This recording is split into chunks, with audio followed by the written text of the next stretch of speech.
Mic testing, mic testing.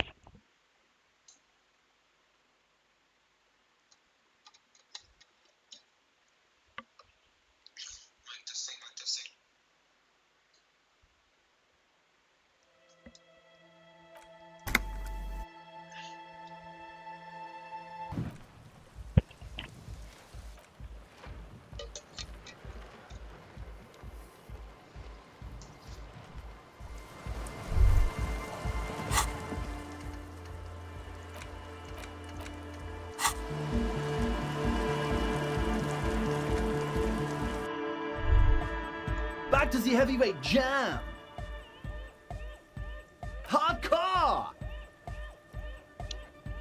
Hardcore.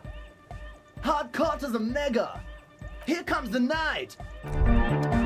We're close. True, hard, full, core. Hardcore. Hardcore to the mega. Internally coherent. All core. All right. Yeah. He furrows his brow as his very large head trick. Hardcore! Ah! The question is, what is the question?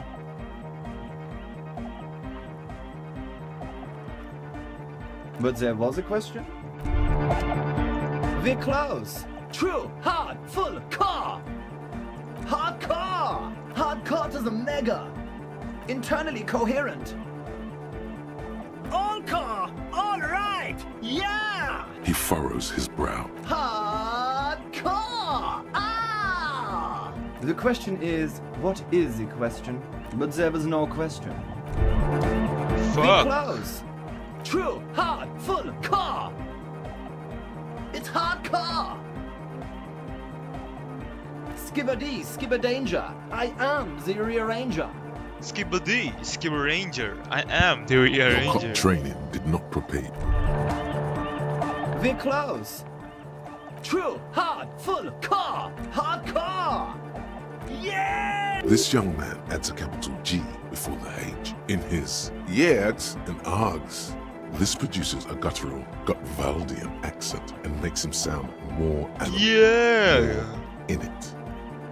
Or maybe it's not Gutvaldian.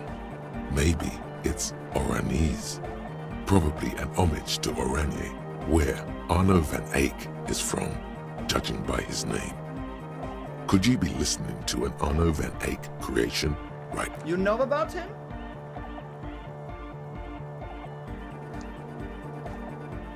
You know Van Eyck? Wow!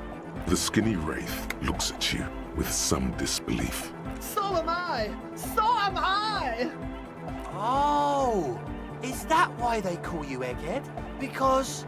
Egghead to the mega! The K became the G! The boy became the man! The Advent?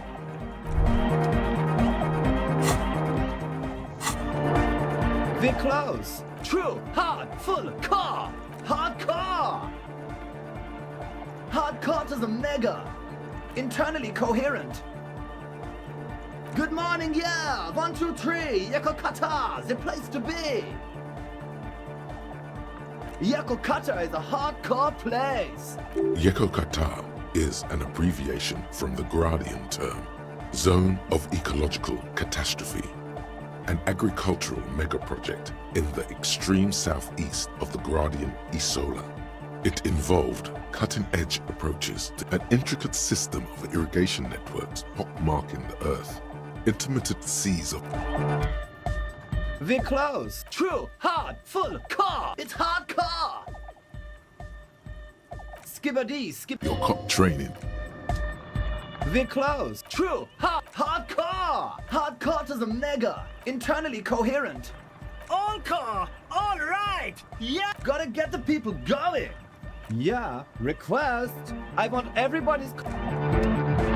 We're close. True, hard, full, core. Hardcore. Hardcore to the mega. Internally coherent. All core. All right. He furrows his brow. Hardcore. Is it though? One mind, one spirit. There's no other world. There's no other life. What the fuck We're should I do? close. True, hard, full, core. Hardcore!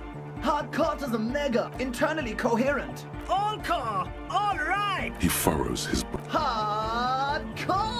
Ah! The question is, what is the question? But there was a question? The close, true, hard, full, core! Hardcore! Yeah! This young man adds, or maybe it's not got volume. Maybe. The Y to the E to the A to the A to the A to the A to the A to the G to the H to the exclamation mark. Yeah!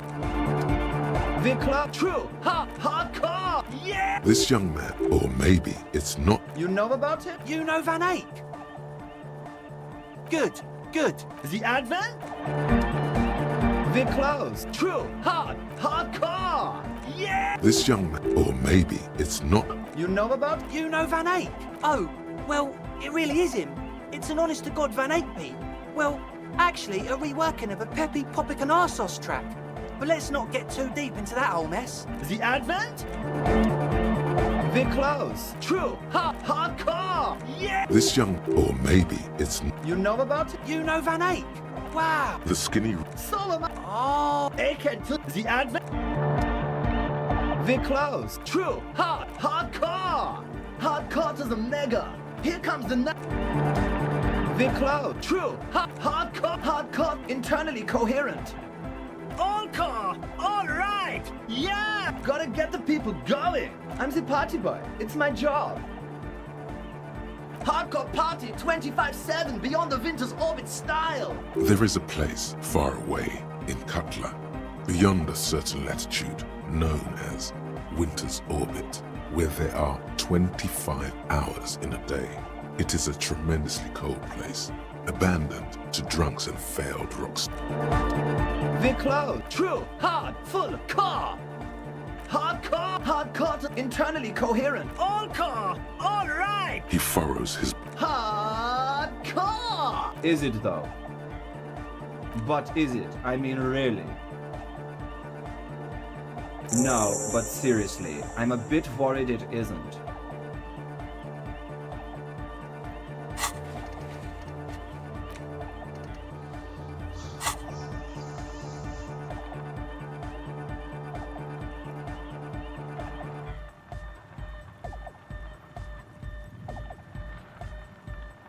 Don't be alarmed.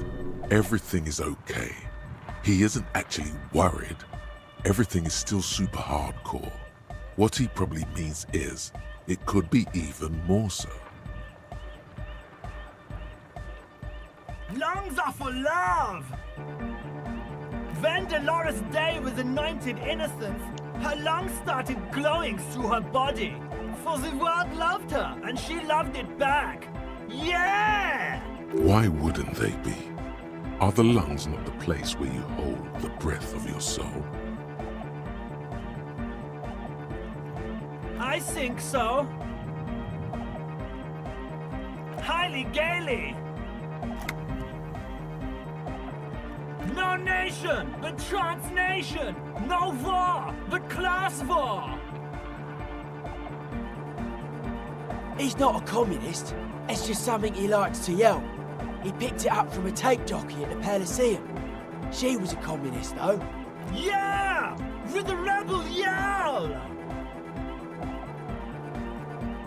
Don't be a lunatic. Of course he isn't. Jermaine here just yells random things. Odds are, sooner or later one of them will come off as fault reading. Yeah! Revolution imperative! Unless you were thinking Revolution imperative right now. Anyway, I've had a similar thing happen with eggs yelling. I know what you mean. Hardcore superstar! Yeah! Dark Horde Hardcore! Jermaine Egghead! Basically, yes it is. There's nothing wrong with it. I'm still in love with the hardcore.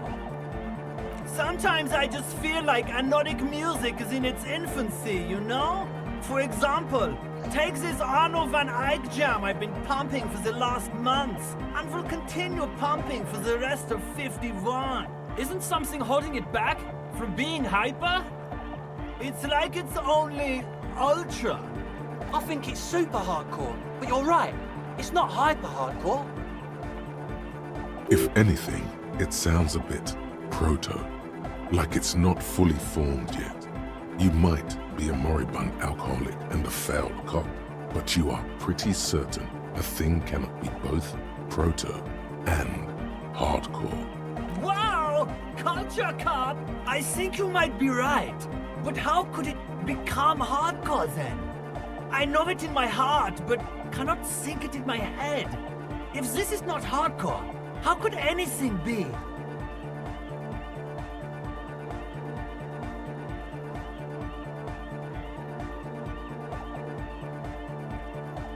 What? Guys, there's something happening in his head. As your mind works, the beat recedes from your ears. You hear your own blood pulsing through your head, nourishing your thoughts with oxygen. The rhythm is familiar.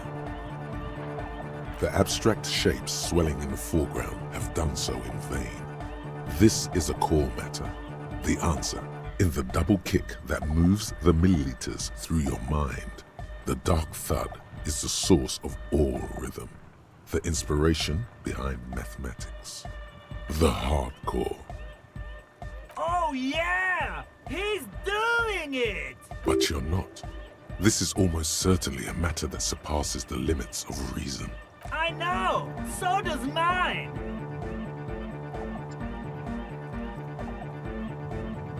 No! This is the answer! Uh-huh.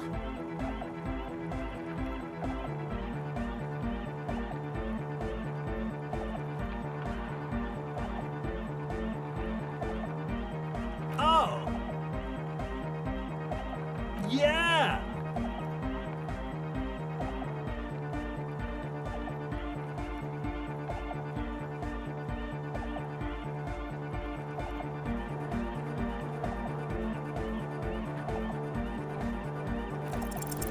You know it in your lungs where the pressure should vibrate, in your heart that's alone, and in your solar plexus where the hits should land. So does every chord animal. What?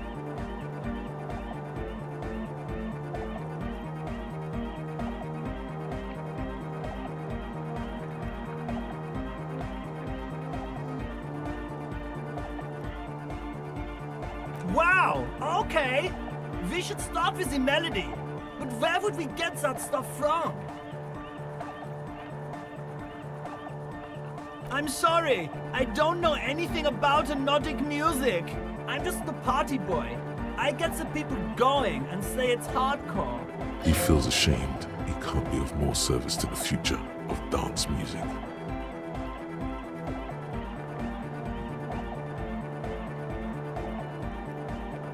The young man falls silent with appreciation. He even tries to contain his smile, as if it could hinder your investigation. Basically, what you need to find here is a tape with some banging music on it, so that Egghead could use it to remix Van Eyck's jam. Yeah, maybe that street talker across the pawn shop has got some tapes to sell. That's just an idea. Anyway, that's all yours to figure out, Copman. Copman! Tape! Yeah! Spins the tape until the space escape! Yeah! Alright! No! No, no! This is gonna make people scared! Keep it positive! Keep the love in the house! Yeah! Alright! Here comes the night! Why does art inspire you so much? Excellent question. Art is a diverse range of visual, literary, auditory, and performative creativity. It's an expression of imagination and technical skill. Additionally, it's history, criticism, and pure enjoyment.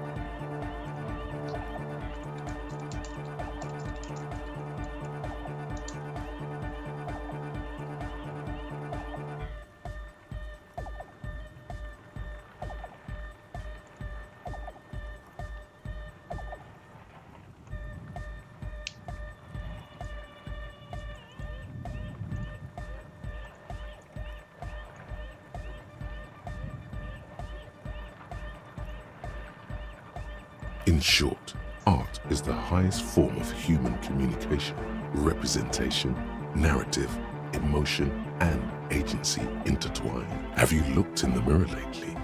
To be honest, you have the exact features of the modern artist, with that wild hair and those clothes. Perhaps you should try to write poetry someday and critique architecture.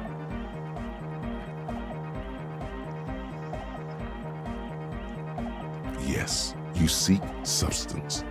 No vapid representations and reproductions of social mores as made manifest in stuffy biennials. We're talking real living art here. Become the art cop. Half art critic, half cop. Quit being so indecisive. What are you going for here? Some kind of indecisive and camp aesthetic now? Strike 'em exactly. It's not only your duty to only catch the criminals off the street, you must also apprehend criminals of the printing press and the gallery, the trite and derivative artists and writers of the world. Go ahead and provide savage criticisms.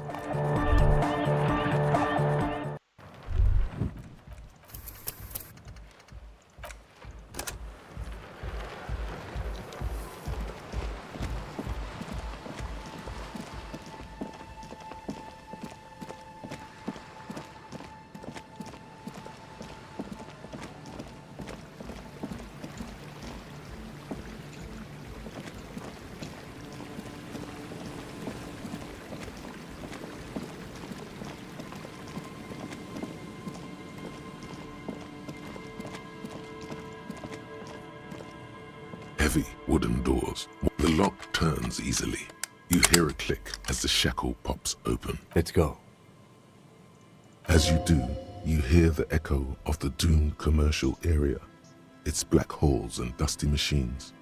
Then the feeling passes. A great whoosh of air rushes into the dark innards of the church, as though rushing to fill a great vacuum in the heart of the city.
The silence in this part of the church, it's almost palpable.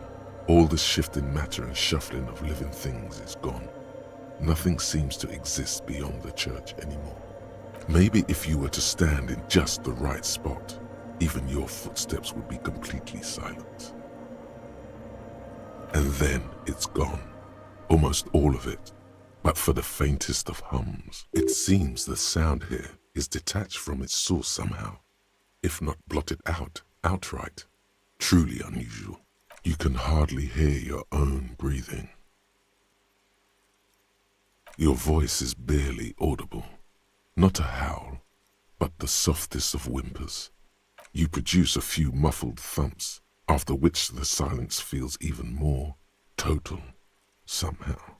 The lieutenant points to his ears and shakes his head. Then he leans closer. Can you hear anything?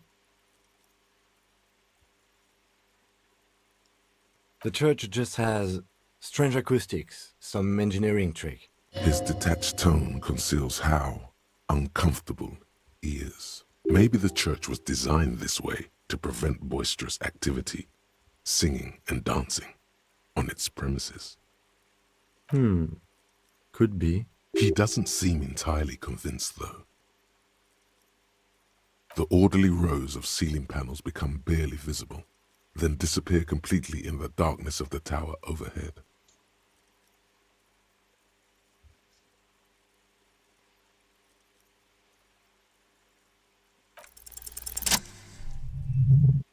Yep, nice luck.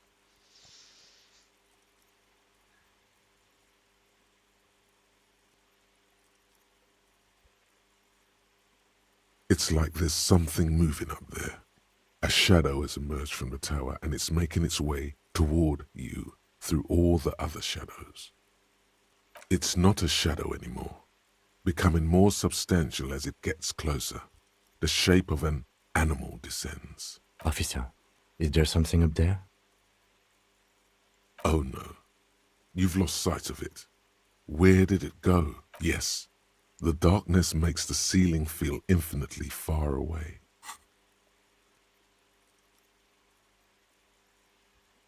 You see something hanging from the rafters, looking straight at you with dark eyes. Maybe it's possible to talk to it.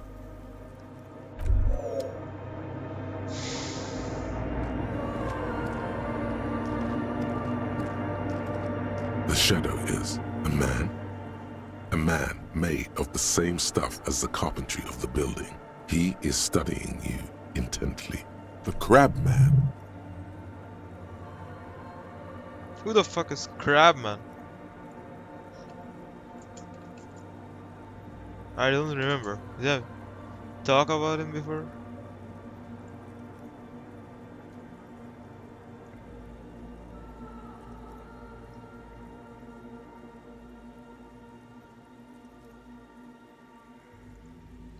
Who the fuck is Crabman, bro? The man leaned forward a little, fixing you with a steady, unreadable gaze, then speaks. Habitual alcohol use has made you into a scared little pussy, Holmes. But don't worry, everything's gonna be alright.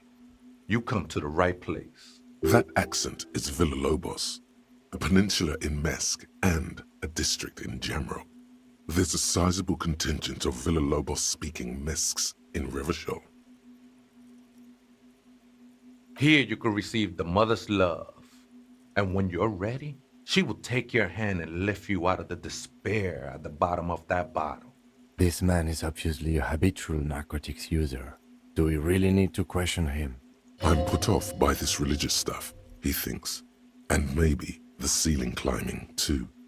It's all very hard to square with the lieutenant's own view of reality. Hey, and what was that about the bottle again? You haven't even drank that much lately. Lay off it already. Shish.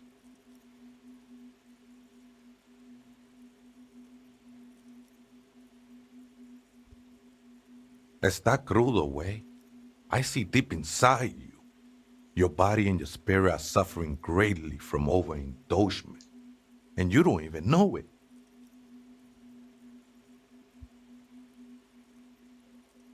I was like you once, just dragging my feet to the next bottle. Shit was dark, Holmes. You know, actually, since we're here, you may want to pay attention to what the ceiling climber is saying.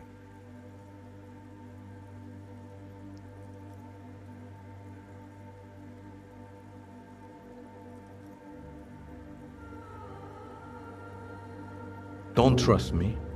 Trust the mother. I'm only the messenger, Holmes.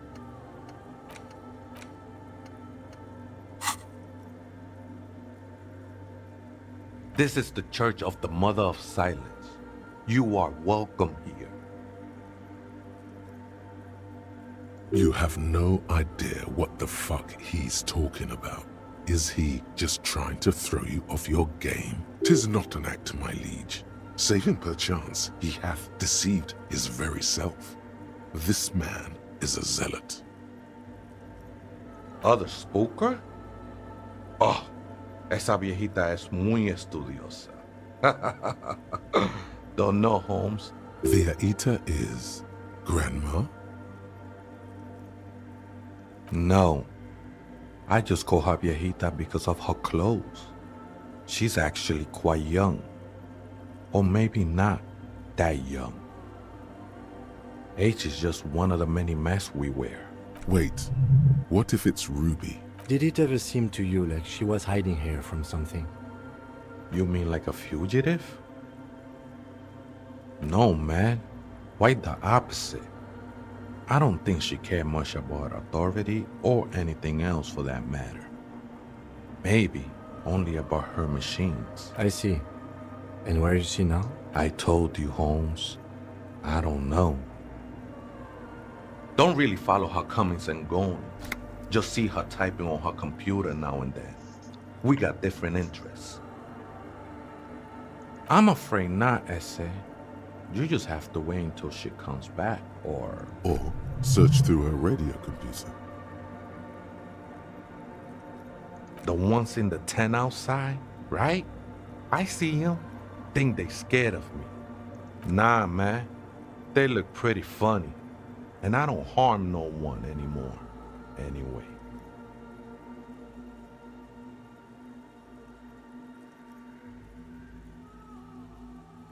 Why not? They wouldn't bother me none. I'm usually way up there, imbibing.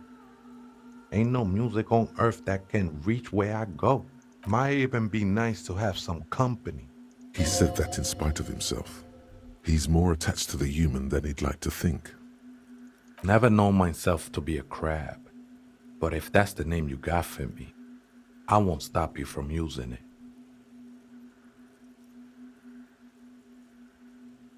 I always thought of myself more like a flame, flickering along the rafters and beams.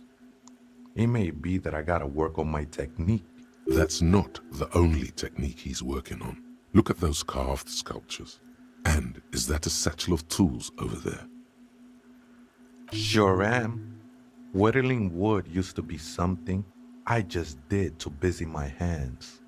Now I use those same hands in service of something greater than my own restlessness. All right, let's consider the context and meaning here.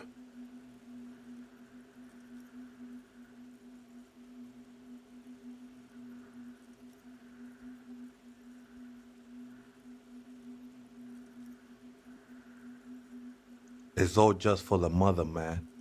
No need to overthink it. I was in a gangway, but my memories of that time are fading. Most of them are already gone.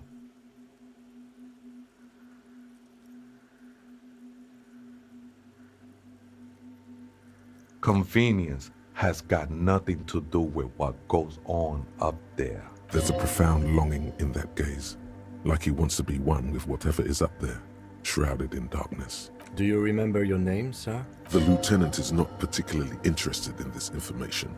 He's just trying to assert some control over the conversation. Tiago's my name, but those syllables don't mean much to me these days. A name isn't just your identity, but also, so to speak, your place amongst your fellows, your place in the world. I ain't got no use for such a place anymore.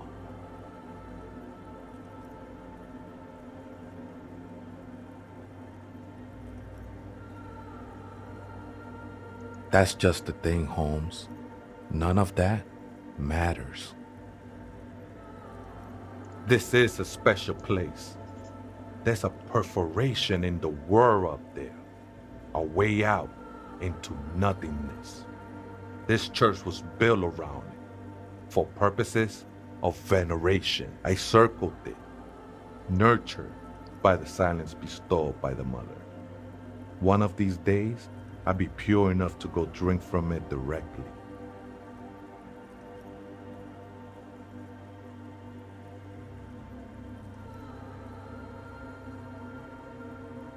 Oh, that's no simple question, Essay. She is one who can be painted or sculpted. She is a cavity in the dark, beyond sense. She saved me, but I couldn't describe her to you. I will be incinerated, but not destroy. Finally, I won with the state of the world before reality began. That sounds a bit like substitution behavior, no? You know a thing or two about that. It's not like that at all, man. It's just faith and joyful service. Too gleeful, those words. He is lying. Not to you, to his very own self.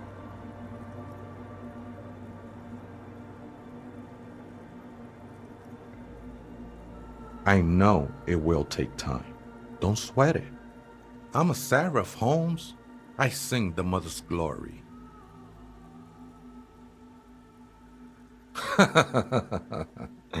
I don't mean literal singing, Holmes. This is the mother of silence we're talking about. It's the singing of a burning heart. You may be thinking, but fire crackles. No, Holmes.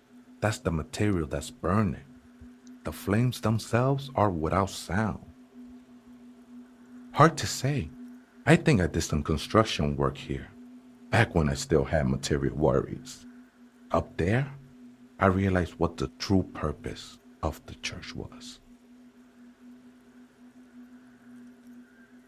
Been spending a lot of time here ever since.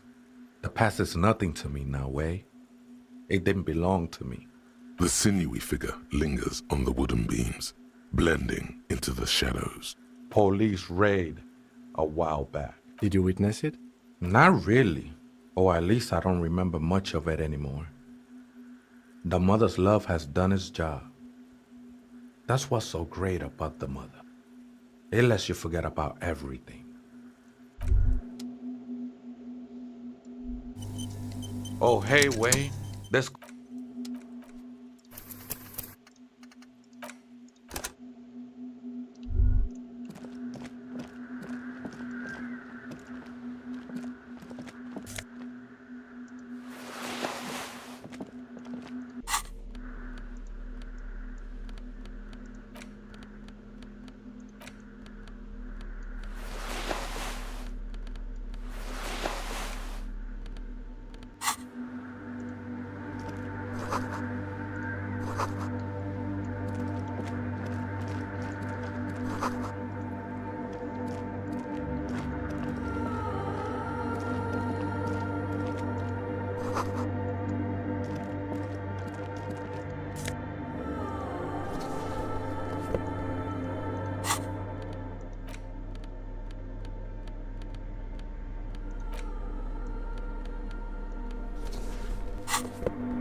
A machine stands in the corner, watched over by the figures on the stained glass window. It's turned on and quivering with soft electricity. Another radio computer. And this time it's already turned on. These machines sometimes harbor traps, he thinks. Alarm systems and the like. Let's be careful. We should probably let it be. It's becoming clear that there's no trace of the suspect anywhere inside the church. You see fluorescent play and print buttons on the keyboard. A hatch connected to the central compartment is wide open. The lieutenant says nothing. You see the machine's glowing frame reflected back from his diamond-shaped glasses. You're free to proceed. Behind the hatch sits a cube-like crisscross of filaments, smoldering in the dark like fireflies. Silver tape on the side says, "Another filament memory." Press play. A bar of fabric right above the keyboard starts producing a soft hum. The sound of static seeps through the machine's planar magnetic driver. The static gets louder, slowly filling up the abandoned hall. Good evening. Votre accident on Saint-Brune. This is the East Insulindian Rapid Station 1. Please repeat. Is this the personal log? This is a human interface. A retired person sitting behind a switchboard somewhere. filament you have inserted into the core? I don't know. That's what I'm asking. Is this the personal log? If you are unsure, could you please take a look? Open the hatch on the compartment. Don't touch the wires. A current is running through it, but the core is safe. There's a filament inside. I need to know what it's called. Good. Please repeat the password. Let's look around. There's no use trying to guess the answer. Maybe he knows something. No. A hint system is not part of the protocol for repeater stations. I am contractually obliged to protect the privacy of the filament holder for trace accident. Without filing a warrant with Lintel, I cannot give you access to this filament. I'm afraid we are not doing that. Unless we want... Now, can you please repeat the password? Received. I will register this login attempt. For trace accident, is there anything else I can do for you today? The company on whose name the terminal you're currently using has been registered to. One moment. For trace accident, SCF produces revolutionary interactive call-in radio games. That's not bad.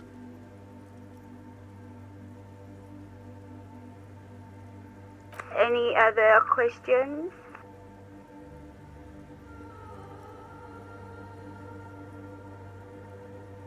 Yes, I am alive. I am 74 years old and my name is Yvonne. She repeats passwords. Programming people are paranoid.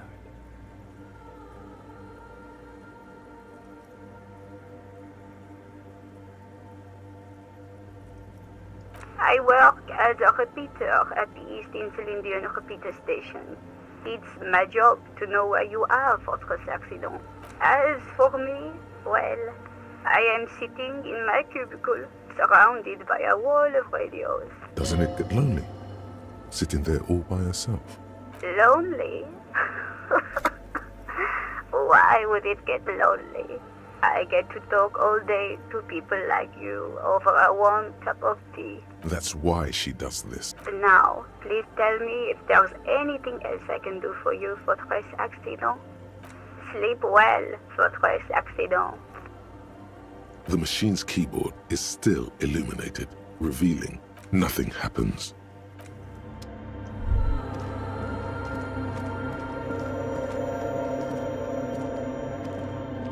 Oh, hey, wait. There's coffee in the back. Oh, wait. I meant the mother's love. Too many times, essay, you need it for something. Surveys are a good way to fish for personal information, especially in the name of public safety.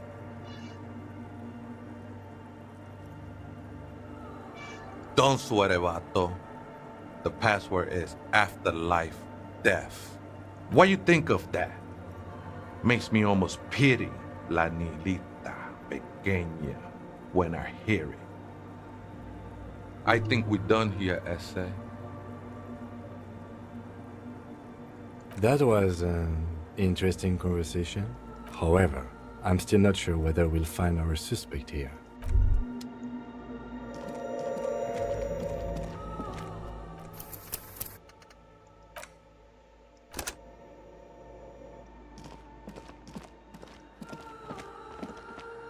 The machine's keyboard is... The speaker comes to life. Static seeps through the machine's planar magnetic driver. Good evening. For trace accident on Saint-Brune. This is the East Insulindian repeater station 1. Please repeat. Is this the personal log? Good. Please repeat the password. Good. I have unlocked the filament. After ending the call, please press print to access the filament. For trace accident, is there anything else I can do for you today? Sleep well for trace accident. The machine's keyboard is still illuminated, revealing the printer prints out a long text document with dated paragraphs. It looks a bit like someone's journal. The first entry, made on the 4th of February, 51, by an unknown author, is short and concise. Arrived at the church. The door was boarded up, so I used the crowbar to get inside. Looks like the place has been deserted. Nothing out of the ordinary, but I'll ask around. Need to figure out how to get the electricity in. The lieutenant leans closer, scouring the printout over your shoulder. Just as you finish reading, he looks up, muttering under his breath. 4th of February. That's over a month ago. Whoever set up those machines has been here for quite a while. Our case? No, I don't think so. It must be some local eccentric. 6th of February, 51. Had a little chat with the local fishermen. Said I shouldn't go near that place, that the church was spooky and ridden with narcotics. It's a little spooky, all right. Still haven't figured out the electricity. See? Even one of the spookers themselves says it's unnerving.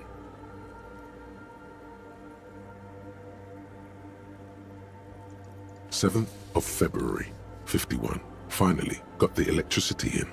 Next on the agenda, a new antenna. I'm thinking ESCA series. Why would anyone need any of this equipment here? 8th of February, 51. Bought the antenna. Had some problems setting it up. Called Simon for help. Heard the others are back to making art. Drinking somewhere out of town. Sulislav started a rock band again. Lexi has been seen asking money from strangers, but at least the artists have their act together. They're qualified labor. They can get work anywhere. Graphic design, ads. The programmers are doing fine too. I mean, they're programmers. The writers, though, they're fucked. I just have to find out what caused that data loss and be done with it. Still don't understand how it managed to wipe out the backup, when the backup wasn't even connected to the front. I know.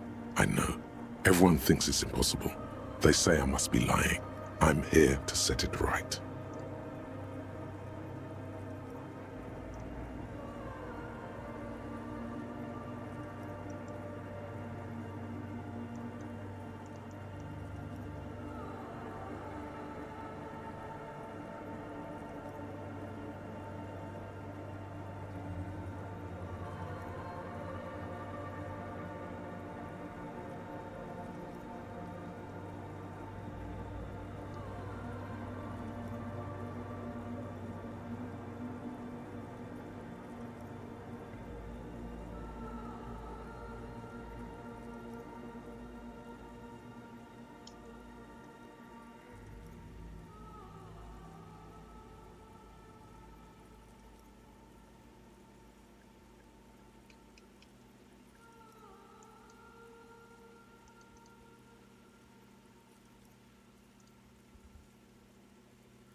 Seems like something to do with radio computers.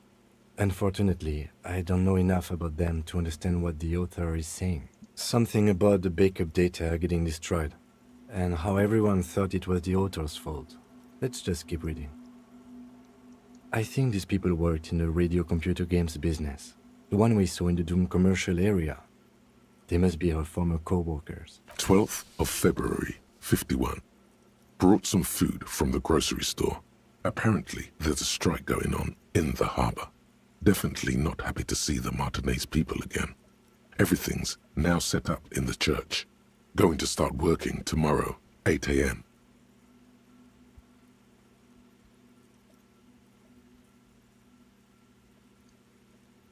The strike.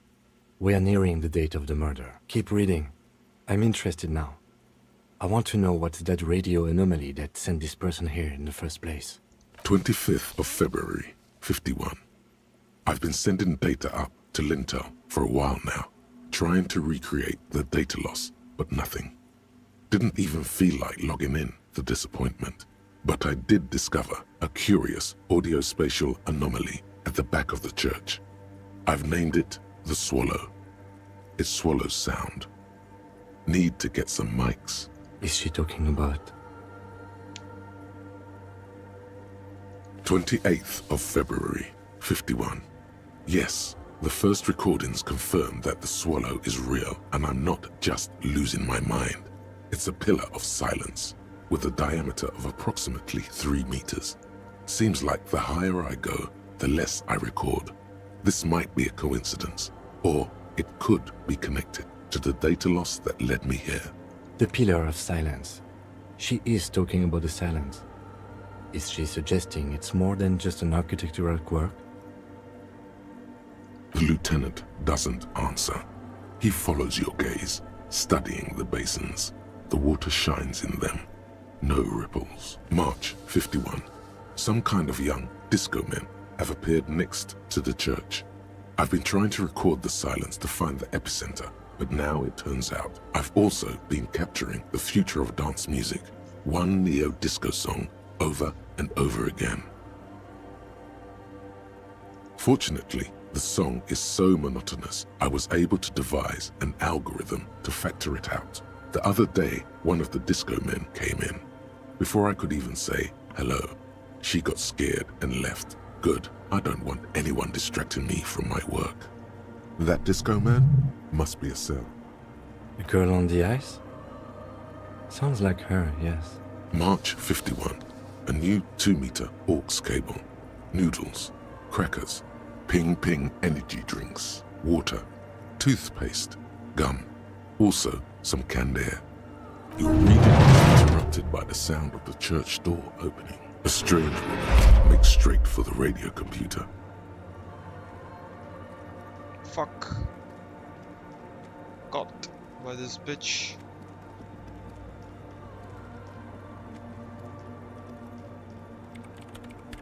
Breaking into my radio computer, I see.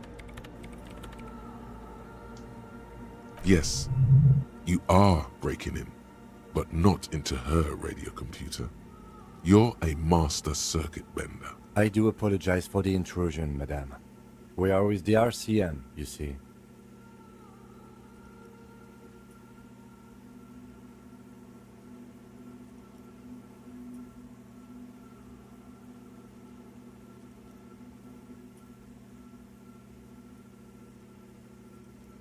There are no coalition military data links. And even if there was, you couldn't access them over a civilian network.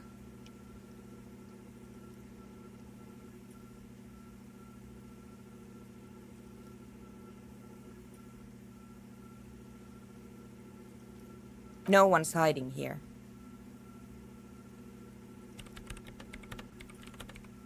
It's just me and my computer, and it has been this way for weeks. Now please give me some room. I need 2 seconds to see that you haven't destroyed anything. We should talk to her after she has rebooted the machine.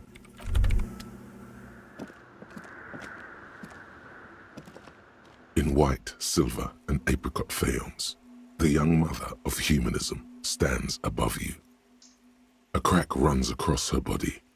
She is impossibly tall, oval-faced and sad, a dark and radiant majesty. This is her innocence, Dolores Day.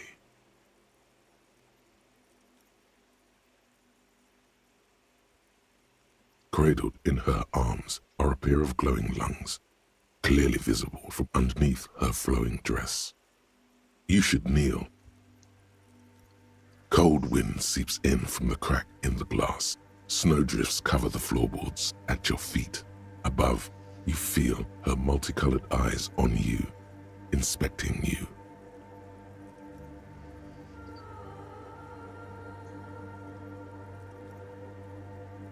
As if under a microscope.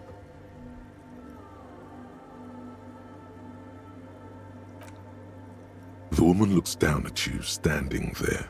She towers among her followers, architects, laymen, courtiers. There is a sad smile on her lips and a glint in her green-blue eye. Of what? Compassion? remorse.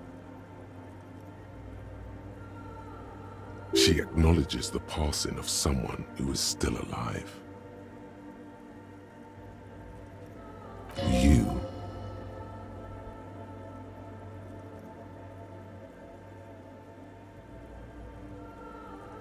As that soft word passes through your mind, the lieutenant draws an X-shaped cross from shoulder to shoulder. Your fingertips touch your chest 4 times as you stand in the apricot-colored light of the window. Above you, the woman still smiles, her distant smile, sundered by the crack in the glass.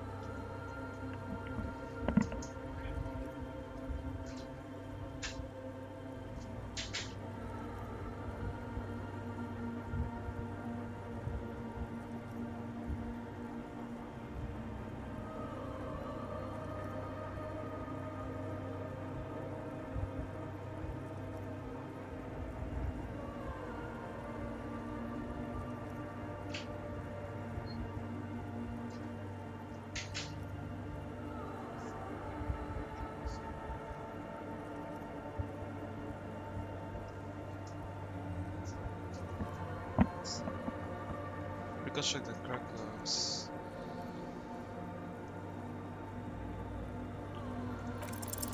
A jigsaw of broken shards falls into place in front of you, a ghostly reconstruction of the stained glass window.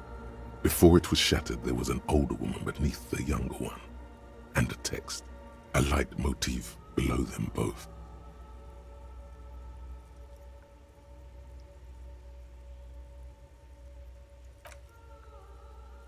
Unknown. A motor carriage? A gunshot? Someone falling into it? Or maybe just hooligans looking for something to break? The escutcheon on her throne says, Irene the Navigator. She is depicted as an older woman wearing thick-rimmed eyeglasses, holding a golden rights apfel in one hand and a scepter in the other. This is the queen her innocence day advised. Above, she herself is whole.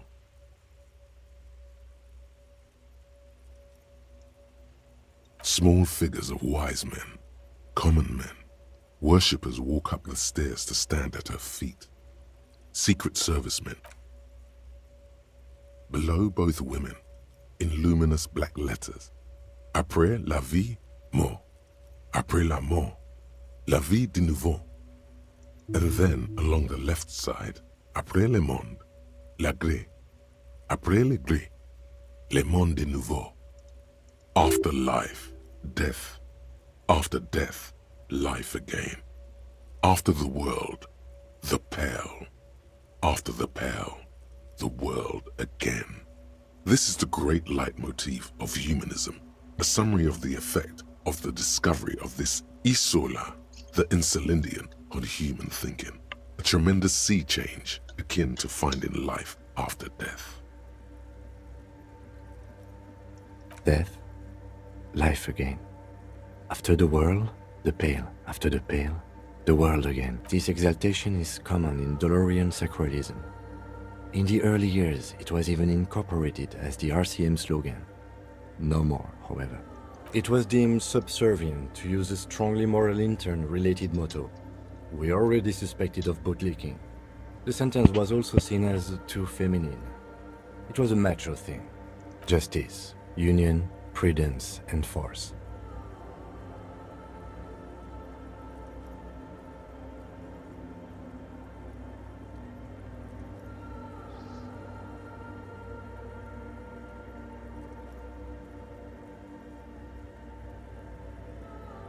Not at all.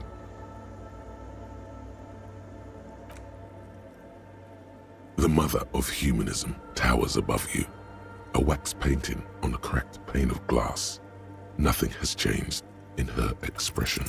Despite the damage you've done to yourself, the title appears lodged in your hippocampus. This is her innocence, Dolores Day, the innocence of humanism, internationalism, and the welfare state. Perhaps the most famous human being ever to have lived. No amount of Commodore Red can wipe her sad smile from your brain thing. It has survived the deluge and haunts you still, and will haunt you forever as it haunts all men. The highest category of historic individual, an embodiment of the world spirit. More, an innocence is elected to office by the founding party, a precedent that has taken place a mere 6 times in the entirety of history.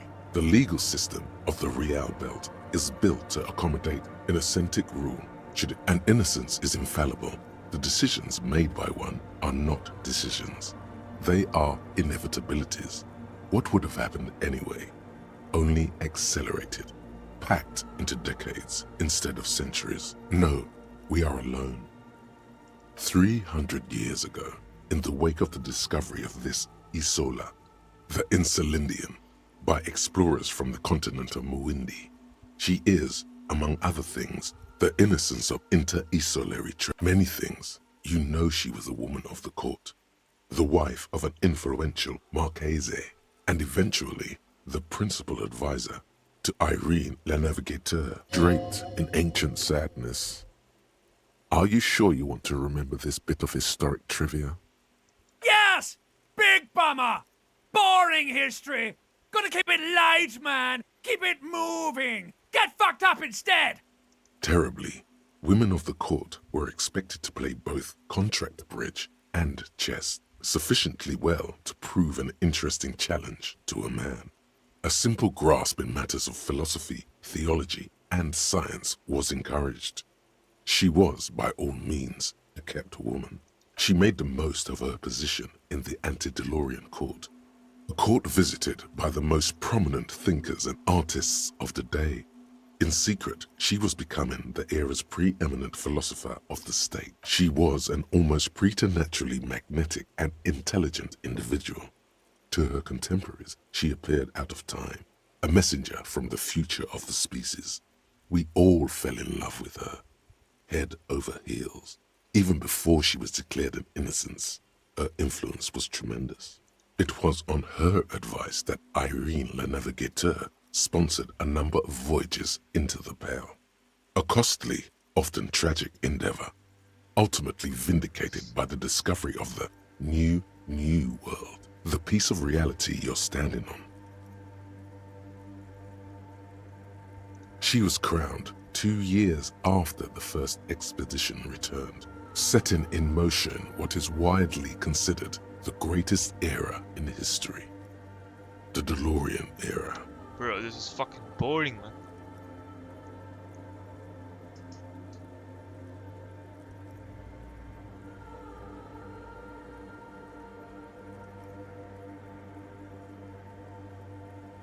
Okay, when her innocence was declared, and the queen she had advised for years fell on her knees before her, she was so overcome with emotion that her lungs started glowing in her chest.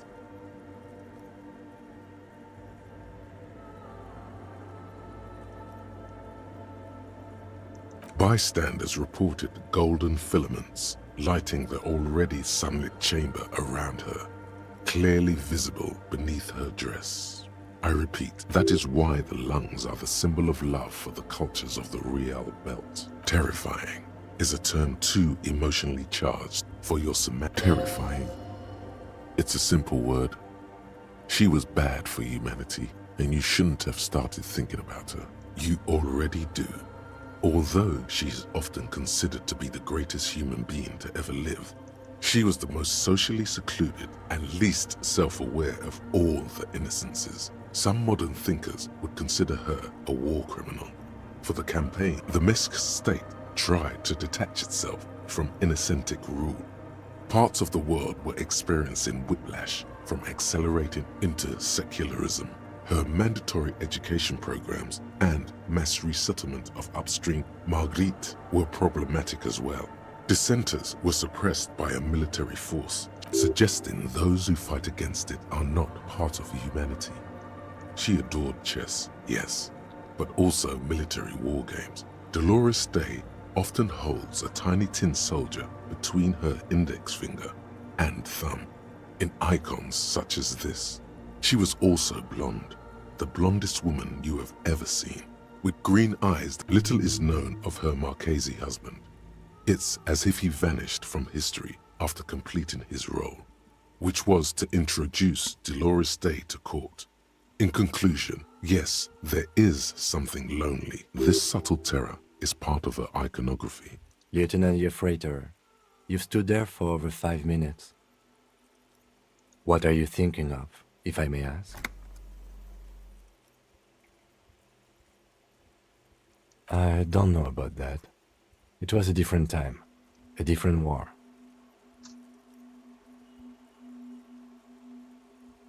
Either way, this church, the coast in general, we shouldn't linger here. This isn't a good place to get lost in. We should conclude our business and move on. The old woman in the village was right. This must be the DeLorean Church of Humanity in Martinez, or the small Pinewood Church in some records. It's a minor landmark, not easy to find. Most maps misplace it. It was built not long after Revachol's founding, 300 or so years ago, by first-generation settlers. On the coast of an uninhabited archipelago where only animals had roamed before, in the wild reeds. There used to be 7 stave churches on the coast. Les Sept Sœurs, they call them, the 7 sisters. We should be respectful here, although the building appears to be deserted. I do not believe we'll find the instigator here. Something else, perhaps? Respectful? Is the lieutenant a follower of DeLoreanism? There it is again. A small pang of guilt.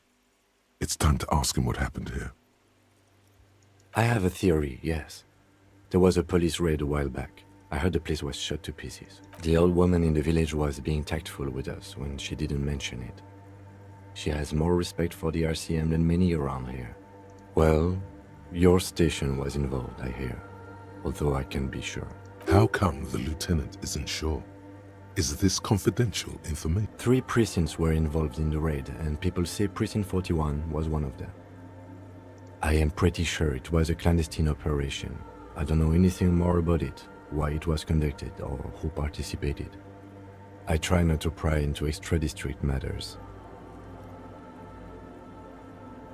Good luck. You will not get information on a confidential operation from your station secretary just by calling. If you really don't remember, it might be better to keep this one forgotten.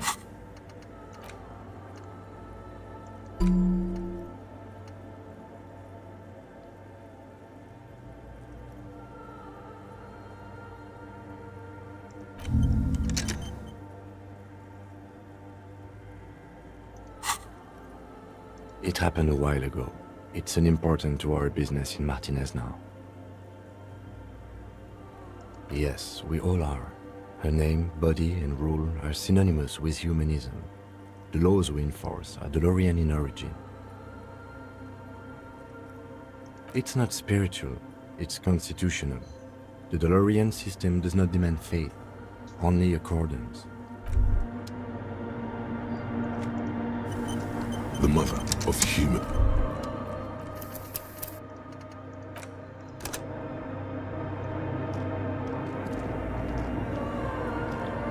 What is it?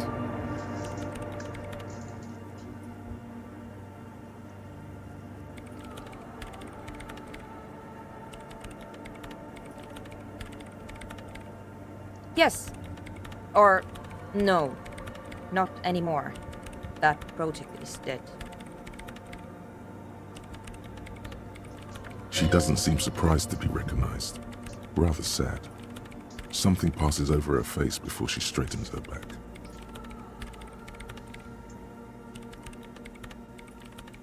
No, you just printed out my personal log and wasted some paper. I am Soona Luukkanen-Kilde, the former lead programmer of Fortress Accident and RSA radios. I have over 16 years of programming experience, and I'm proficient in both Vox and Orbis languages.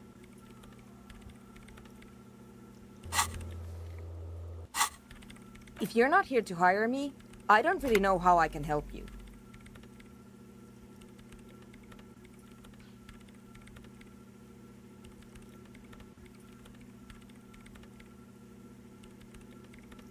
she say over 16 years of experience? She must have started programming when she was still a teenager.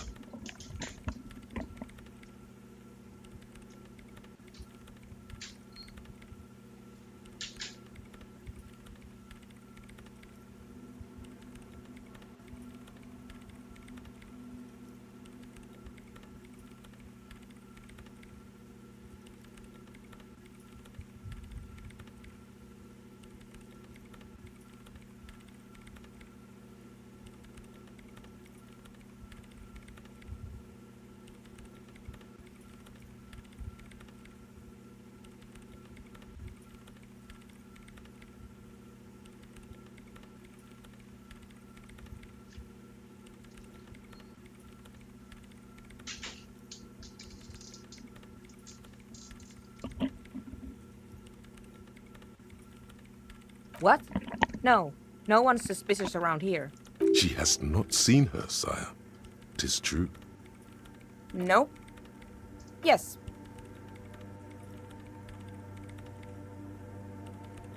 No. You're right. I'm not.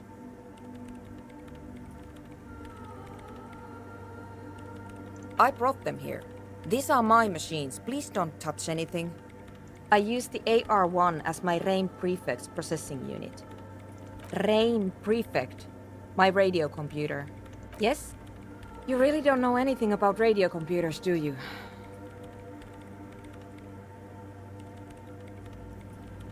Alright. Well, all radio computers perform operations up on air. So in order to gain more processing power, you need to invest in a good antenna. I guess it is. So far I've been quite satisfied with it. Martinez is an unstable region with bad coverage and the operation has been surprisingly stable. But it's not the cheapest one on the market. So I wouldn't recommend it for your regular red tape operations. Fraser 1000 is a foolproof line for civilians. Anyway, you should do some research before you decide to buy anything. Ask around, compare the prices. There are many milieus dedicated to that sort of thing. She liked telling you this. It calmed her nerves. I'm working. Could you just shh for a moment? Or get to the point. I really need to focus on something. It's not just rudeness. It really is hard to concentrate on whatever she needs to do. And you're not helping. They are connected to my RAIN Prefect. Whatever you do, just please don't move them, okay? Thanks. Short and terse. There you have it. Whatever she's using them for, they're hers. Great. You really like those questions, don't you? They're bloodshot. She really hasn't been getting much sleep lately, has she?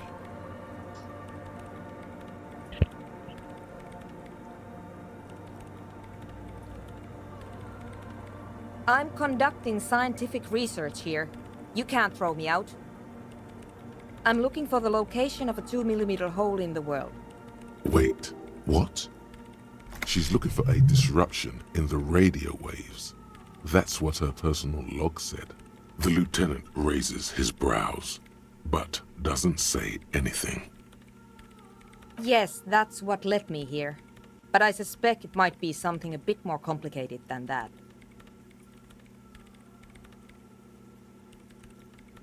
Exactly. What does it mean? Up to now, it has been impossible to say what it is because it's impossible to measure nothing. What do you think it is? What qualities does nothing have? How do you measure something that does not exist? That's a little above your pay grade at the moment.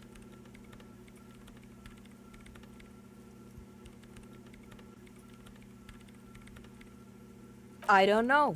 Are we? That's what I'm trying to figure out here. But how do I figure it out?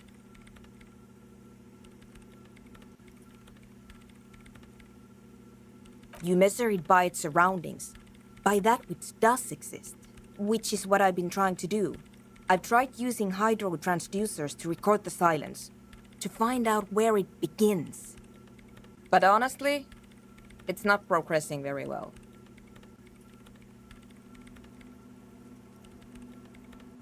Somewhere underneath those roof beams, I assume. Strange things may flourish in the dark. There's this place at the back of the church. A place where all audible vibrations seem to decease. I've named it the Swallow. And the higher you go, the less you record. The Pillar of Silence? Are you sure it's not just an architectural quirk? Maybe, but it's oddly close to the physical coordinates of the data loss that led me to this place. I know. No, I don't. She sounds mildly annoyed by this line of questioning. Her hands typing hundreds of commands into the machine. Because it's just trial and error, trying to locate the Swallow, the exact point in space. And I don't have a... You know what? It would be really helpful if you could just stop talking and let me work. Great. Thanks. The Swallow, you mean? What about it? Great. Thanks. What? I hate it. I bet she hasn't even heard it.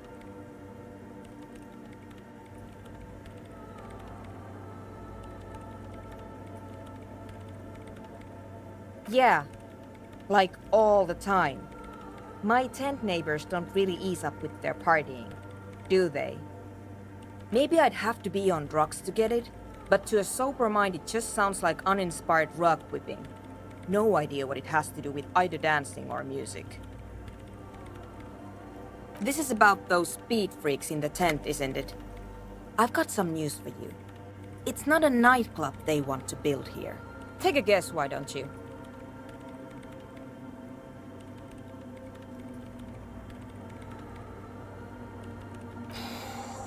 I can't believe they got you so easily. Go have another talk with those up-and-coming entrepreneurs, will you? Thanks. Good luck. I'm not coming in there.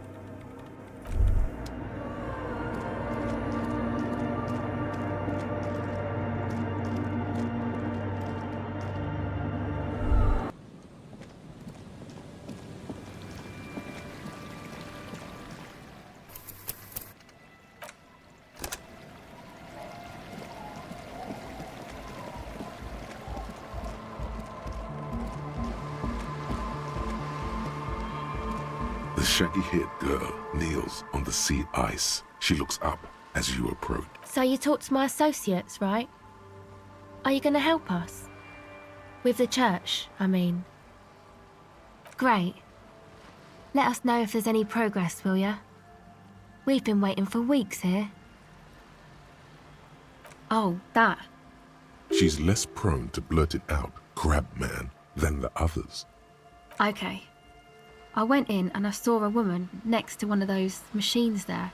Noid calls it a mainframe. She was dressed like someone who's been raised by their grandmother, you know, strange old clothes. Had this absent expression, didn't say anything, just stood still. And then, you know, right behind her, a man crawled down the wall, upside down like a crab, down the church wall. I think the woman didn't even know he was there. He was completely silent. He stopped right before he got to the floor, then just hung there like that, looking at me. Right at me. I fucking turned around and walked out. End of story. Like a crab, you say? You saw him? Does it mean that you went in there? Did you see the other spooker, the one in Grandma's clothes? Good, so you believe me. You should go tell this to Andre. He'll know what to do next. My associates? I haven't got much to say about them. Of course I do. I just don't tell people about my friends and who they are and so on. I don't provide information on them. To the cops. Me? I'm a silver bird. Don't know what makes you think it'll be any different later, but...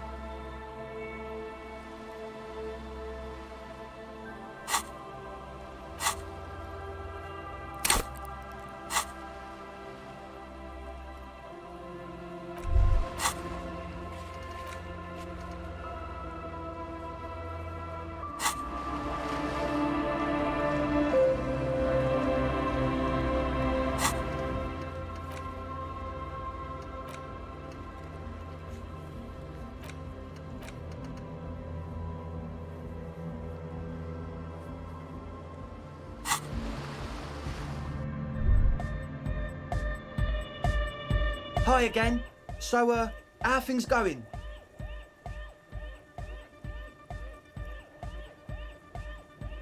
And?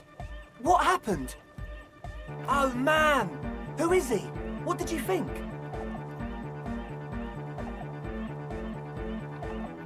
Really? Huh. Interesting. What's he doing in the church? No matter. Is he gonna be a problem? Yeah, Noid is right. Let's get back to the point. What are we gonna do about him? These guys will never catch him. You will never catch him. There's nothing to do.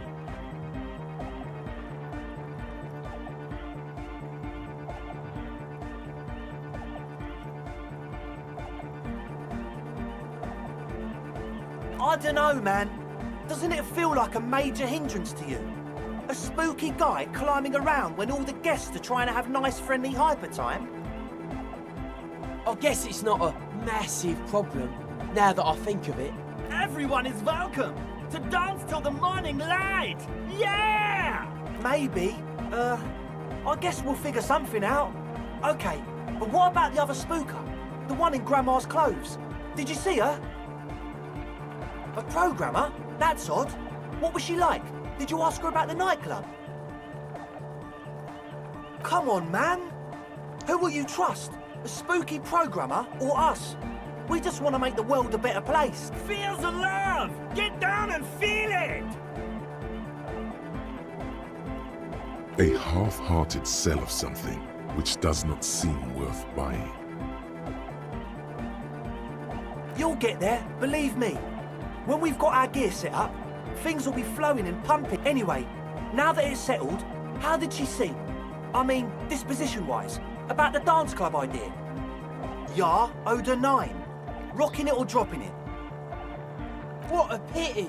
That's my favourite thing in the world! And she doesn't like it at all! A shame.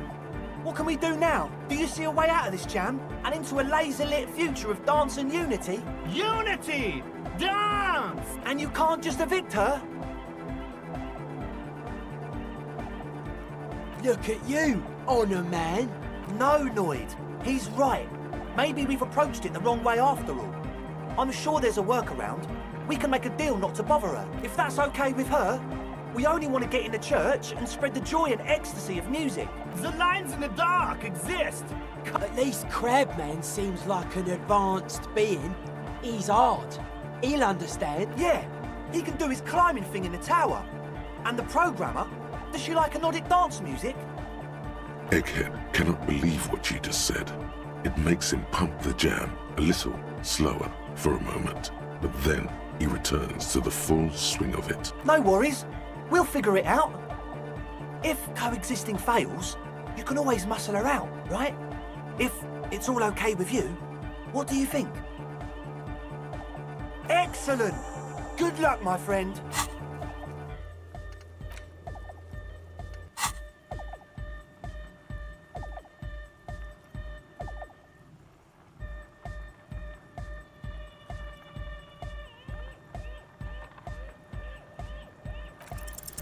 Nothing jumps out to you. Nothing out of the ordinary. Haven't they? Or maybe it's that mean programmer. How about you get out and breathe? The air in the tent is too thick for you to think clearly. Goodbye, officer.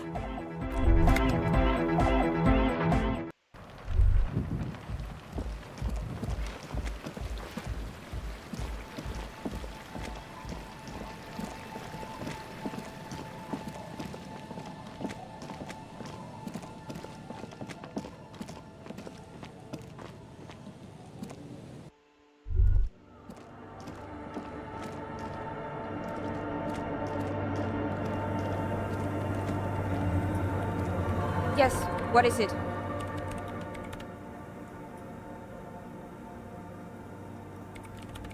I don't want to make anything work. Yes, anything. I don't want to make anything work.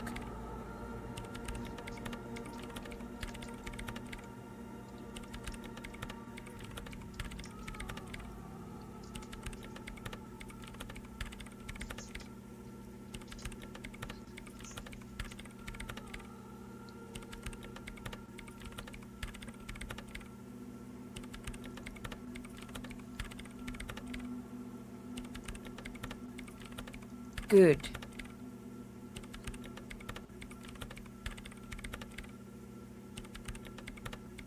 Interesting. A police officer trying to evict a citizen from a public space, despite the Wayfarer Act. The Wayfarer Act states that citizens have the right to gather in public spaces unless they're disrupting the public order. And she's not. Disrupting any order, I mean. I'm a circuit bender, and no one ever has anything against circuit benders.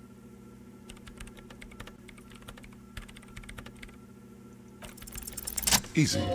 When her research is done, she can move out.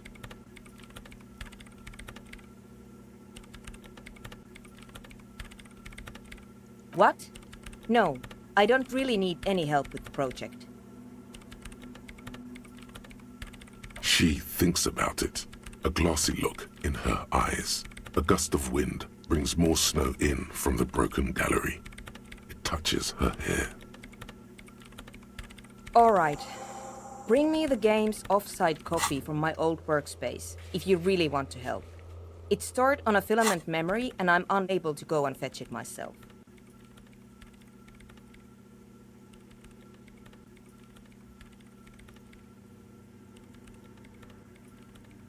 No.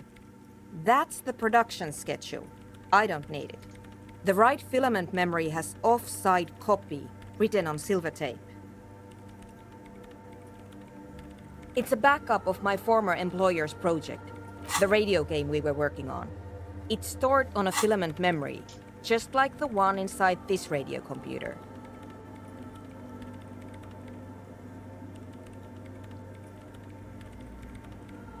She's making it extra simple for you. The backup itself is destroyed now, but I'm hoping to use what's left of it to pinpoint the exact location of the anomaly. You just have to go to... Hold on.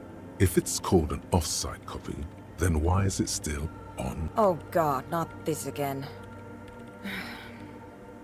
It is not on-site.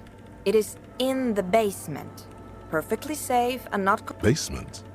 Sounds like it's technically still on-site. And no, taking it outside the building wouldn't have protected it from the data loss. There's nothing wrong with keeping the backup in the basement. What happened was a freak accident that has nothing to do with how the backup was stored. We clear? This is clearly a painful topic for her. She must have had to explain herself numerous times. On Rue de Saint-Ghislain, in the East Delta Commerce Center.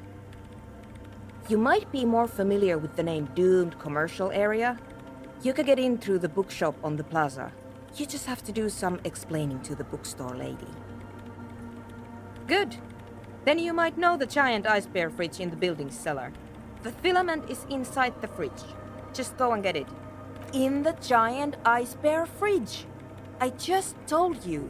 It has red glowing eyes. It's impossible. But you've been to the fridge and it wasn't there. There was a note saying... Wait. A note from whom? Did it specify where they took the filament memory?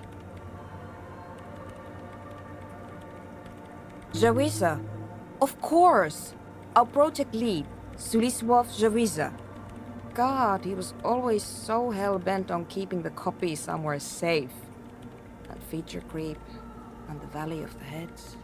Like it would have made a difference. The offsite copy was perfectly safe when the data loss happened. That data loss was anomalous. And the heads... I won't even get into the heads. Millions of them. Go find that copy from that ice cream maker, will you? Thanks. Valley of 1,000 Heads. You like the sound of that. This is getting ridiculous. Can't you just defrost it? Or, I don't know. I don't know about the ice cream maker. Just figure something out. There's a solution, but she doesn't want to hand it over to you yet. It's a thing. Something she holds dear. Wait, what? Whose dead body? You know, we don't actually have to tell the entire world about the fridge. Whose body is it? You put it there? You put a dead body inside the ice bear fridge. Okay. Very cool. Thanks for keeping me in the loop. We would appreciate it if you kept... Who would I tell? My mother? I don't have anyone to tell. And if I did, I wouldn't. I don't care. The bookstore lady hates me. Says I'm part of the curse, whatever that means. Because she's from Martinez, and people from Martinez have never ever seen a radio computer. She thinks it emits elemental evil. Yes, but she literally started praying for the higher powers when... The lieutenant coughs like he's amused. Once I came in one morning, only to find that my terminal was full of those strange trinkets and amulets. Wards. Thanks.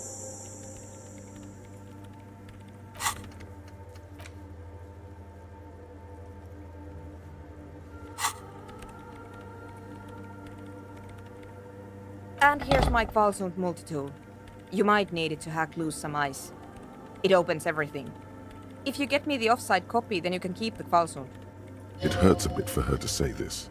She's not too happy to be parting with the Kvalsund. Yes? Thanks.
This orange machine is buzzing like an old submarine.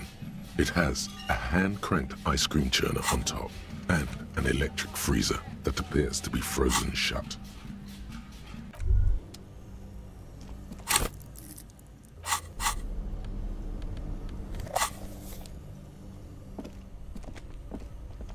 Two cables are plugged something close. Very smart.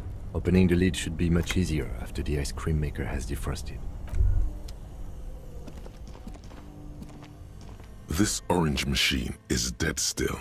It has a hand-cranked ice cream churner and an electric freezer. The ice around it slowly melted. Ice groans and howls under the strain of your giant Kvalsund multi-tool. Until the lid cracks open, darkness lies inside. But you can faintly make out an object, intricate and foreign, left there for a sub-zero beauty sleep, a filament memory with the words, off-site copy. You gently lift the cube from its frosty bedding, careful not to damage it. We should take it back to Miss Lieutenant Kilda as soon as possible. I'm not sure how well unused filaments tolerate room temperatures. Yes, but aren't you curious to know what's on the precious filament? There's a radio computer upstairs.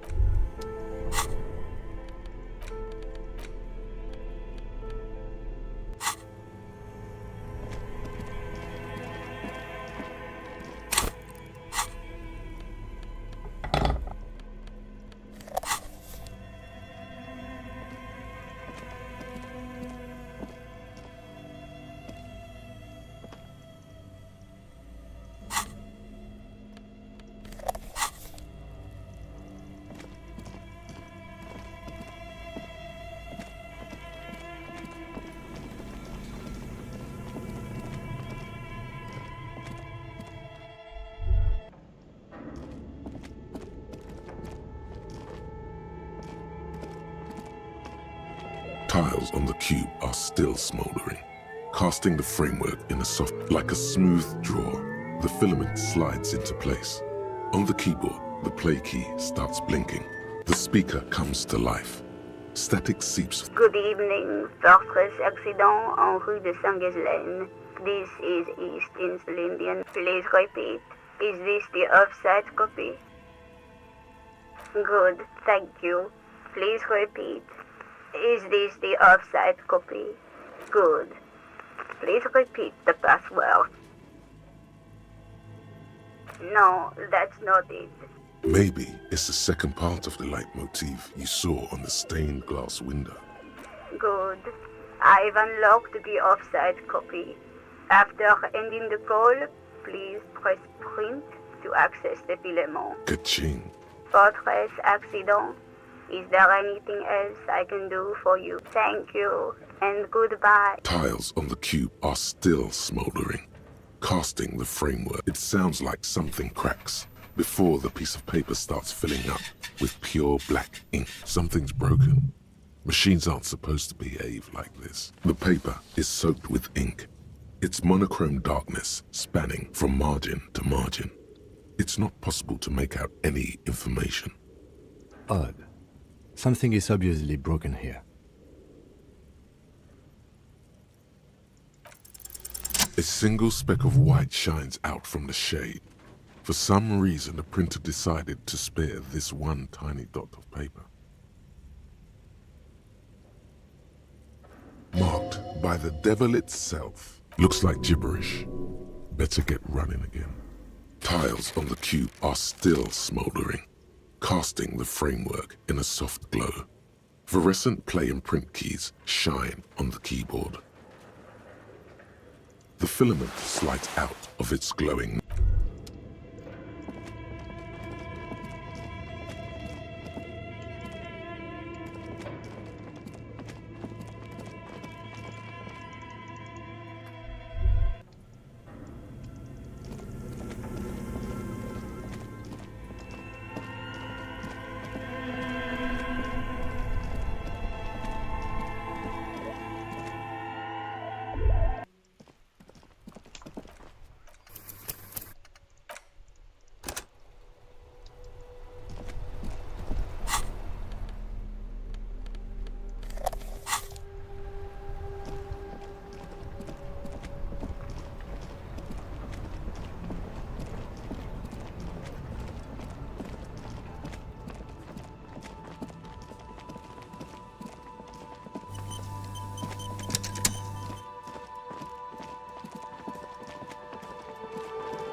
Yes, what is it? Yes? Thanks. Looks like it's the one. Now I'm going to print it out to see what's left of it. A speck of white? That's exactly what I'm hoping to find. Lintel was able to divine the location of the anomaly from this broken copy. I want to repeat their calculation, only this time with better equipment. Watch. What an intricate display of failure. The paper gets soaked in ink again, its evil blackness shining in the light of the mainframe. It looks eerie. This is wrong. Machines shouldn't behave like that.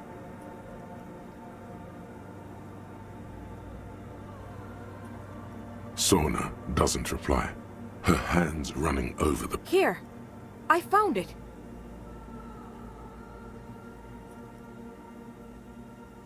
Hold on.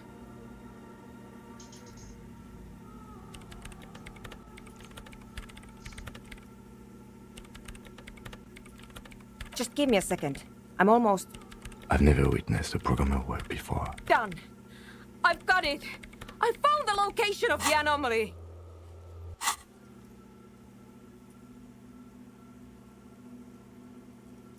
Thank you!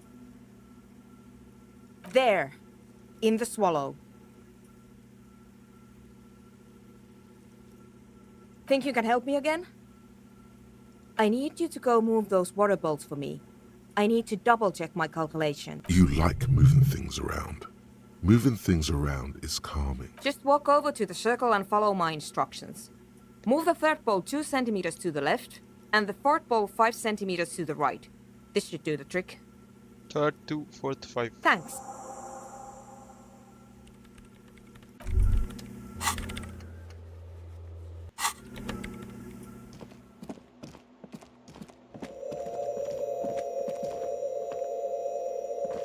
It's awfully silent again. Measurements have been marked down around the bowls. Oh boy, this is going to be good. It moves like a ghost without creating a single trace of sound. Some water spills out of the bowl, wetting the floor. The lead programmer sends you an encouraging thumb. Time to run back, or maybe walk. This is a sacred place after all.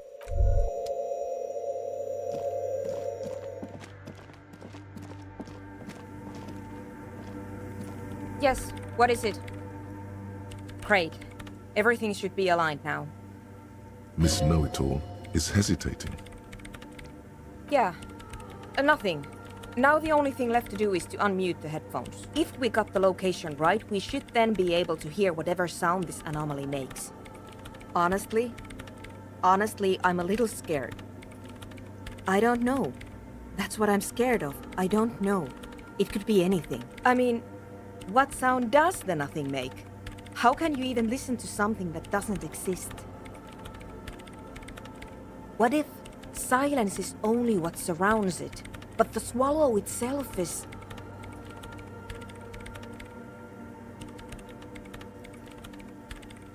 Maybe I'm just tired. Yeah, you're right. Let's do it. The lieutenant takes a step back, and then nothing happens. As Sona Lokanen-Kilda presses unmute on her keyboard, she doesn't talk. Her eyes closed and brows knitted together in a state of deep focus, one hand cupping the headphone. Damn it!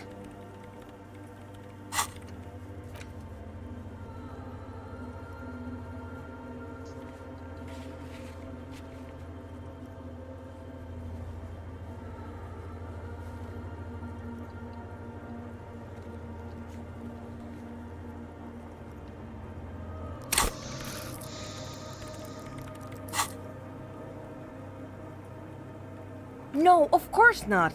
Nothing happened. Let's move on. Despite her fear, she was hoping for something extraordinary to take. No. My hypothesis was wrong. According to this, I should have heard something if I got the coordinates right. But this is just another failure. Silence sounds like silence. That's all it is. You can try on the headphones. See if you can hear anything. But don't get your hopes up.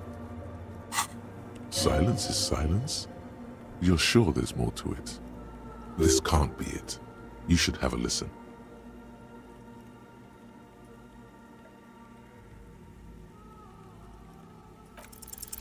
All you hear is your own breathing, heavy and hoarse from all the nights spent drinking.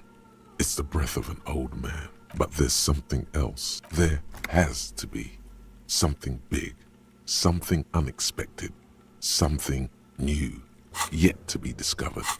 Ghosts, speak to me. When was the last time this world had anything new to say? Well, did you hear anything? Yeah. The lieutenant looks down at the floor, as maybe the speed freeze can help you with this. Go talk with Andre. Actual art degree. Trite, contrived, mediocre, milquetoast, amateur.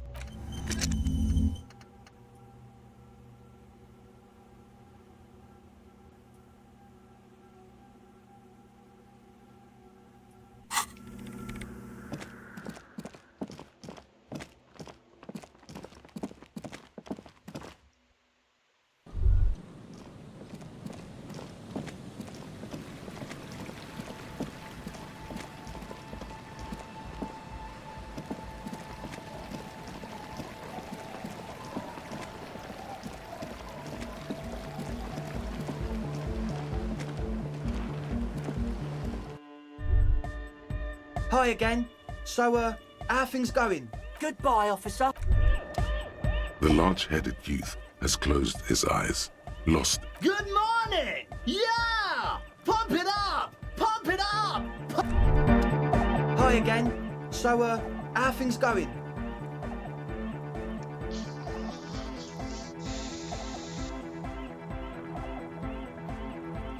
Yes? What's the deal? What kind of a hitch? An audio shortfall, you say? Guess what? We got speakers with massive low end. There's a good chance it can do it.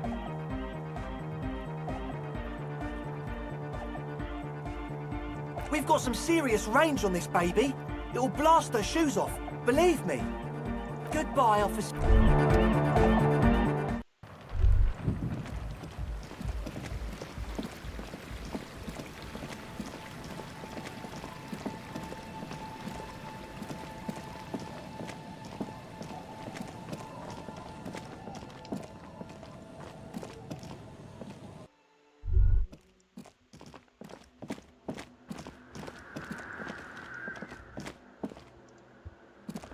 Yes, what is it?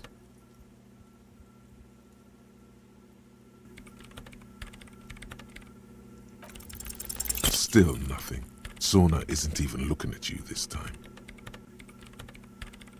The swallow, you mean? Great.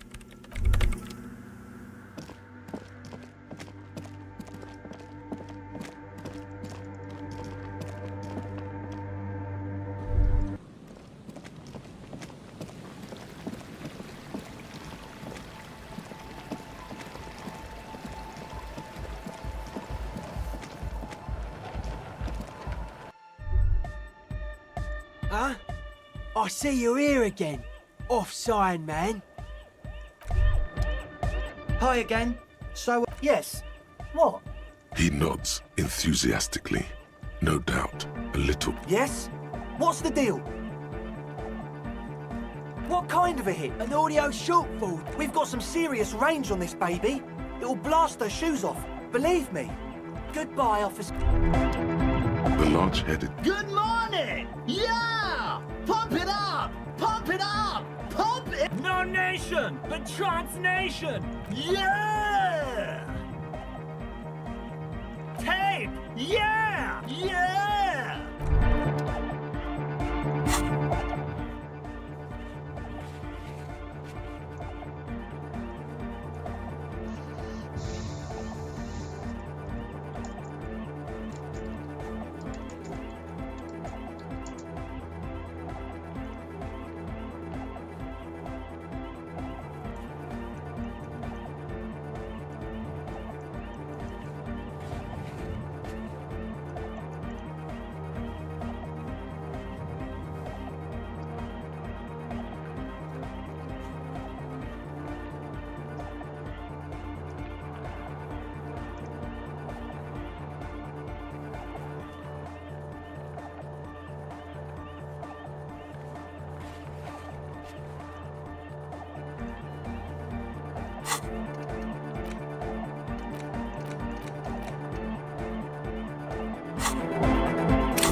large-headed youth. Good morning! Yeah! Pop tape! Yeah! Yeah! Bro, what the fuck am I supposed to do?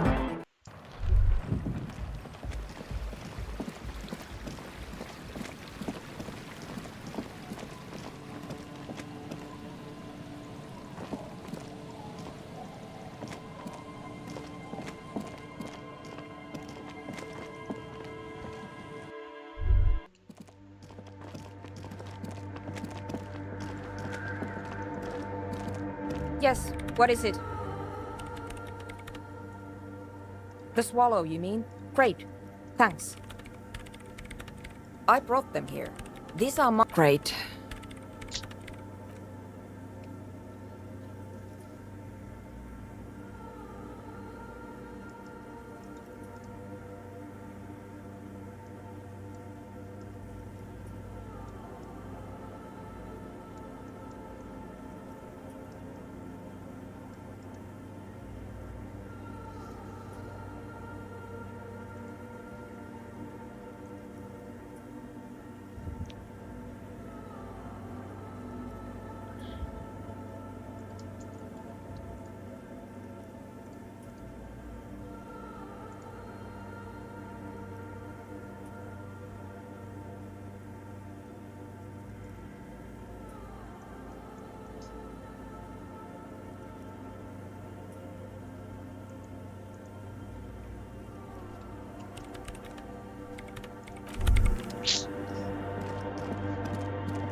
Hi again. So, how are things going? Yes? What's the deal? What kind of a hitch? An audio shortfall, you say? Guess what? We've got some serious range on this baby. It'll blast her shoes off, believe me. Goodbye, officer. The large-headed. Good morning! Yeah! Tape! Yeah! Yeah!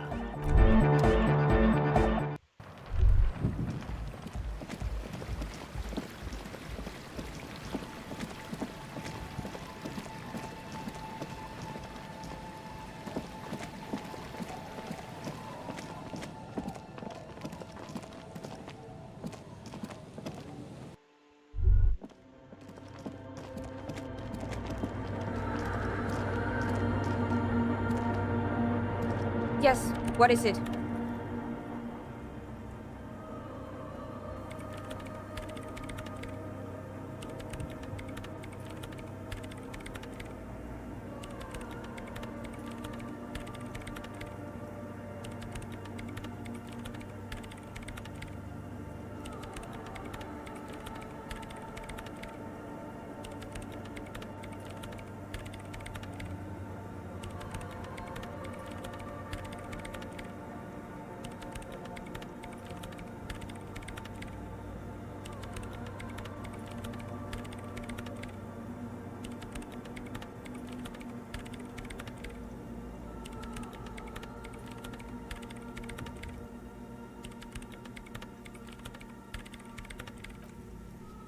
Fuck, bro, I have to fucking raise my perception. That's it. That's the only way.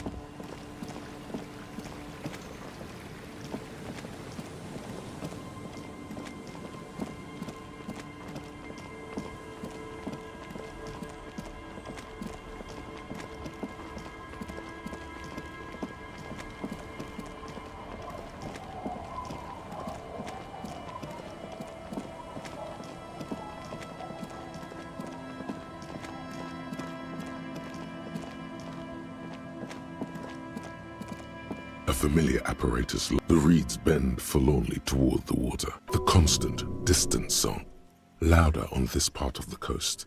This trap is also full of panicked locals. Another empty trap.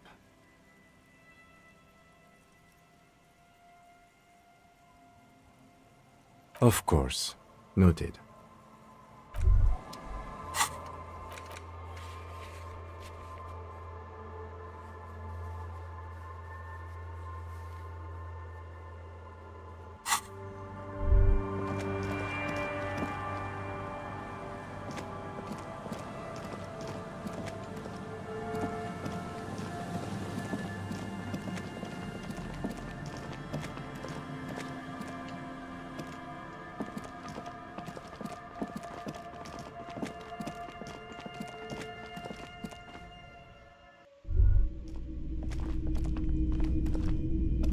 Hello, hello.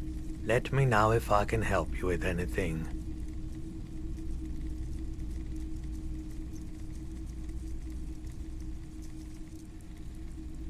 I wanna buy something, bitch. All the old A typical Martinez streetlight sits among assorted You see rows of toy soldiers guarding the rest of the trinkets displayed on the table. Why? What's this? A headless man riding a horse? A headless man wearing futuristic tracksuit trousers that say... Oh, that's the Headless Phone Rider. The Headless Phone Rider. It's an urban legend. At 50 cents. Bargain price. I'll throw in the tiny cap too. I think he's looking for it. Or something. That... He lost his cap when he lost his head. Perhaps he's looking for the head. Did I mention that this figurine is supposed to be lucky? Always carry it with you. That was a very smooth salesman's grin that almost comes...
The hawthorn tree on Rue de Saint-Gislain.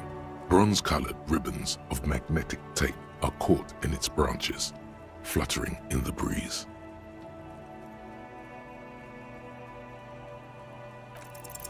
Like an immaculate labyrinth, the magnetic tape twists and turns around the branches. Oh my god, bro. I'm getting so fucking unlucky today. You just can't get it loose. The hawthorn tree is not an inanimate object. At first, the destructive urge felt exhilarating, as if it added something to your persona. But the feeling swiftly receded. The gnarled hawthorn tree on Rue de Saint.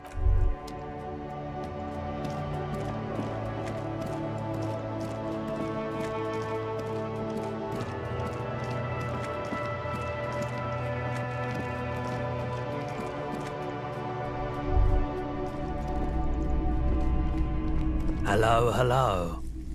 Sure, let me have a look. Another time, have you tried it? It's almost like the lieutenant steps away, pretending to go ahead then. He thinks he won't be your knock, but he won't be thrilled about this either. If you say so. Here you go, man. Not so sure about this. Because it's an anti-radiation drug, and you're a cop, not a post-apocalyptic scavenger. Of course. Sure, let me have a look. Anything else you're thinking of selling?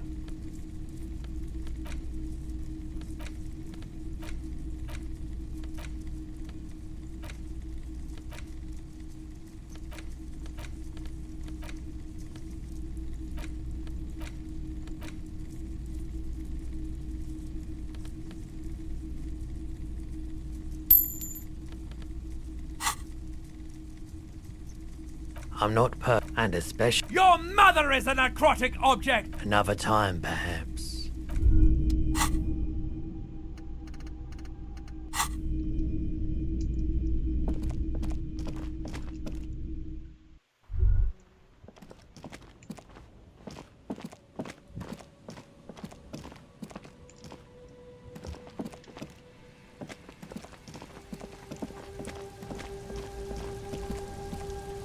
Everything's still cool here, officer. Tapes? You mean like music tapes?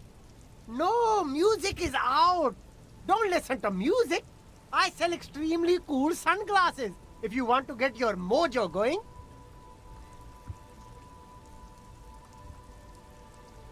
Tapes? Tapes are everywhere. They're worthless. Kids throw them in the trees. There's one in the bushes, right behind this lorry. No one would ever throw a good pair of high-quality plastic sunglasses in the bushes, mister. You should have a look. It's better than nothing.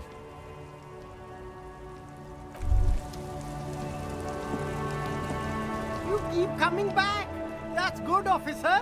Keep browsing those clothes. Keep saving that economy. If he really wants to save the economy, you find your hands deep. Economical, but also trendy. Look.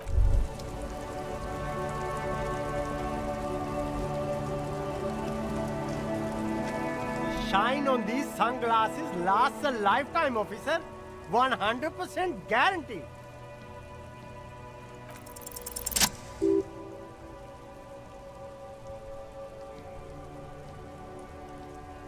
Oh, very interesting choice, officer. Very high culture. This is how a sea monster sees the world. You've become a sea monster, Harry. Yes, but the... Wow, officer! You look so cool! And they can be yours for a mere 3 real. My regular customers have passed them all up because they've got no taste. But you found them. The lieutenant tilts his head and steps back, eyes narrowed in a thorough examination. It's a case to him. You look like a musician, like a blind musician, but you could do worse. Take them if you want. A man who knows his style. Much respect.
Where the fuck is this?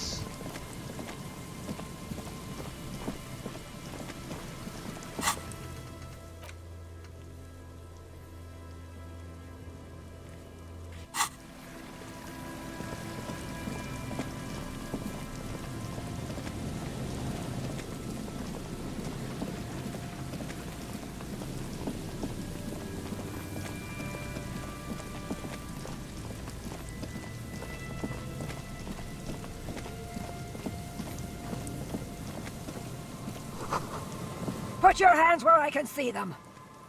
Holy fuck. Show me your hands. This is the pigs. Show me your hands. Right now! Show me your hands! Right now! Scavenged, battery-powered police lights protrude from her back. The flickering light show reveals a gun in her shaking hand. Her hand is trembling from some sort of neurodegenerative disease. Madame, please drop the firearm immediately. Failure to comply. Suspect is displaying aggression. Officer, under duress! Officer, under duress! I am the police. Don't move. Don't move. Hands on your head. Suspect is armed and dangerous. Suspect is on the loose. Suspect at large. Officer, administer street justice at our own peril. That one extra lick with a baton or extra knee strike above was what was actually required.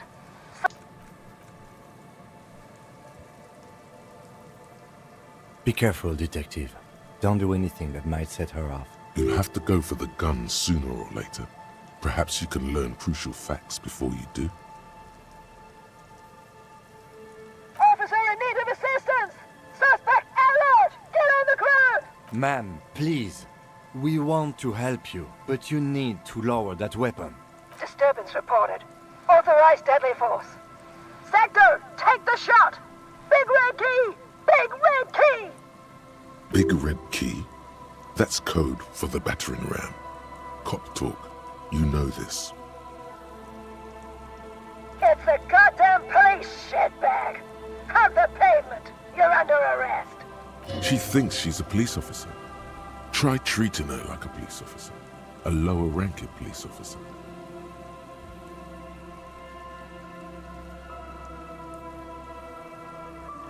What?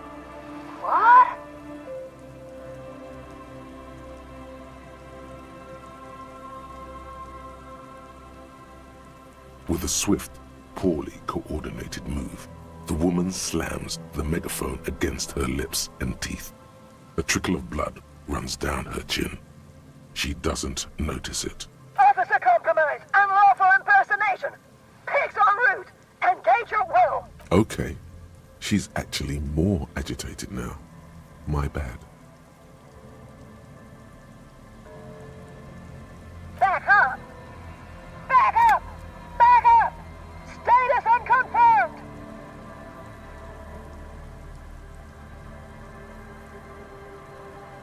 No! Oh no. No. I thought Mr. Moran. Gareth! Aggravated assault! Man down! Officers in pursuit! There's a scenario unfolding in her head right now. It has nothing to do with what's happening here. What's the situation, officer?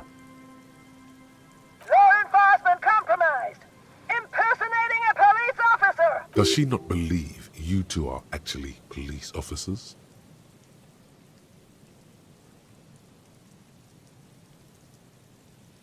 License and registration! License and registration! Come in, dispatch! Sector! Sector! Azimuth! It's not a code, just disjointed words. Alright, here's how we do it. As soon as that gun isn't pointed at you again, you dash right. Then immediately close the distance. Left hand grabs the barrel, right one breaks the wrist.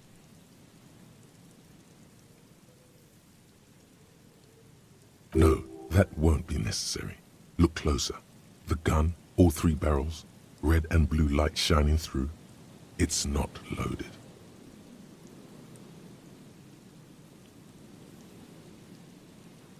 Huh? My God, I think you're right.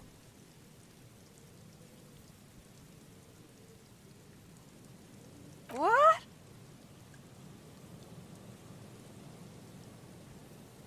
This isn't police issue. Police weapons have bullets.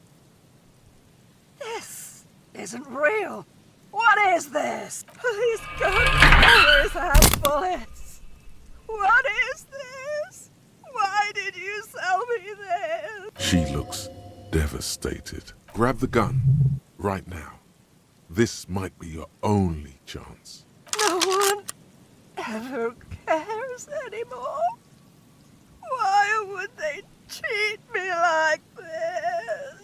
This linden-headed machine of pain and undignified suffering is grinding to a halt. Tired of walking the desert, it doesn't want to feel or think anymore. Poor woman. We need to figure out what to do with her now.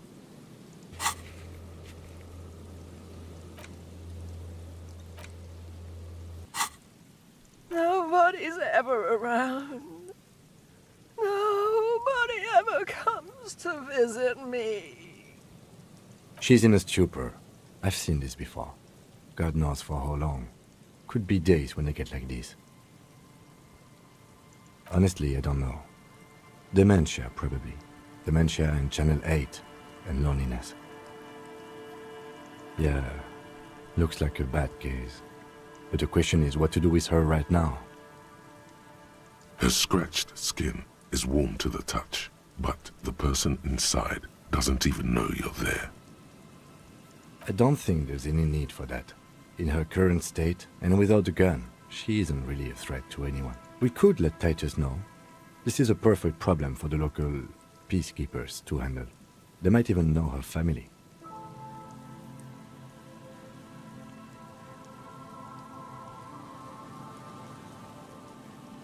Then we can ask him once we get back to the whirling.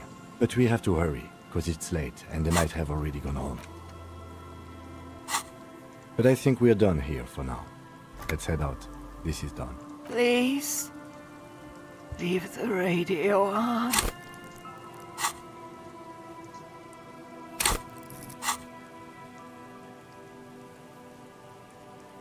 Reflex to what? Being left alone. She stands motionless.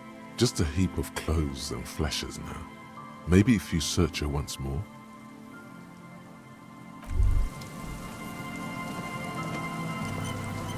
The woman stands slumped. Is one of those things a police cap?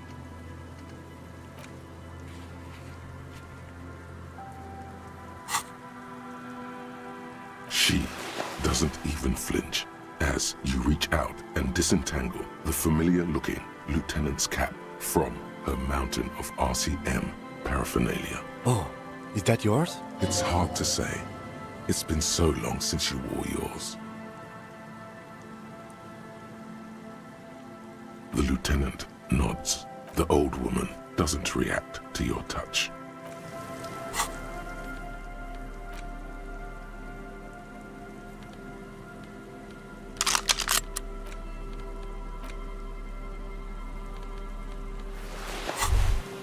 Holding the gun feels natural and satisfying. It's like an extension of your arm, the polished wooden handle almost fusing into your palm.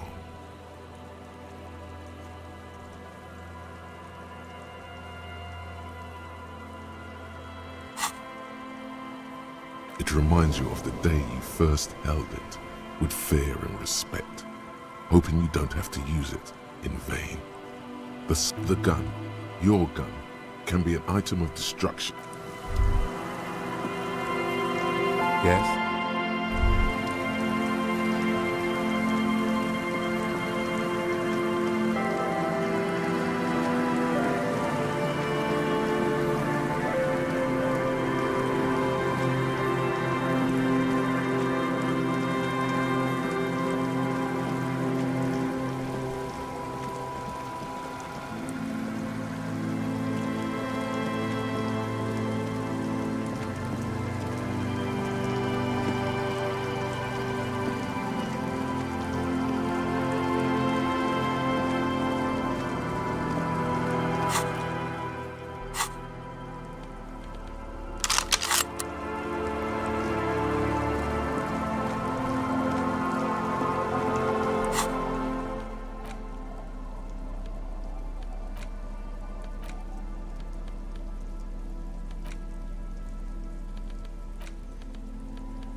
The Copper NATO is back.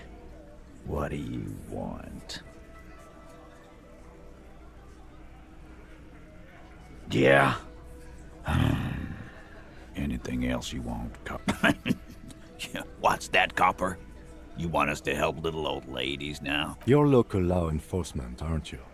Helping troubled civilians should fall under your jurisdiction. Yeah. We'll send someone out. Who is? Wait.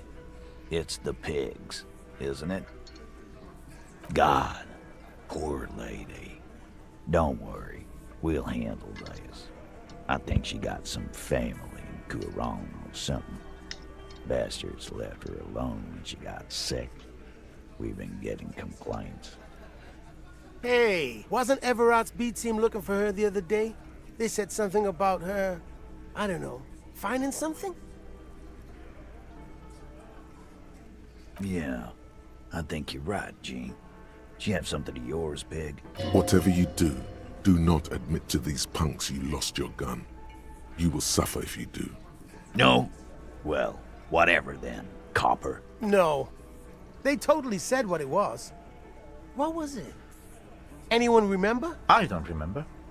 I was fucking drunk.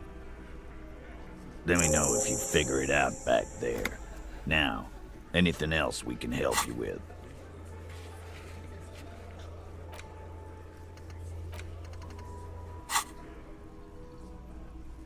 Auntie LaPlante, we always called her.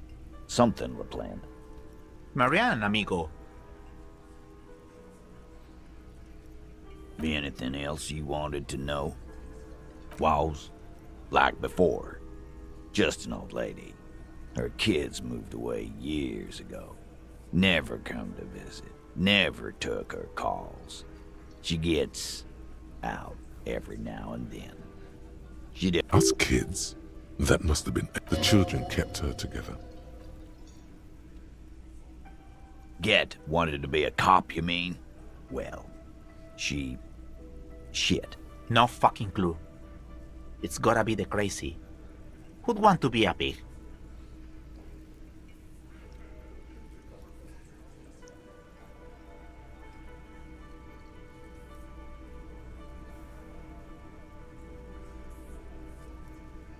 No, I didn't. Because I'm not fucking stupid, Polizonte. Yeah, Carl. That's some pretty fucking weird shit to say. The pigs level weird. But whatever gets you through the day. Dunno. She lives by the water. Shit washes up all the time on the beach. Police paraphernalia doesn't just wash up on the coast, people. It's not like we dump it at night. She bought it, collected it. Station 41.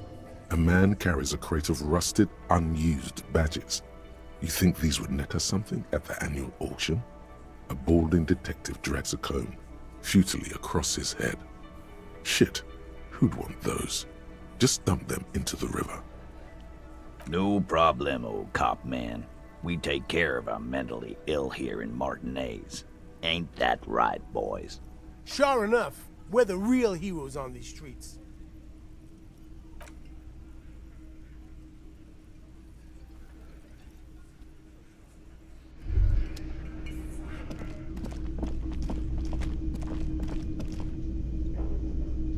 Wow. Just wow. I hope you really enjoyed yourself up there. Had a cathartic experience. Because for the rest of us, that really sucked. It's safe to say this is about your karaoke performance. I get it. You were purposefully shit. So original. I'm not letting anyone up there again. Ever. Now what did you want? Got the 20 real? Good. You got the room for the night, but remember, you'll need another 20 real tomorrow.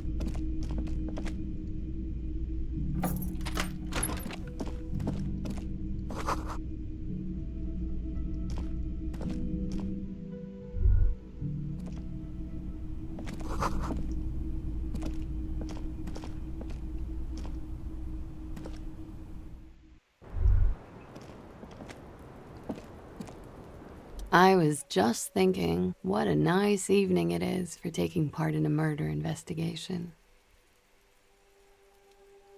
Oh, no, of course not. As I said, it would have been too risky for me to use those documents anyway. My employer gave them to me. In truth, I should have destroyed them. She doesn't seem to be lying. She's genuinely spooked by their disappearance.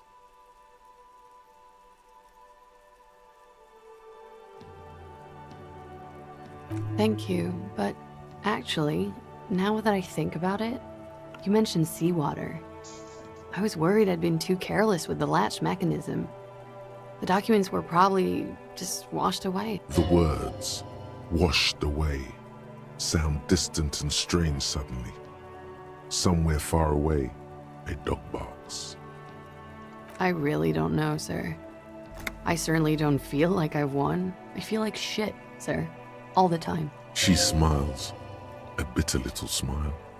She means it. Clearly, I haven't. We're having this conversation, aren't we? How well could it have gone, I mean?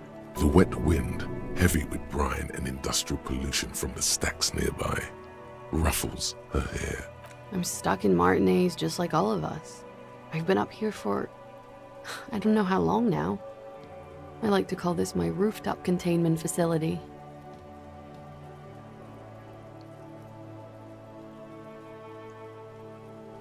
For my sins, of course. The long-standing sins of a bad, frivolous person. For destroying my first love. For working for bad people. The list goes on and on. Did I? Why do I still feel suspicion hanging over me then? What I managed was to get him killed. I understand that. I don't know what to say. None of this is fortuitous for me. She nods, slowly, carefully even. There is suddenly a strange glint in her eyes. Not malicious, but dangerous. Nothing happens. There is a mass of droplets above the planetary body, colorless, merging into one another. The sky is low and cold. So, officer. Yes. The night before I saw you in the hallway and reminded you you're a police officer.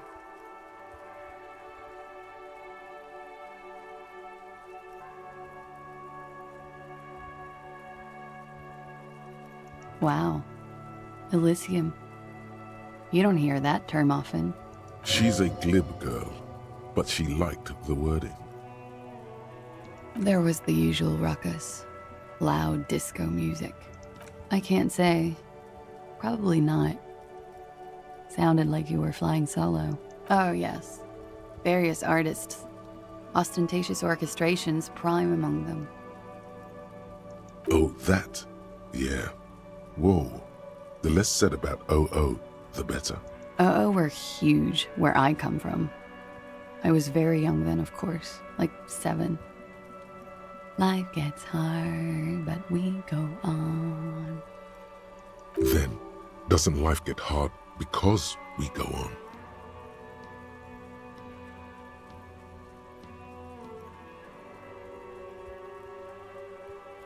I think you might have come to the same conclusion last night. At around 2 o'clock, the disco stopped, and there was a change of pace. A slow, sad song started playing. Like organ music on repeat. That went on for quite a while. Some of that time you were yelling along to it. Yes, there was a church in there. A really small church. Like the smallest, saddest church in the whole world. It was about that. And also that it doesn't matter anymore and that we're alone now. It was difficult to tell. The song itself was very quiet and soft, but you sounded like a wounded boar, sir. It was hard to understand what you were singing on top of it.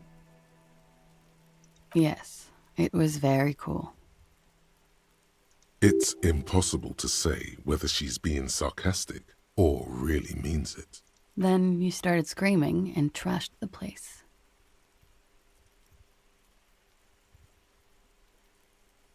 A window was smashed, the tape player probably, the song stopped.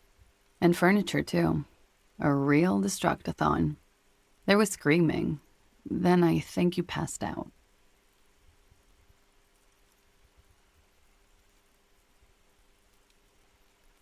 There was.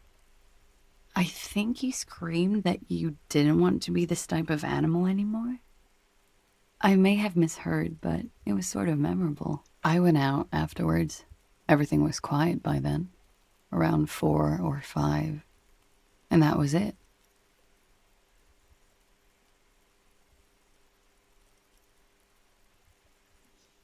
She feeds herself another cigarette.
The bed is still cold from the broken window, and not too inviting.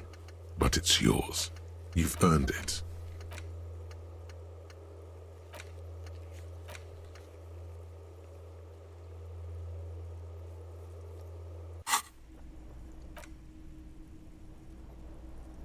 The room behind your closed eyelids is familiar now. The only home you've ever known. Its darkness gathers. Like a deftly cast fishing net, sleep pulls you out of the world and into its dark shore. The rough mesh chafes, tightening around you, it digs into your brain. How have things been going for you out there? Helped anyone lately? Saved anyone lately?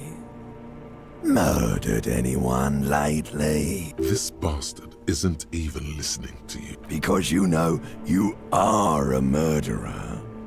A disco music listening psycho killer who offs poor people.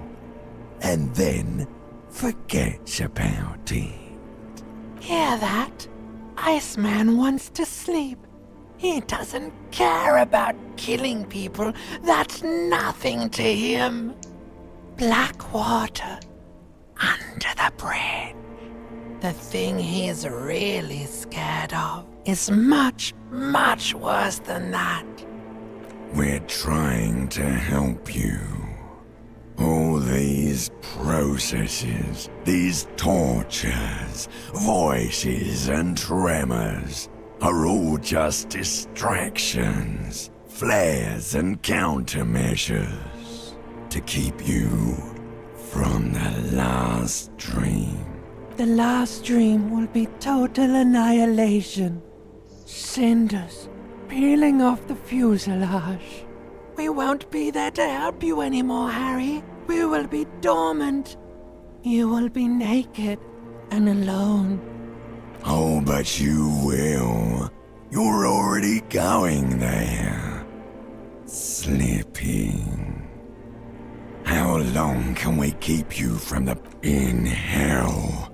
An ancient sadness, brother. 10. Everything is so okay. Your eyelids flutter open for a moment. When you close them again, you sense the light of the room around you. You're back. In 2 seconds, the alarm will ring. The last thought in your head before waking is, maybe you shouldn't have seen that stained glass window in the church.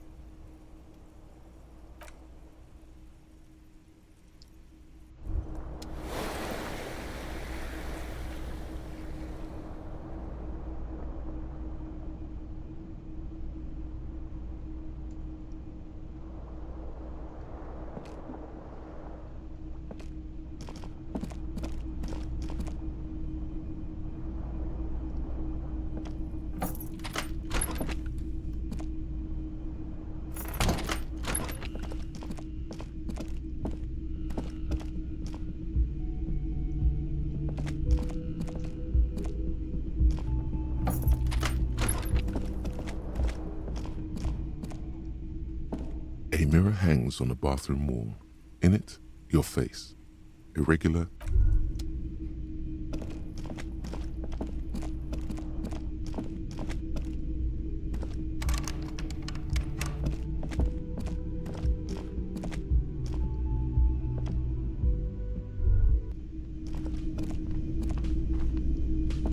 Yes?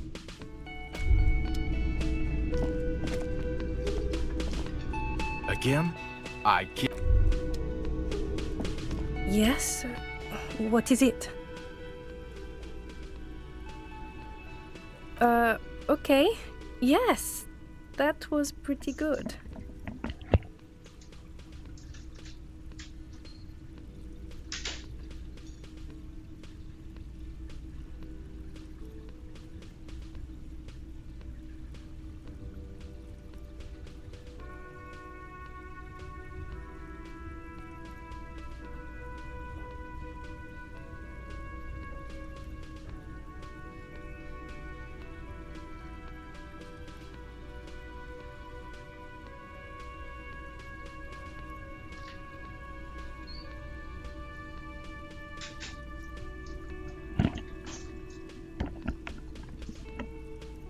What? No.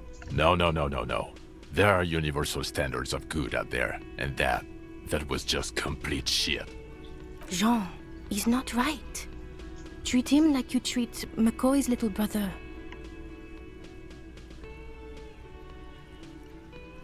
Lieutenant W. Freighter, John Archetype McCoy's younger brother, Lance McCoy, although a man of 32 years, will mentally never surpass a 6-year-old. Now he's got a problem with learning disabilities. Is that supposed to be ironic? Jean, detective, I don't understand what you're talking about. God damn it, you leave her alone. Keep your weird bullshit to yourself and be professional for once, for fuck's sake. Can I actually help you with something? Yes, of course. Preposterous. I mean, you would remember if they were, right? Who forgets their squad mates? That's not possible. Of course I'm with him. Why do you ask? And you look like you don't bathe, on principle. Please, let's not turn this into another exchange, okay? It means I'm a patrol officer, sir. Again?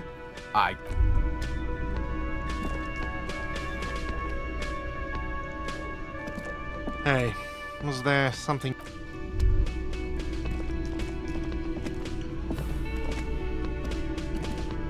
Oh, hello, dear. There you are again. Oh, you don't want to hear about some old woman's ramblings. Reflexively, the lieutenant read his familiar notebook. Well, it was summer. I was building a racing track out of sand on the beach near a tall stand of reeds. Quite a tall one. Many times my height, I remember. when all of a sudden, I'm getting ahead of myself. I was 5.5 in Betancourt in the suburbs. My grandmother had a summer home there. She'd just started forming memories. Real memories. Not the billowy haze of infanthood. The strangest moment of my life. I looked up and one of the reeds moved.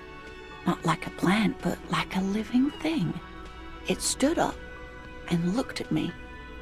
Its body unfolded like some antique toy. I've never seen anything like it. I didn't know this can happen, so I reached my arm and touched the thing. It felt just like a stalk of reed, but it moved, swaying, towering above me. After a while, 20 seconds, a minute maybe, it left, went into the reeds. I tried, but I was only a child. There was mud and Where did you go? Don't go.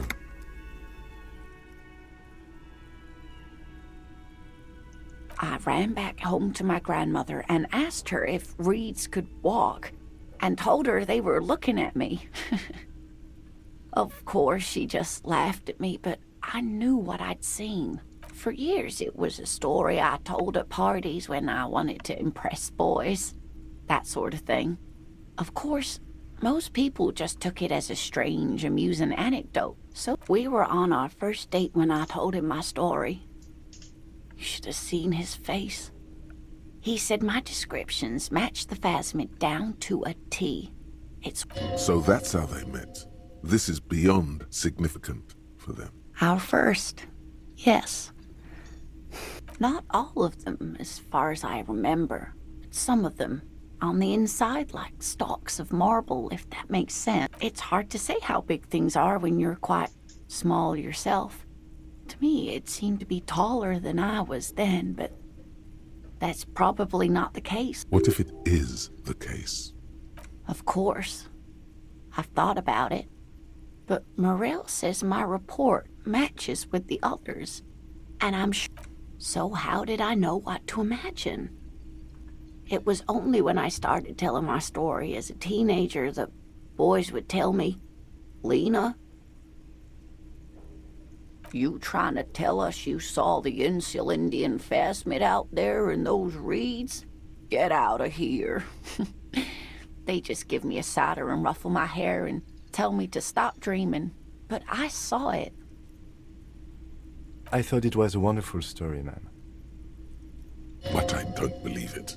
A child left unattended on a warm day. Children make up stories and then end up believing them. You're welcome, sweetie. I do appreciate the chance to relive it whenever I get one. It was just such an impossibly sunshiny day. And she could get up and walk right into the reeds on her own, into the mud, anywhere. Goodness, how is he? Did he say why he hasn't returned yet? He's fine, ma'am. As we had suspected, he couldn't get back earlier because the water lock on the canal was broken. Now he's just finishing up some work. Oh, yes. That's my Morel. He's bound to catch a cold staying out there for so long. But I am so relieved to hear that he's okay. Thank you for putting an old woman's heart at ease, if even a little. You haven't, however. There are dangers out there. Our aging body's foul. Her heart won't rest until Morel is safely back with her. You know, to hell with it. Let's have more cryptids. Of course, officers. Is there a particular cryptid you two are interested in learning about? Hey, you promised you'd only ask about one cryptid. The lieutenant pauses, thoughtfully. Something in him breaks. Ah, fuck it. Let's have more cryptids. Well, the smallest cryptid is the Cryobacter catlensis, a unicellular bacteria. The bacterial colony Migenou found had remained alive while frozen in ice for longer than anyone could reliably estimate. Migenou disappeared shortly after injecting her everything. After Migenou, we can assume that she has been living somewhere in the wilderness for of course. Fuck this shit. come on, bro. So fucking bored.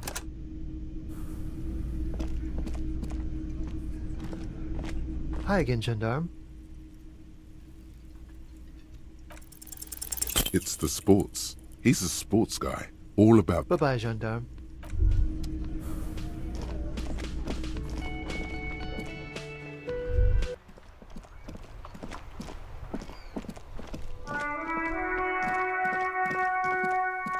You see a set of tire tracks in the brown slush that covers the plaza mosaic.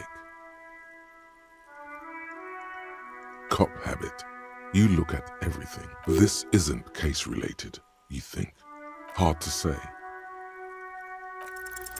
The tire tracks were left here by an unknown event that took place some days ago. It's a message, written in the language of burnt rubber. Some of that rubber stuck to the tiles right in front of the whirling in rags. This is point A.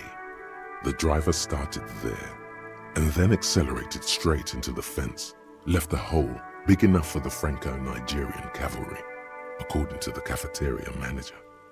The driver proceeded to back out of the yard, barely stopping before hitting the adjacent building, before heading south. Must have been in a hurry. No wonder the cafeteria manager seemed frustrated when he was giving us directions to the yard. Well, you did provide us with a very convenient access point to the crime scene.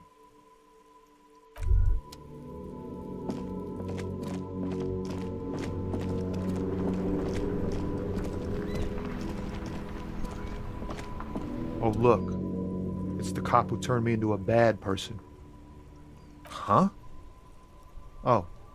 No, I ain't got any money. They don't want the bosses, man. Dunno. What you need? Inside, you see a set of steering levers, a radio microphone, This is Precinct 57. How may I assist you?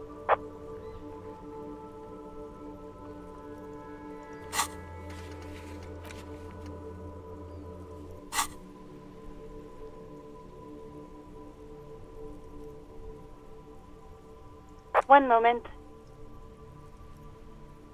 Can you please describe the body? Age, sex, cause of death? We suspect he might have been inebriated when he fell. There were bottles all around him, and traces of vomit on his shirt. Any signs of violence? No field autopsy necessary. What about his belongings? Did you examine his clothes? Any information on the library card? Good. You have a lead. Do you and Lieutenant Kitsuragi want to take the case, or should I assign it to someone else? I have assigned the case to Lieutenant Kim Kitsuragi. Please follow up on this library lead to identify the man. We'll send someone to take the body to the morgue. That's all for now. Thank you for reporting in. Is there anything else I can do for you? I'm afraid they're closed. It says here that the library is open from 10 a.m. to 6 p.m. We should try again during business hours. Anything else, Detective? Just a moment, officer. 10-4, come in, officer. Over. 10-4, sir, glad to hear that. I'll write down that there is no need to issue a new one to you then. Over. 10-4, sir, roger that, and very glad to hear it. I will make relevant changes to the report. Roger that, 10-10, over and out.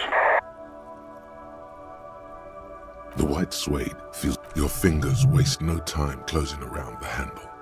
Clutch disengaged. Release the handle. You feel an uninterrupted connection to the mechanics. Of course it's only in your head. Of course it is. But it almost feels as if the smell of fresh, I'm good, cherished and cared for, in the hands of attending at the bottom of the sea. So strange. The machine is not on the bottom of the sea at all. A dark feeling. The handle is pulled back. Somewhere deep inside the drivetrain, the disc is made. In the cabin, you see a set of steering levers.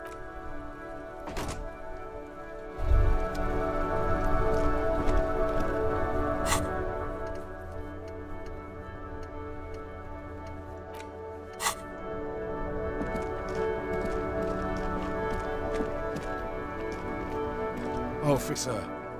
Care to play a game with the lonely old man? Actually, never mind. Wouldn't be the same. The prick is gone. I can barely believe it. But he's really gone. He is trying to retain his jolly facade, but the underlying sadness casts a deep shadow over his wrinkled face. Hell, most likely. He was an absolute Kent. His hungry little heart finally gave out. The dock workers found him in the guard booth this morning. Wasn't even supposed to be working for another week, but he just had to prove how tough he is. Did he feel like he has to prove he can still pull his weight? Doesn't need handouts? Guess he was about to head home, 'cause when the dock workers found him, he was wearing civilian clothes and not the Kuketu uniform I saw him in all the time. Sometimes I thought he was wearing it just to piss me off. Now the joke's on him, 'cause he's gonna be buried without it. No, René was the most stubborn man in Revachol. Nothing you or I could say would ever push him to do anything. The man was completely immovable. He has doubts, but right now, he just wants to move on and not think about it. I repeat, an absolute Kent. Even his old army buddies didn't want him around. He was like an old viper. The only people who could stand to be around him were Jenny and me. She saw something in him, and she never lost sight of it.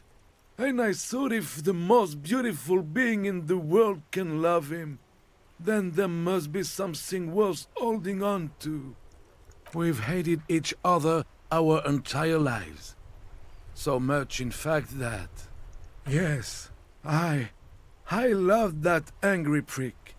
He didn't deserve it, but I did. You know what his last words to me were? In Guillaume's time, you'd have been shot without trial. That's what he said to me. He lived a Kent, and he died a Kent. Let's leave it at that.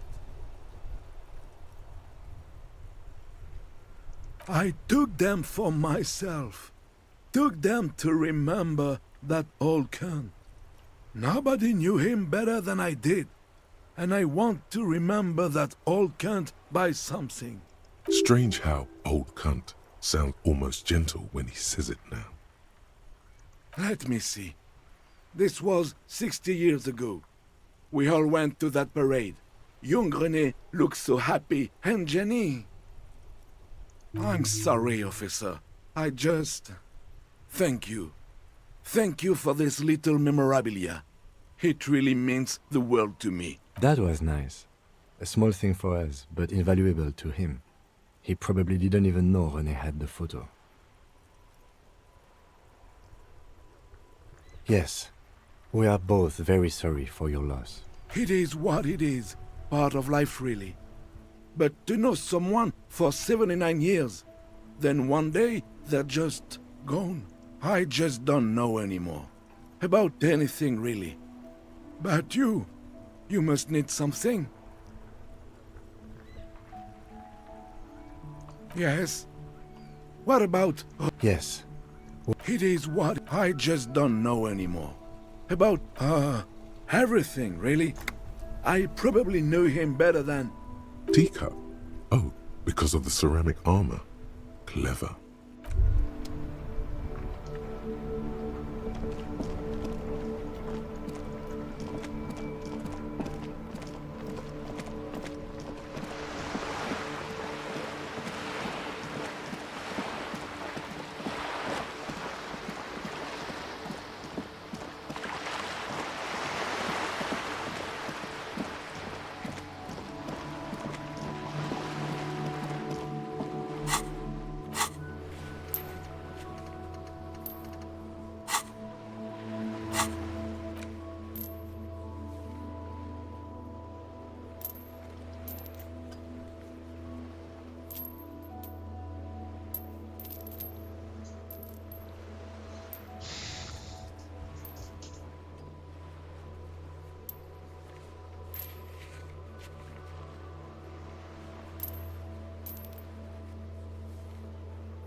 There, on that balcony, do you see it?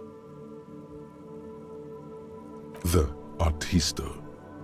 Now, hold up. You can't go into a bullring without a prep talk. It's baby's first sales negotiation, after all. Savvy's got to give you the do's and don'ts. That's a pathetic-looking bull. Where are the sharpened horns ready to puncture your gristle? There's no real danger here. Artistos are known to repel wealth. It bounces off their skin like rubber.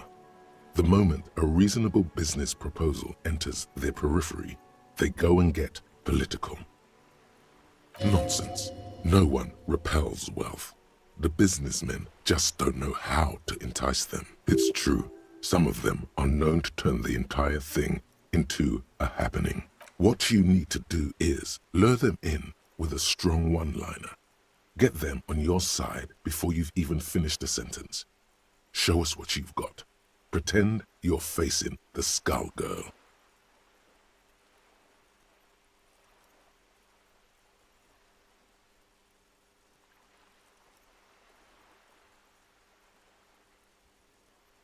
Mamma mia! If this isn't the top seller in La Delta, no one expected you to nail this on the first try. Congratulazioni!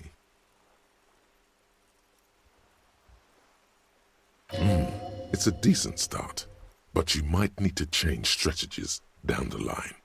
Okay then, off you go. Let's see what you've got. Hello again, officers. Have you come to admire my mural?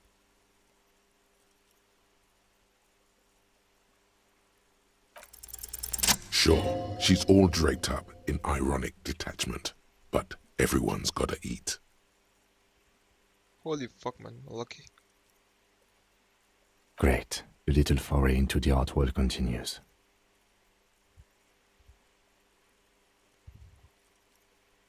His words are hiding a tinge of excitement. He's not so detached from your pursuits, after all. Blah, blah. I'm not for sale, Piggo. Told you these artist types repel wealth. Turn it around. It's the seller who wields the power in this relationship.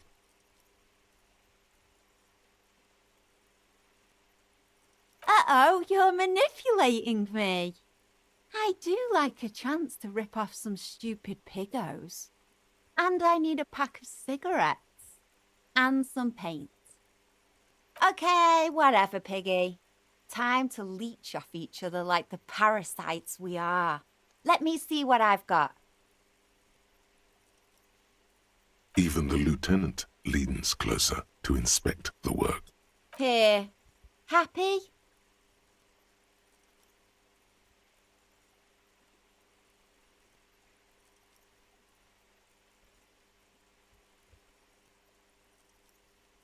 Interesting. You can immediately see multiple ways to interpret this piece. What is the experience that the artist is trying to create? What bodies and spaces are they seeking to explore? Remember, this is a buyer's market. You're the one who's in charge of pricing.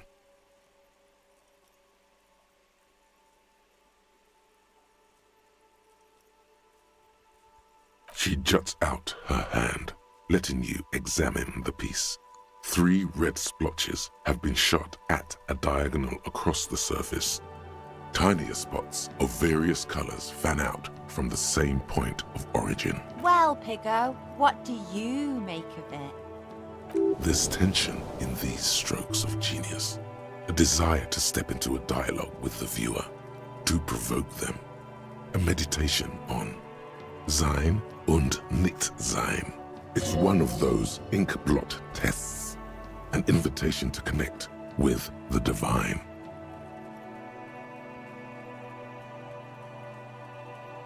Yeah, whatever. Spaces, bodies, shit. Hit me with that lingo. Signature?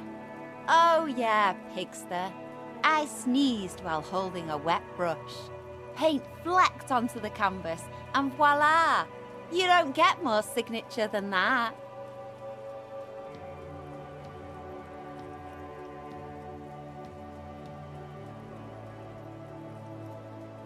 If you say so. I like to think that my trigeminal nerve painted it. 67,000 real, and your head on a silver tray. Remember, this isn't about the art or the artist. This needless purchase implies your excessive wealth. Art comes across as more tasteful than simply hanging cash on the wall.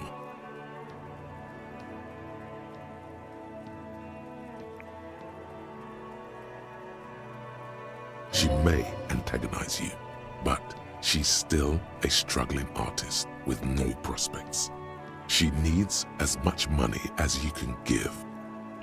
Lowball her, the wretched are used to rolling with the punches.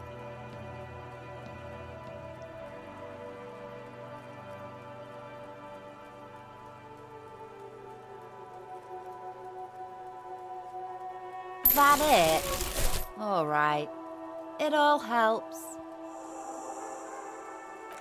Splendid. Your first physical asset. But no time to stop. Money grows old unless it keeps moving. You need to find a buyer, preferably someone who will pay a high price for such an exclusive piece from a local artist.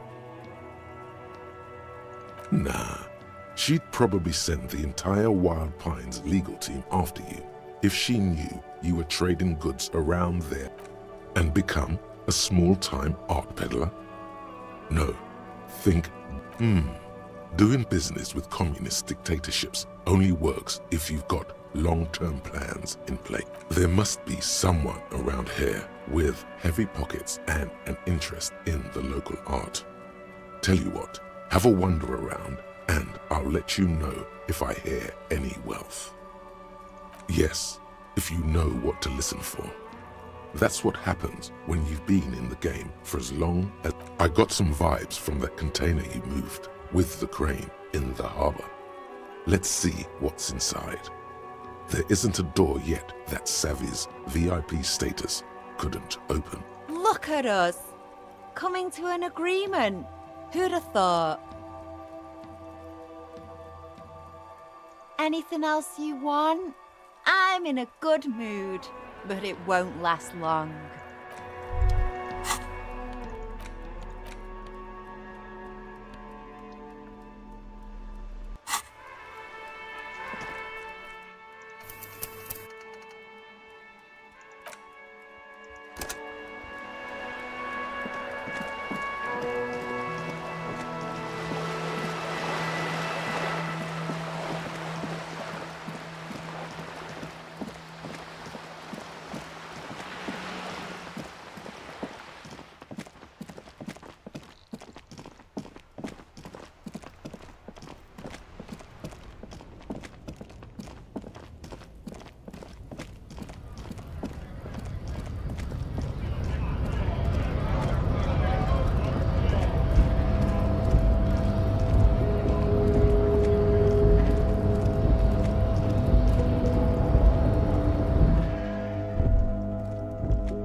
There, in that container you moved, there's something rich in there. We've got to get inside. Then it's time to show you how a master does it. No lot survives around with Savvy. Get me up close. You're back before the cargo container. Its drawer has not lessened since you were last here. If anything, it seems to have grown slightly. Step aside, rank and file. Savvy's at the top of the VIP list here. That's right, out of the way. Whoa, Watch it. How'd he get in front? Little slime ball. Thank you. Now, are you ready? It's time to make our entrance. At first, your knock rings hollow on the door. And then, just like that, you hear a click, then a rattle. Some mechanism unlocks itself inside the door. Ahoy! Come on in! You can't be serious.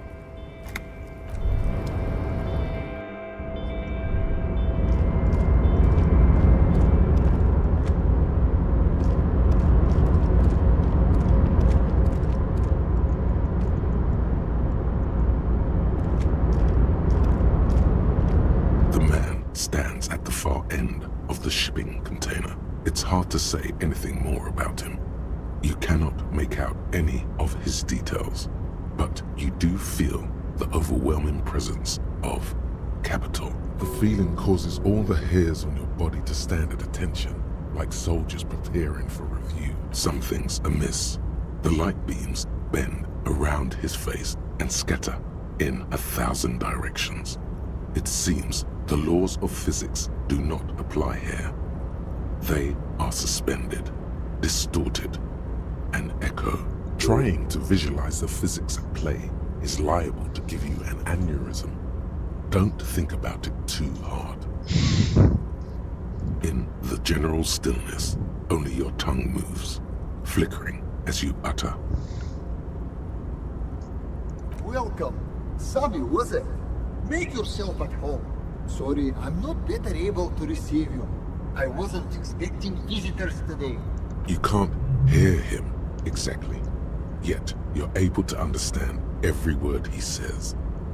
Now, what can I do for you, gentlemen?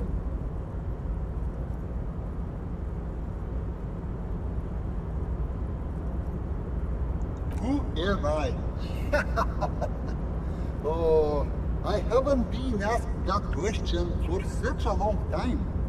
I don't meet a lot of people outside my circle these days. Anyhow, my name is Rustam Diodore, investor, license holder, and extremely high net worth individual. And your name is Savvy, right? We've hit the big time. This is the man who's going to make you rich. Always rely on your friendly neighborhood swindler. Mr. Diodore, I think there's been some confusion. His name is, in fact, not Savvy. Let's start over. I am Lieutenant Kim Kisuragi of the RCN, and this is my partner. Pleasure to meet you, Harrier Dubois. I must admit, the name suits you very well. Oh Lord, not this again. Oh, nothing.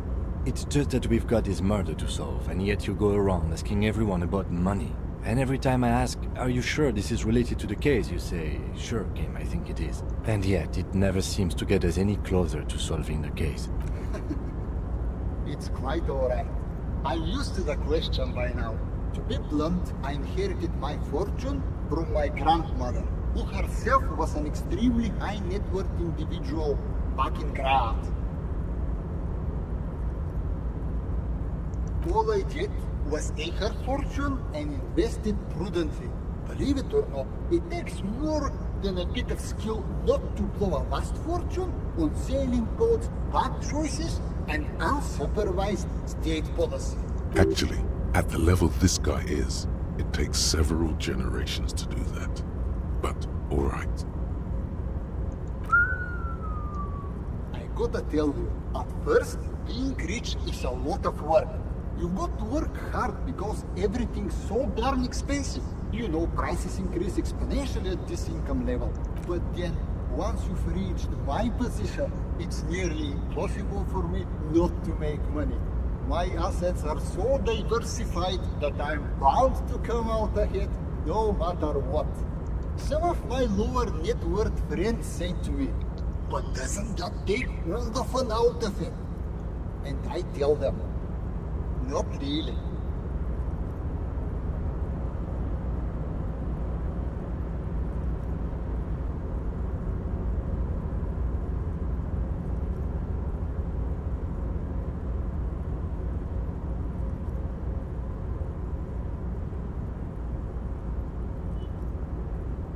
Precisely, Mr. Dubois.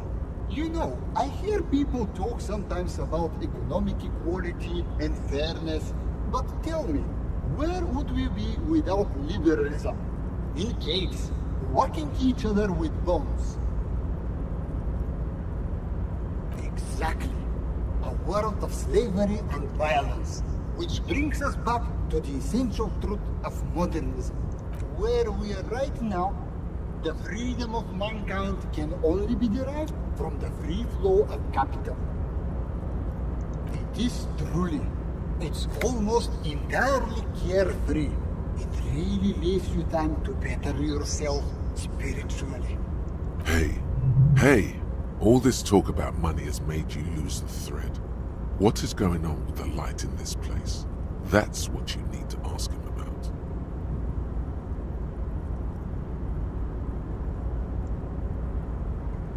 What do you mean? Are you talking about my chin? Oh, that's what you mean. Yes, I've heard of this effect, though I've never witnessed it myself, of course. It has something to do with our Weiss-Wiesemann coefficient.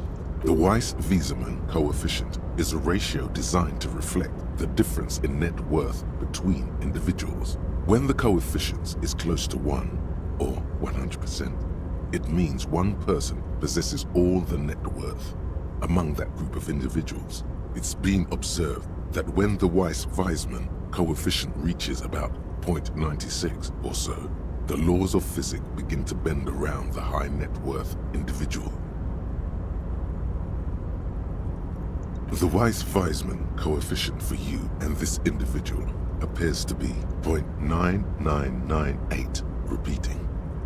That's not good for you. Among other things, but calm down. I'm but a lowly single-digit billionaire. No, not really. There are actually quite many digits. A man this chill is at least a triple-digit billionaire. I see nothing of the sort. To be frank, all I see is a gentleman who's unusually well dressed for Martinez, in a cargo container, which I admit is odd. Yes, I imagine that does look strange to you. My container. Traveling. This is a great way to get around. It's fun, it's safe, and it gives me lots of time to think. By the way, let me now ask you a question. Where are we exactly?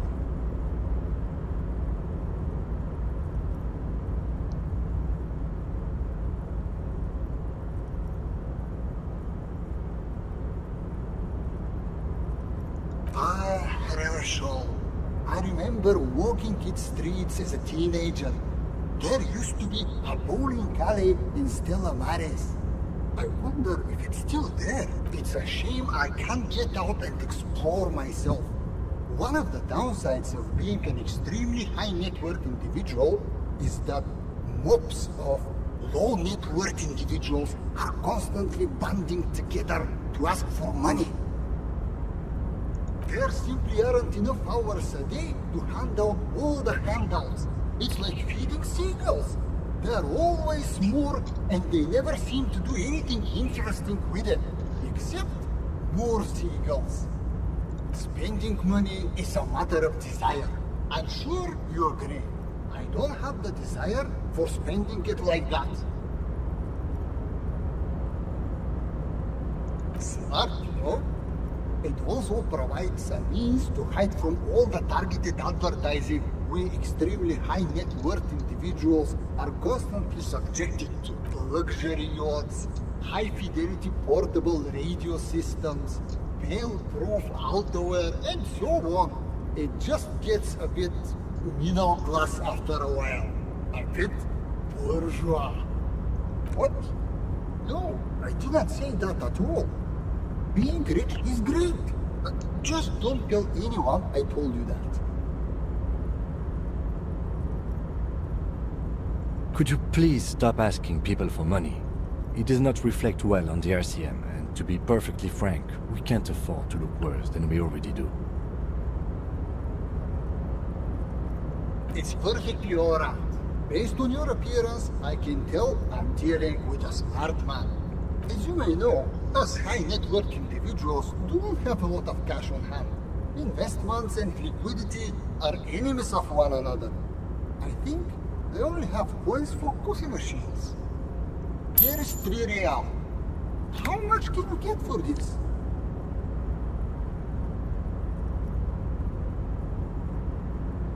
Yes, I'm sure. You know, maybe you can make that money grow. Come up with an investment plan. How's that sound? This is a proposal, not a question. These ultra-liberal types love losing huge sums of money on ludicrous proposals. Ergo, you should come up with a plan that's totally dead in the water.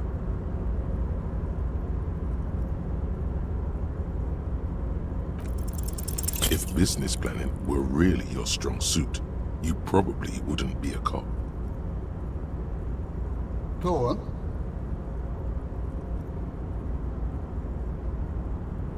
I'm ready. Nicking an idea that wasn't worth anything in the first place and trying to pass it off as... Hold on. Have we met before? Yeah, on second thought, it couldn't have been you. Your idea reminds me of a group of young men who came to me a long time ago, calling them they pitched me and a handful of other investors on an idea for a role-playing game that would, in their words, well, at first everything was rosy. They lacked the will to get things done. As their financial situation became more desperate, their ideas devolved from realistic to absolute insanity. We lost all of our money. High art types never deliver. They're only good for peddling Welkins or whatever creeps they come up with. I guess the inordinate amount of time they put into drawing mythical creatures did not generate a return on investment. Nobody knows for sure, but the place can't be pretty. Sadly, when we got there, it was too late. The concept had run out of steam.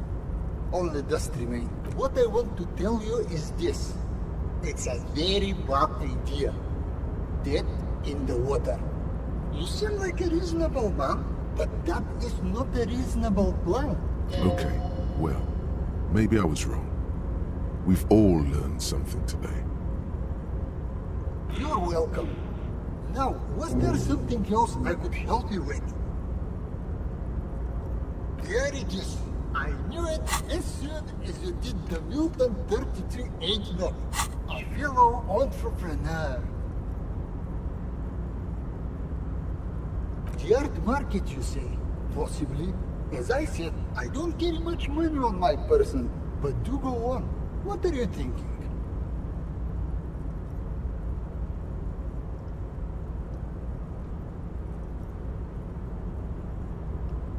Yes, the special knock that helps us ultras identify each other. I almost forgot it myself. It's a secret handshake of the ultra-rich, distributed through private access yacht clubs and inter-isolary balls for the heirs and heiresses of the old money. Where you picked it up is a mystery. But I'm getting sidetracked. Tell me about your business proposal. I'm all ears.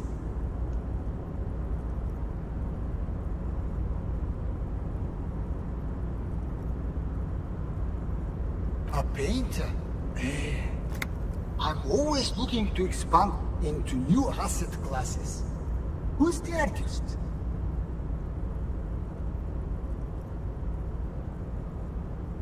Aha! And the name of the piece?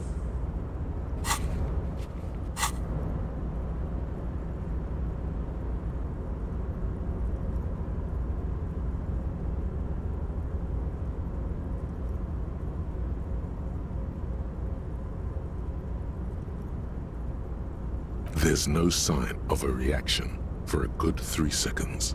Then... Keith? Just Keith. What were you thinking? Keith? You're not starting a boy band here. You're naming a future masterpiece. Keith.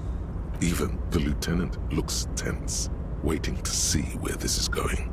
Keith, I like it. One of my nephews is named Kid. We haven't spoken in years, since I declined to pay for his most recent trip to rehab. But perhaps this will help patch things up between us. Before I invest, I need to know more about the work. How do I know this asset is going to appreciate with time? This is the only question that matters.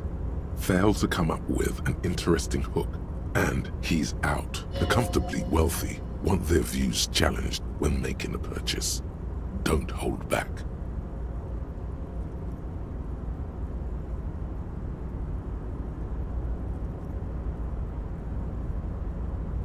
I see. I'll be honest. All I see are splutters that lack any true intention. Why are you letting this opportunity slip away? Give him a story, an experience. Make him want to run away with this painting and marry it in secret. Please, if there's something I'm missing, I'd love to know what it is. It lets you immerse yourself in a modern school of thought. Are you sure? Complete nonsense. Both Carpery and what you just said. Can't bathe in thoughts.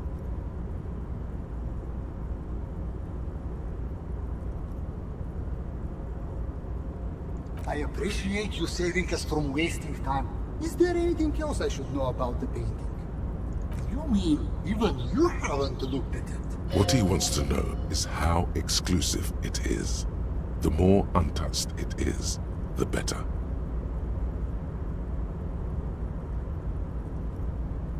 I see. So by artificially constraining supply, you're also stimulating demand. I have to say, it's a brilliant strategy. Wow, he worked it out all by himself. Such a clever boy. But is he gonna pay up? Well, I think that settles it. You found the buyer, my friend. A pleasure transacting with you. However, there are a few complications. I don't have the cash on me right now to pay for art of this caliber. What I can instead offer are shares in Mauer Koschlei Mercury Group.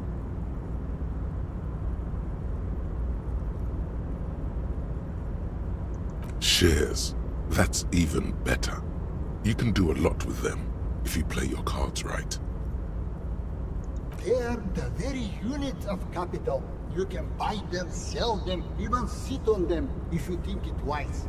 Trust me when I say this. Becoming a shareholder means you are part of the big leagues.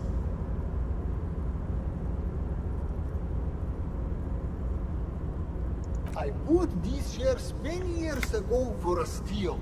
As predicted, Mauer Koschlei Mercury's operating profit has increased year on year, and there is no signs of it slowing down.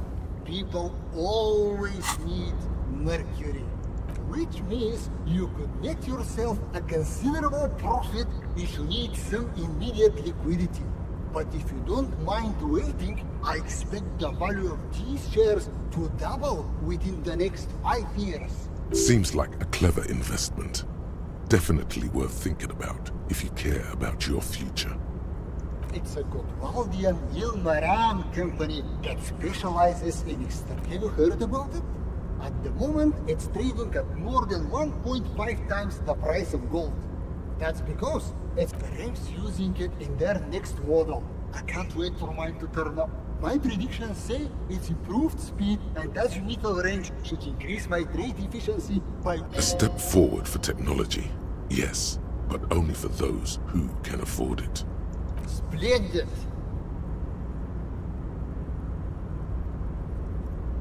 It looks almost ethereal. Is it even real? This is a stock certificate. Well, a photocopy of one. Nevertheless, it's solid proof that you hold shares in Mauer Koschlei Mercury Group. The light around the individual in front of you changes somehow as you take the scroll. You can't figure out what's different. You just know that it is. Something's rattling within you. It feels like the first penny dropped into a piggy bank. This transaction has changed the physical relationship between you. You are now more alike somehow. The Weiss-Wiesmann coefficient for you and this individual has now dropped to 0.9989, repeating. That concludes our part of the transaction. Once you've turned over the asset, my people will get the legal ball rolling. Another deal complete. Welcome to the big leagues! If you haven't already, I'd advise you to consider hiring a personal brand strategist. What don't they do?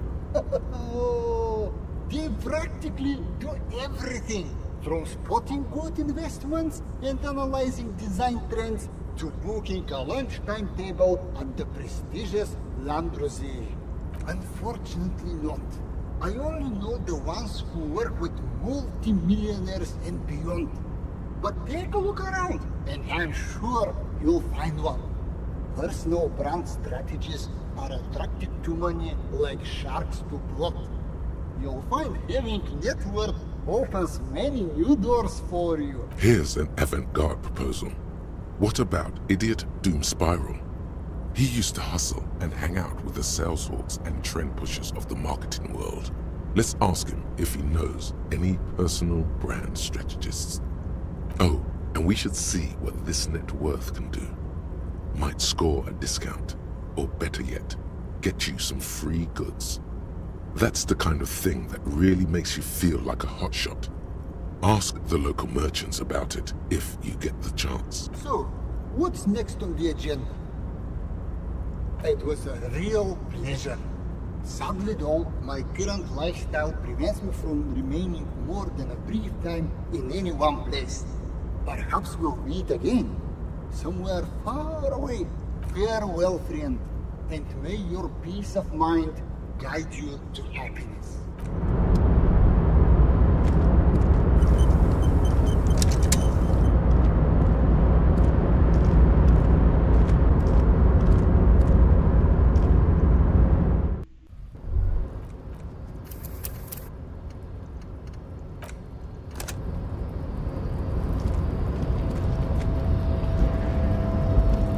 Yes?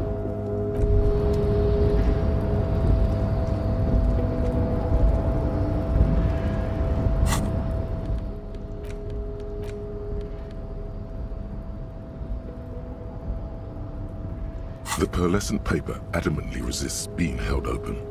It demands struggle at both ends. The print inside is just as taxing, due to its fine and curlicue font.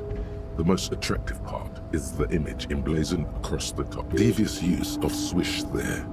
It's a font literally designed to win legal agreements by way of being almost unreadable through flamboyance. Inside an oval frame is a grey sketch of a curly-haired girl enthusiastically riding an industrial drill. It's churning up hard chunks of rocky ground and scattering them into the air.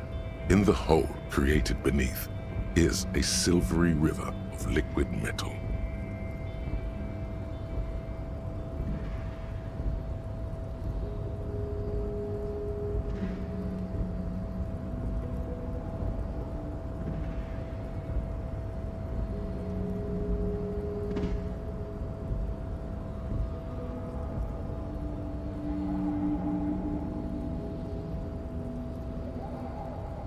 Her form is terrible. She needs to straighten her back and increase the downward pressure on that machine. Has no one taught her about ergonomics?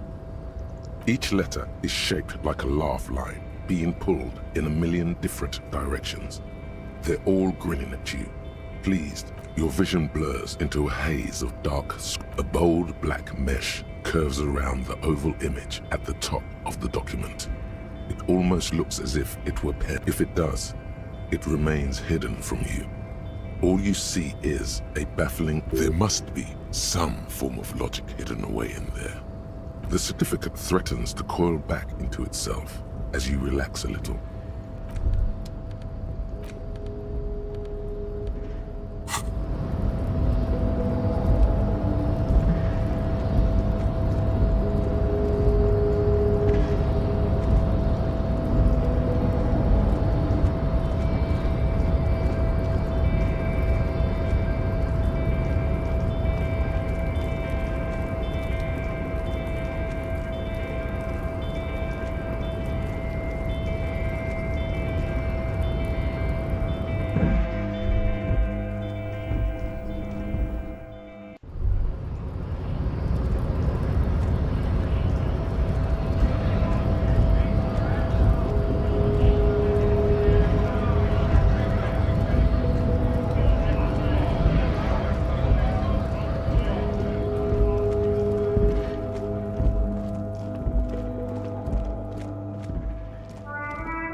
Hey, was there something you needed?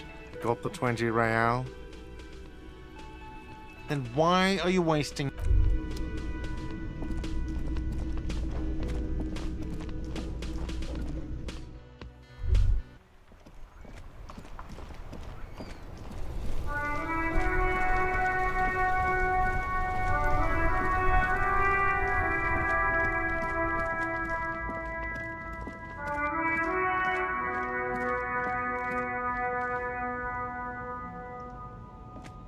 The gnarled hawthorn tree on Rue de Saint-Gilles Lane. A wintry breeze blows by.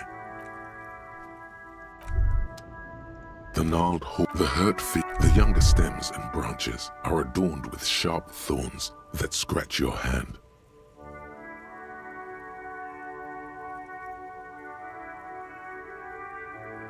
Oh, whatever. It was retaliation for your earlier assault. The trees, are they plotting something?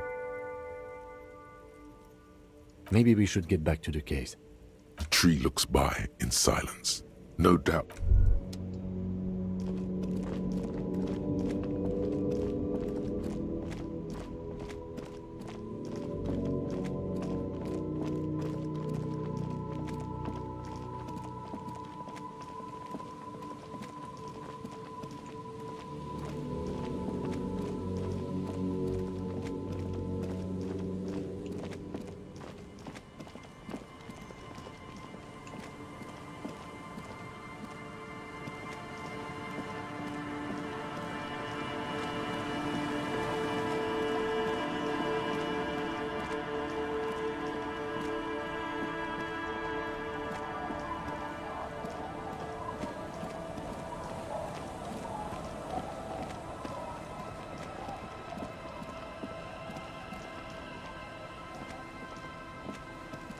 Tequila Sunset. It's you.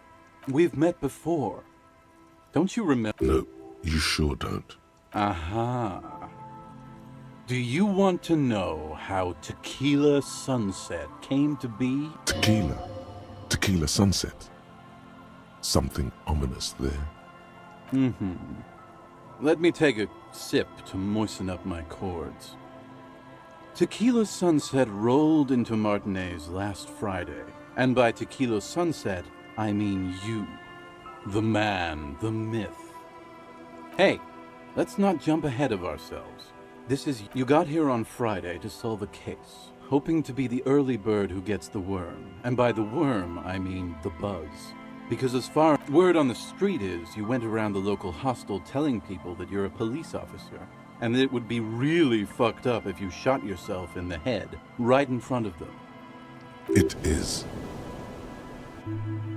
The lieutenant's brow is furrowed. He's listening as casually as he can. It was a late Saturday night when we, the Union of Moribund Alcoholics, were getting our drink on. Nothing remarkable about this. We get our drink on 24/7. Oh, yes you do, Bratushka! The only thing better than that is putting the pedal to the metal after you kiss the time. One moment we hear the sound of a motor carriage revving up somewhere on the plaza, followed by a series of naturally loud noises pique the interest of anybody owning a pair of ears. That's just the reality we're in. Anyway, there was a brief silence, a gasp of silence, if you will, followed by a real commotion. We heard the carriage careening towards the coast at top speed. Sounded like someone jumped the canal. We grabbed our brewskis and rushed to the jetty. Never underestimate the speed of an alcoholic. What we saw was a sight to behold. A beat-up police carriage containing you. Right there on the beach. You revved the engine and screamed at the top of your lungs, "The time hath come!" So, naturally, being the curious cat I am, I asked what time. "The time hath come for Tequila Sunset, the end of all things!"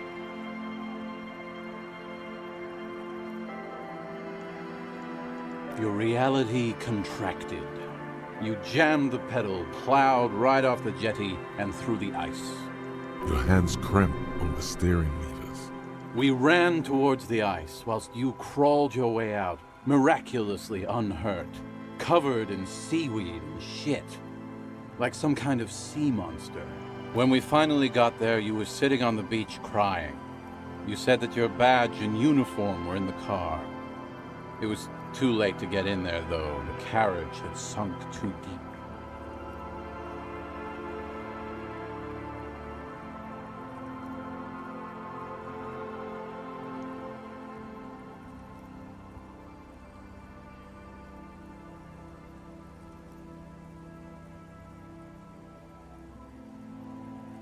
In this way, you and your motor carriage have a lot in common.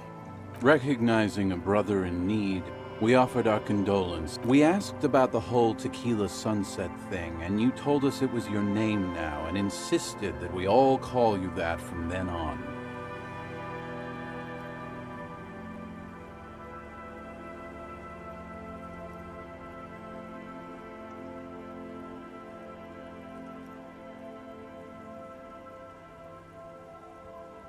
No, that's just what your mother called you.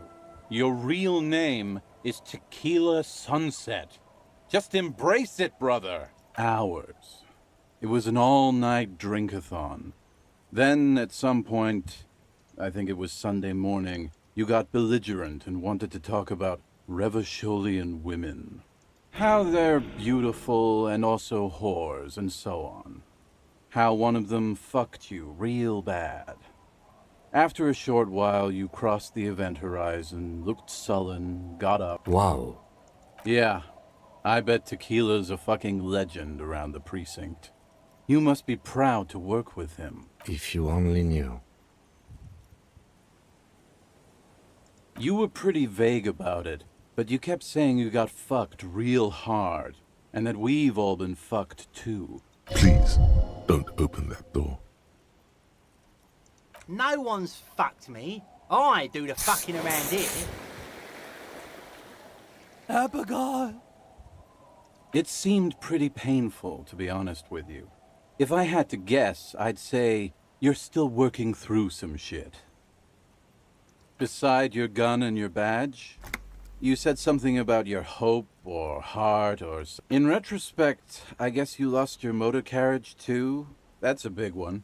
You told us that they were a bunch of fucking losers whose main interest was cramping your style. It's more like you were cramping theirs. No specifics, though. It was more about you that night. You were the star of the show. Yeah, you said it was no biggie and that you'd solve it in no time. And that you didn't need anyone to do it. You're doing it solo now. A lot of cops go solo and hermit once they reach that level of alcoholism. It's not meant as a joke. He's sorry for the hermit cop. Yeah, you said that you'd really behaved unreasonably and failed to uphold your responsibilities as a representative of the coalition. You kept calling yourself a goddamn superstar who'd cleared 501 cases. As you've already determined, the actual number is 216. But what's a little embellishment between friends? No thanks to the squares at the precinct, as you put it. It's a hard thing for a man to confront his past. That's why I avoid mine at all costs. Whoop-de-doo. So now I'm a fucking storyteller. Right, why not? Better than a beach bum. It depends, really. Are you willing to help me out? You might get scammed here.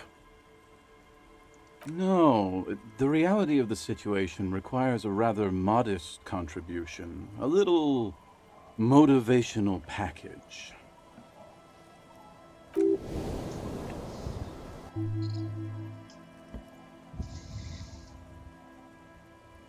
Booze. Did you already forget our party? The thing I relayed to you earlier. So, have you got anything for good old idiot Doom Spiral? A bottle for a story. Seems fair to me.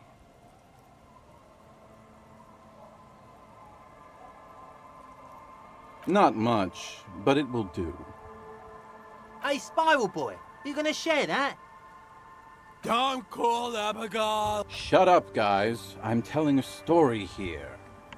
Something happened to you. Something happened to me, too.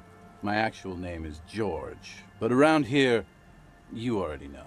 I was once a reasonably high net worth individual, a founder/junior partner at a high concept creative services agency.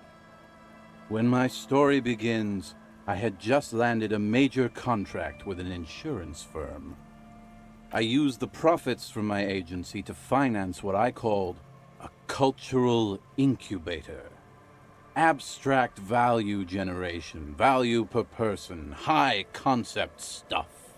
I developed the paradigm, worked within the paradigm, but the burden of leadership weighed heavily on me. So I went jogging every so often to keep myself sane. 22 full-time employees, an all-star team, a potentially historical set of individuals. Worrying about them often kept me up well into the morning hours. It did. With my trusty Sansarique tracksuit, I felt like I could conquer the world. But now dreams are worn thin, much like my tracksuit. One day I left on my evening run. As you may know, it's impossible to clear your head when you're distracted by the sound of keys jangling in your pockets. His eyes are your eyes.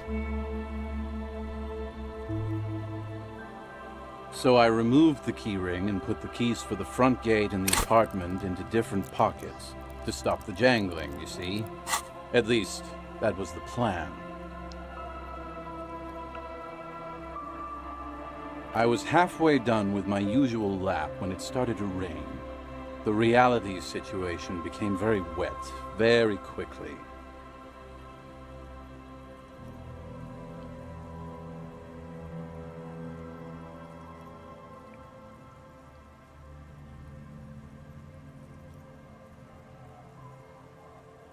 Wet, okay? It was raining really hard. I made my way back home and discovered that I didn't have the key to the front gate. I'd mixed it up with the key to the letterbox, which was useless. Naturally, the situation required me to climb over the gate, which I did. There was no climbing down because I slipped and landed on my ass. No, you don't. Whatever. The point is, reality was looking rather grim just then. Me lying on my ass in a mud pit in the middle of a heavy shower. But when life knocked me down, I always got up. So I made my way across the yard. Standing in front of my apartment door, fumbling with my pockets, I realized that I'd also forgotten my apartment key. I wish I were, Tequila. I wish I were. Instead of my apartment key, I'd taken the key to the office. I rang my neighbor's buzzers.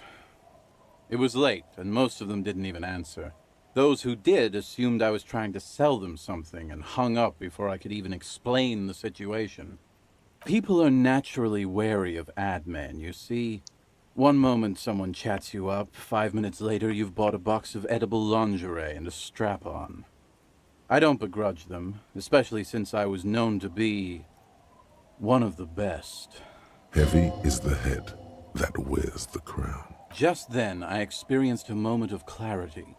I still had the key to my office. I could wait out the storm there. But when I reached my office, I remembered that I'd asked one of my producers to change the locks that day. And since I hired only the best, he'd already done it, and I couldn't get in. Anyway, long story short, life spiraled out of control. I haven't gotten into my apartment for years, and my girlfriend left me because she didn't want to date a homeless man.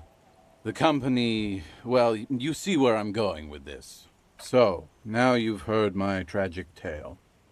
What do you think? Like nothing you've ever heard, huh?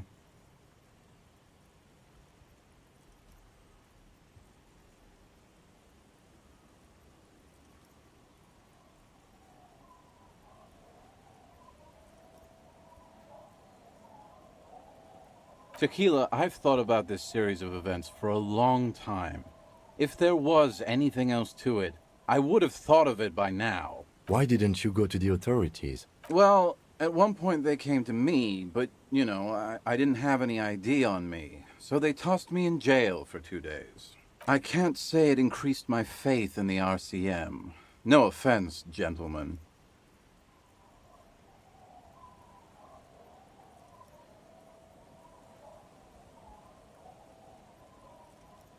Yeah, maybe I've exaggerated certain parts over the years. When you tell a story too often, it begins to take on a life of its own. But what matters is that it's true to my subjective experience. Anyway, that was all the story one bottle gets you. Almost empty, this one. Truly, he has the soul of an artist. Good fucking question, Tequila. If I knew the answer, you think I'd be hanging out on a beach in this formerly premium but now extremely dirty two-piece Lycra tracksuit? I used to own my reality situation. My business buddies and I had our own creative services agency. I had a nice apartment, an even nicer piece of ass. But somehow it all got away from me. Now I can't hang on to anything. Just last week I stole this nice new jacket, but then I lost it too. The only things I haven't lost are these two drunks. You of all people should empathize with this. Perhaps this lost jacket is something you could help with?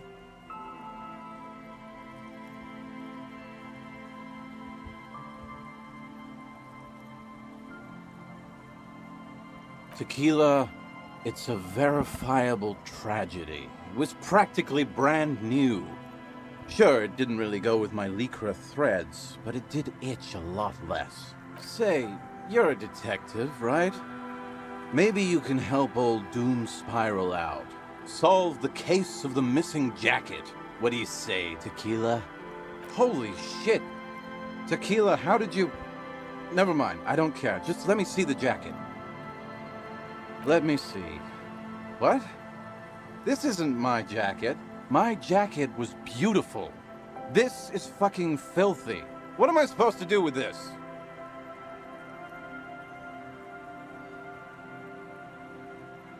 I'm not taking a disgusting pile of hobo rags. I may be in an irrecoverably decaying orbit, but I've still got standards. Either bring it back the way it was before, or find a dumpster to burn it in. You know, despite the guano, it looks like the jacket itself is stain resistant. It may just need a good scrubbing.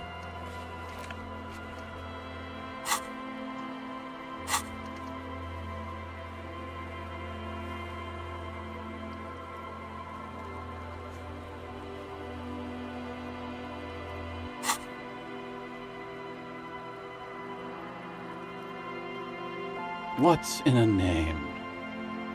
Hey, Spiral Boy, you gonna share that? Don't! Shut up. I was once a reasonably high net worth, so you don't want to just hear the same story again. Okay. Okay. Huh. Things have really turned around for you, haven't they? You've got big money problems now. Don't be shy, Tequila. Of course I'll do it. I'm your man.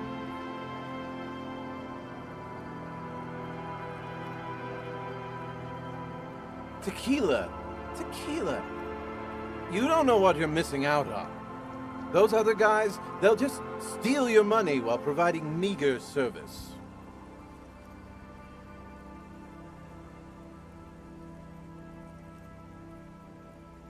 Now, me, on the other hand, I only provide very high-concept ideas. And as I already understand your needs, I can marry them with your brand easily. I'll help you make your mark. Great can-do attitude. A billion real mindset. Clinically insane energy. Hire him on the spot. No, Tequila, no. I'm a professional, you see? I insist that you give me a formal interview. It wouldn't be fair on the other candidates if you didn't. What do you need to know? What you truly want to know is, can you really trust your entire fortune to a drunk who lost his house keys while out for a jog? Tequila, tequila. Whatever's going on in my reality situation doesn't have any bearings on yours. This is all about you and your future. Ask me about that. I used to be a moderately high net worth individual myself, if I can say so. I've managed big money before, played the game, hustled the movers of the marketing world. At the Boom Boom Room, I directed a team of talent architects. People so high concept their names were nothing but a single letter. We had manic ideas, fueled by copious amounts of coffee-flavored whey powder. We did stuff no one had ever seen before, or since. We're going to need examples here. Just going by one of your initials doesn't cut it. You're after measurable performance, not tales of happy memories. Numbers, please. How many years did he work? What profits did he earn? Numbers? How about 15 fucking years of jamming art into people's heads? That's hundreds of high-concept ideas developed and executed for those fancy corp boys in their suits. The result? Millions of real generated for clients. I've made my name in this world. And then he lost it all by going for a jog. Not exactly inspiring.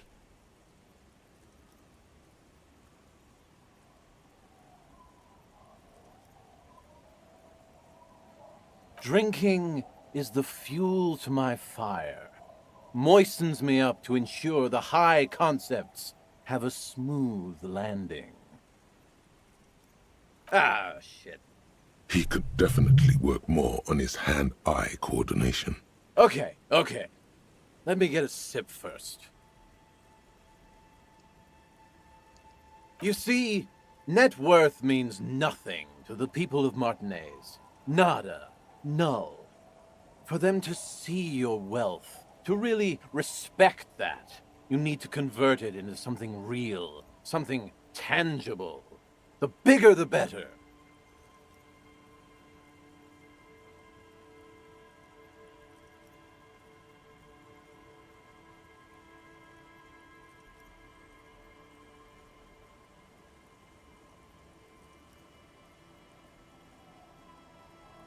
The Horseback Monument. That's the center of the district. They'd have to pay attention to that. We could get your name up there in lights. Damn thing's due for a reconceptualization anyway.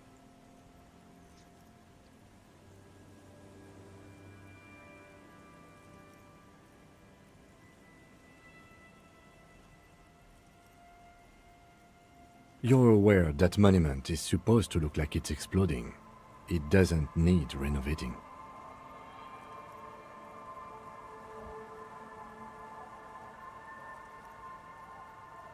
I didn't say renovating. I said reconceptualization. It's medium concept shit is what it is. The level of conceptualization could always be higher. But what would it cost? Nothing up front. That's because I always put the client first. My cut'll come out of the back end, after we've made you a sensation. We really haven't got time for this. In case you've forgotten, we are supposed to be investigating a murder. And forget about contractors and the like. This job I'm handling personally. Concept and execution. Any unexpected expenses we'll take care of later. Can't let price compromise the work. Easy. That's it. I'm back!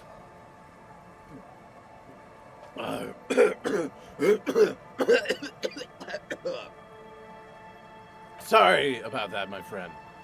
This isn't about me. This is about you, of course. A chance for you to give back to the community, to get your brand out there, to teach them your name. I can already see it. Tequila sunset, spelled out in cathode rays, luminous against the evening sky. There won't be a single kid in this town who doesn't know who you are. This is a good moment to bring up his drinking. He'll get nothing done if he continues like that. Whoa there! No need to worry about that. I've got it all under control. Besides, it helps with my creativity. Gets the business juices flowing, you know? No can do. Sorry. Some complex calculations are taking place. No, you're right. I've got to do this. I need this. All right. You know what, Tequila, you old rat? I'll consider your request. Give me half an hour, my friend. In fact, I demand you to sit down here and not move until I'm back. The lieutenant massages his temples and looks down at the ground. There is little time for this. Relax. I see you both running around like maniacs, just back and forth, back and forth. Gotta live a little. Enjoy the day.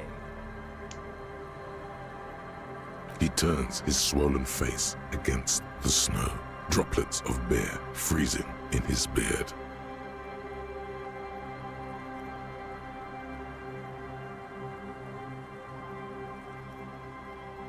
Exactly. Just give me a minute or two.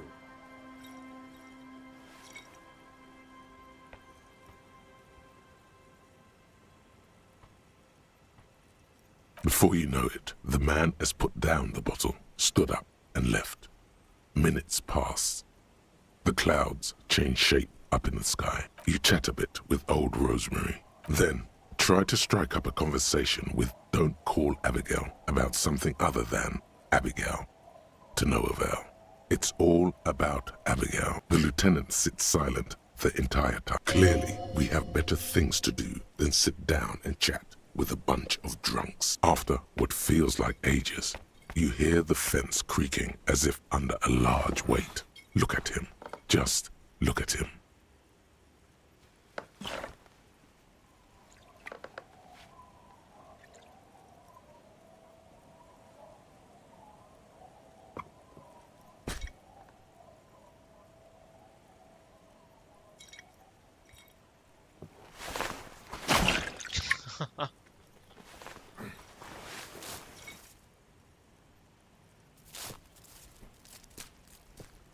It's idiot Doomspyro. He's back, like a beast made of jaundice and fetid polypropylene. He returns locked in stiff combat with a most fearsome foe. I know. Ran into some problems there. Material shortages and the like. But don't worry. Genius thrives under constraints. That's why you pay for the best.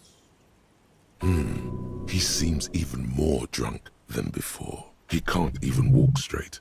How did he write your name in cathode rays? Of course I am.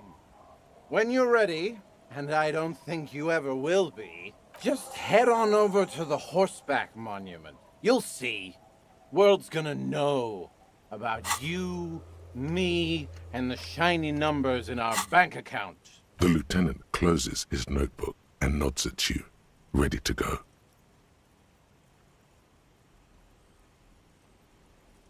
But if there's anything else your old friend can do for you, let me know.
encampment stands in the middle of the traffic island. It is surrounded by a matrix of metal tubes and wooden planks jut out at odd angles. A miserable tarpaulin covers up the horse and rider, flapping in the cold coastal air. There are no lights that spell out your name. No workers with calloused hands leering from above. Just construction. There's not an ounce of artistry here. It's even worse than expected. That son of a bitch scammed you, probably to make fun of you. This is not what that personal brand strategist of yours promised. No one even knows that you're paying for this reconceptualization. Go and have a word with him. Find out what's going on. The old king looks defiantly to the west, wrapped in makeshift.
Tequila Sunset. No one does it better than me, eh? I was able to get it all together, and so fast, too. No wonder I used to be an industry leader. Listen, I can feel it in my guts. A bright future awaits you. The one and only Tequila Sunset. You're already building great brand equity. No doubt the profits will come rolling in shortly.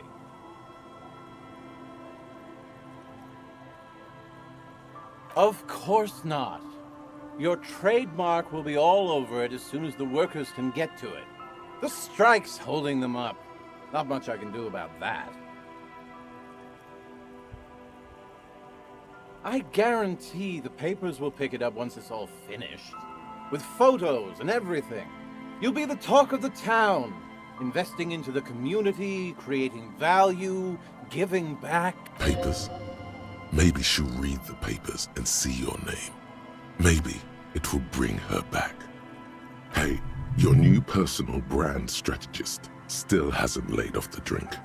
Even though he promised, the strike might take forever. Maybe you should just cut your losses while you can.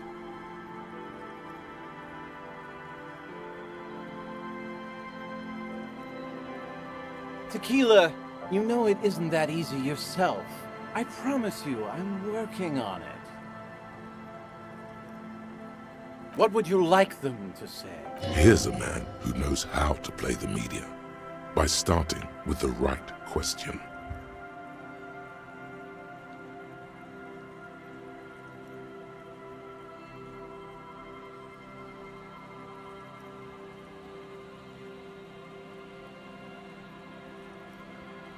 But we haven't solved the murder yet. We might have if you hadn't got distracted by this. Very nice. You could be your own PR agent, Tequila. Don't spend a single brain cell worrying about it. Just leave it all to me. The final outcome will be spectacular. Just takes a little time. Anything else?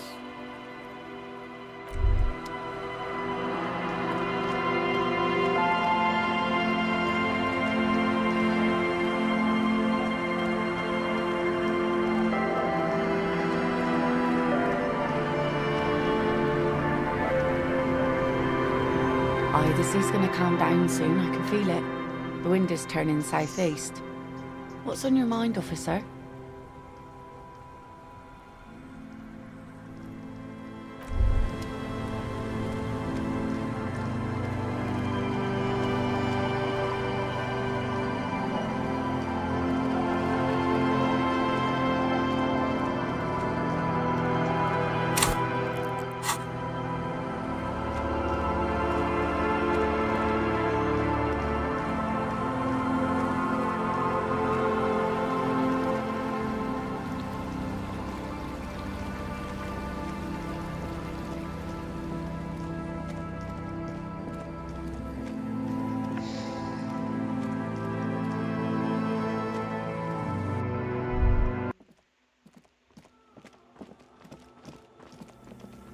Hey, her Innocence Dolores Day liked little figurines, right?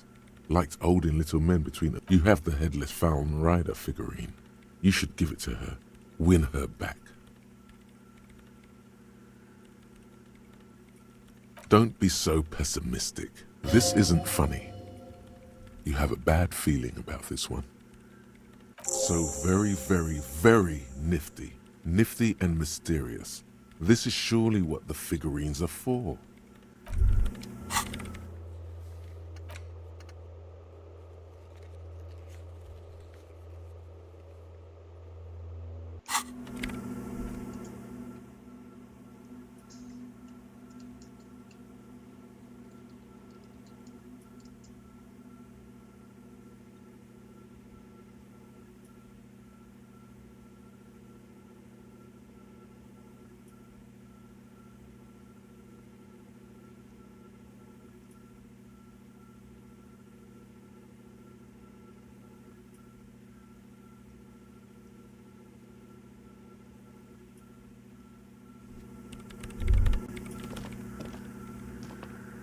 The mother of humanism stands. Why? That does seem to be a problem. Maybe you meant something else? I don't know.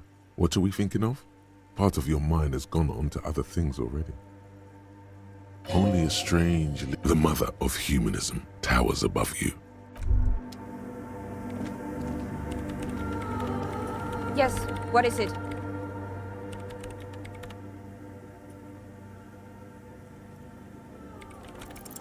Still nothing. Sorna isn't even looking at you this time.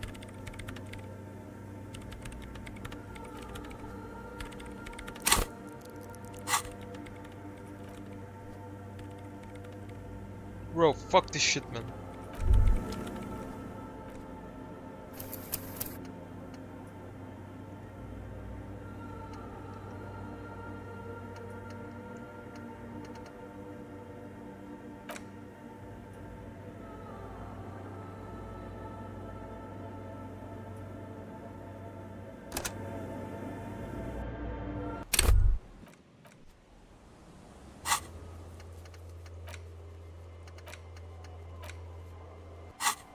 Oh my god!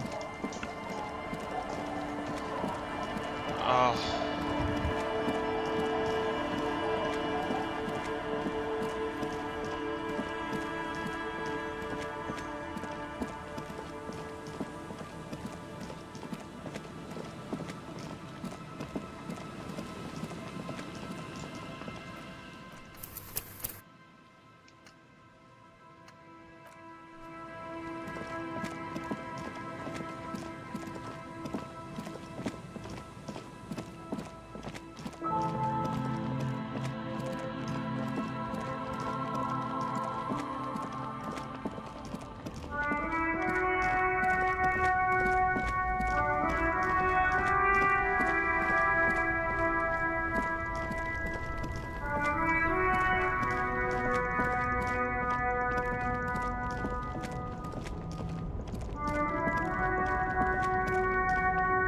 Old monument, a matrix.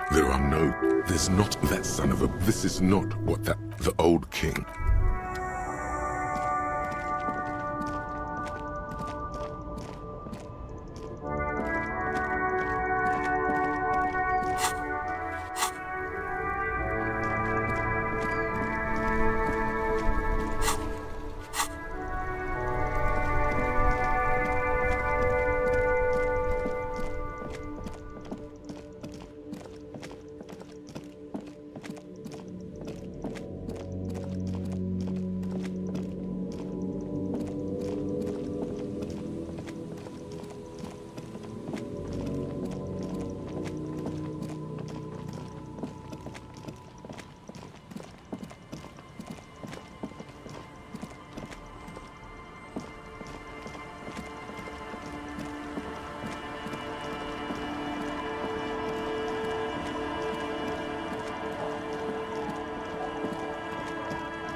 Tequila. No one does it better. Listen, I can feel it in... Of course not. I guarantee... Papers. Maybe she'll... Hey, Your new the strike might take forever. Tequila, you know it isn't. What would you like? Here's a man who knows how to play the media. But we have... Very nice. Don't spend anything else.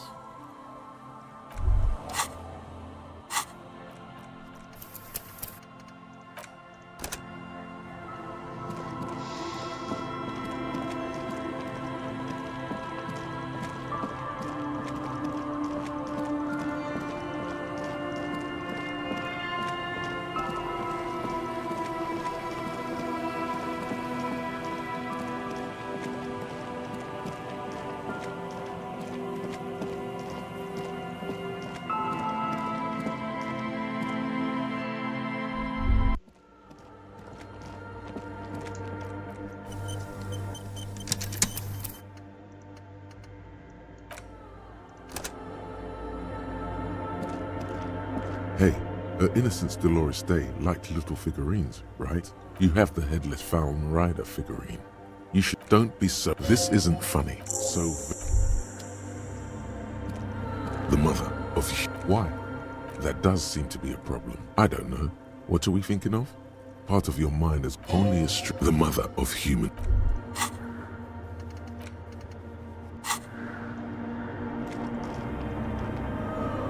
Yes, what is it?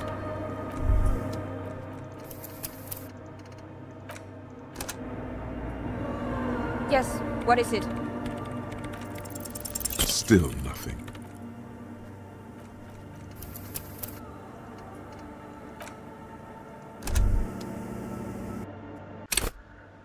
Yes, what is it?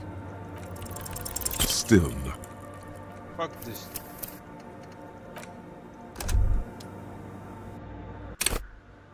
Yes, what is it? Still nothing. Sauna isn't even looking at you this time.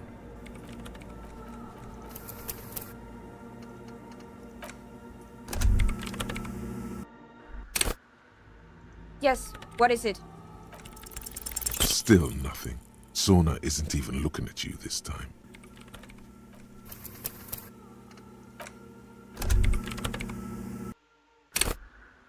Yes, what is it? Still nothing. Sauna isn't even...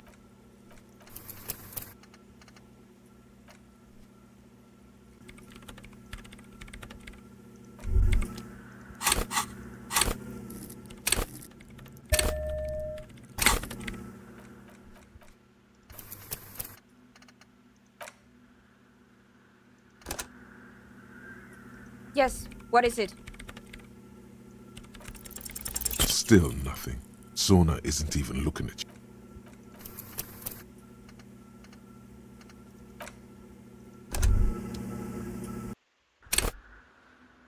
Yes, what is it? Still nothing. Sauna isn't even looking at you this time.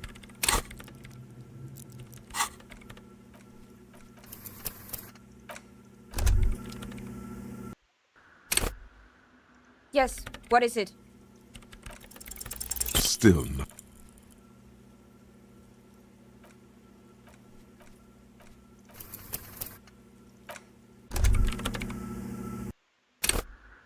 Yes, what is it? Still nothing. Sauna isn't even looking at you this time. Fuck this game, bro. What? Yes, what is it? Still nothing. Sauna isn't even...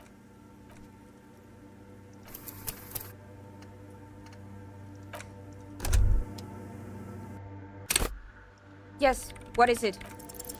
Everything disappears. Fuck this bitch. You are draped in silence like a drowning man staring into his puny little headspace. And then the pressure changes. It feels like flying on an aerostatic, or when your ears pop, or like a subtle difference in the atmosphere, a weather change hanging in the air. What if the sound you're looking for is too low for you to hear it? A better sound system? Alright, but where would we get one? Suddenly, a rhythmic beat permeates the walls. They should really allocate some renovation funds to this place. No. What they really should do is shut down the disco men for disturbing neighborhood peace. You mean the speed freaks? Of course, the speed freaks. They have a fantastic sound system. And you think they would help me? I guess I could live through a week or two of peaceful coexistence. Brilliant negotiating there, Detective. As always. Sure. Let me know how it goes. Thanks, officer.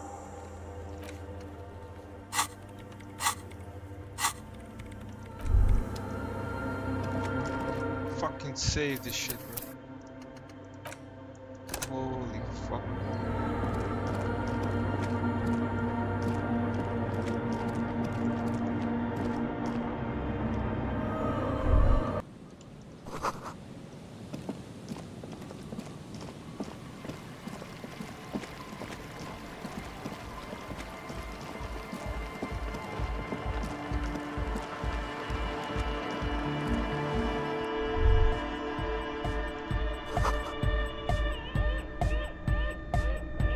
Hi again.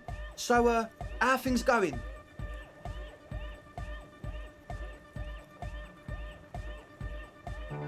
Yes? What's the deal? We are grateful, Copman. You're an augury of a new era of the Nordic dance music.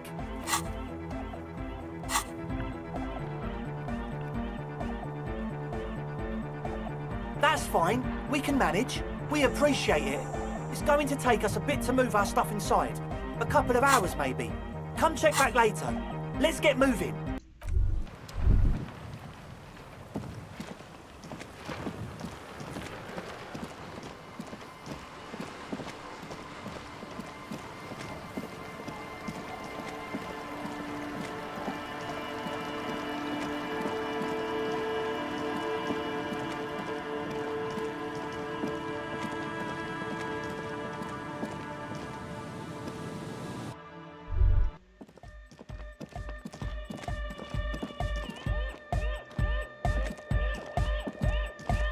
Yeah, it's all set up, man.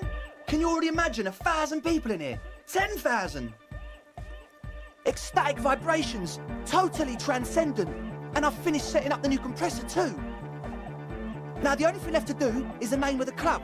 Will you do the honours, Detective?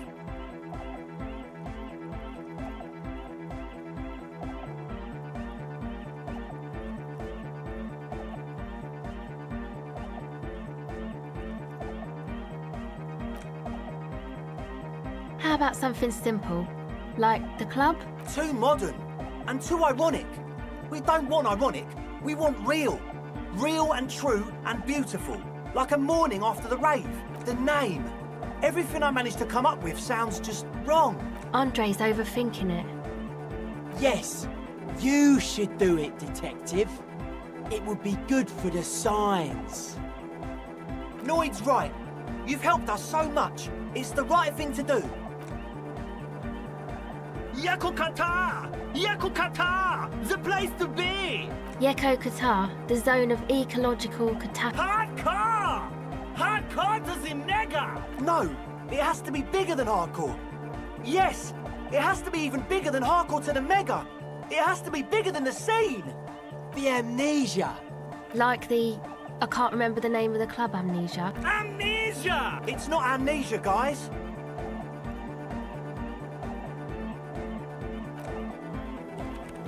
I don't. Good.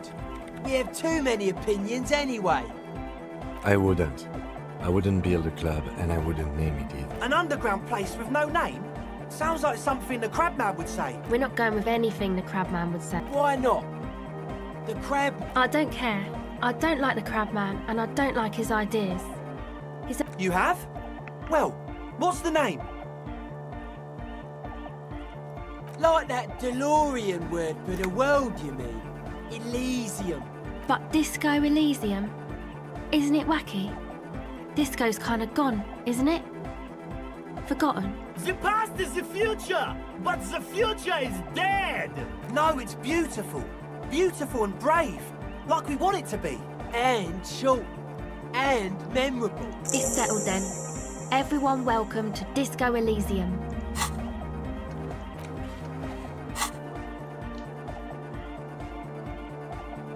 Andre breaks into frenzied dance-like motion to celebrate the name. Someone turns up the beat. You should go with the flow. Join in on the experience. I'm dancing! That soft core gyrating is supposed to be dancing. Yes, my man!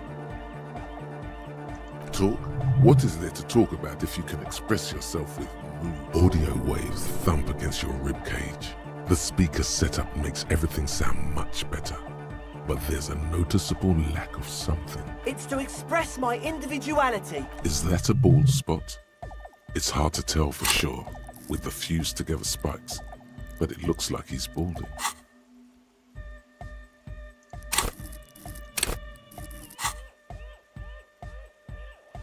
Or because I'm balding, yes. I want to fuse the remains of my hair together before it leaves me. I want to show my hair. I don't give a fuck how old you think I am. I'm 20. Not 20. Of course it is. Otherwise, I'd just be another poor guy with no education and no money. General issue, man. Maybe it was a bad idea. Anyway.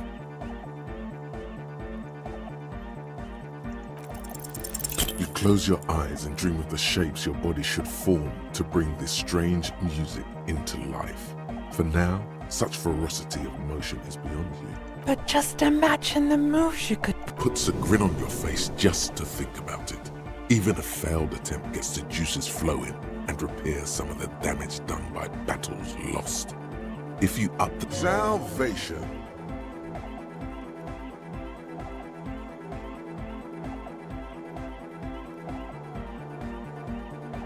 Goodbye, officer.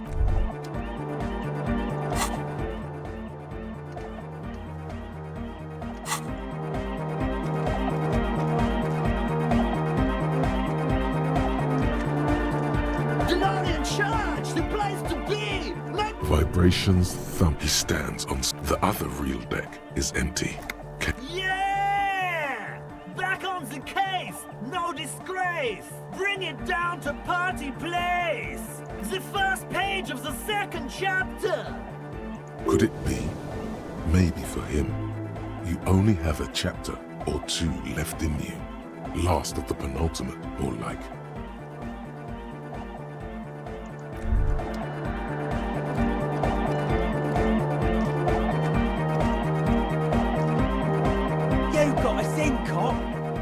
Believe you got us in. With wonder in his sharp eye. Between you and me, I don't know if you've noticed this about me. I'm a little suspicious of authority. But you really came through for the hardcore underground. Yes, you really came through for the hardcore underground. How come? Andre is busy cutting some slightly less lame, but still quite ungainly shapes on the church floor, sweating profusely. Estelle using her contact mic to listen to a tree underwater. The one with the large head is blasting the dance track on repeat, while the stained glass window behind him is rattling from the bass. Sire, the tent. 'Twas a security risk. And in here, sanctuary. 'Twas only noble of you.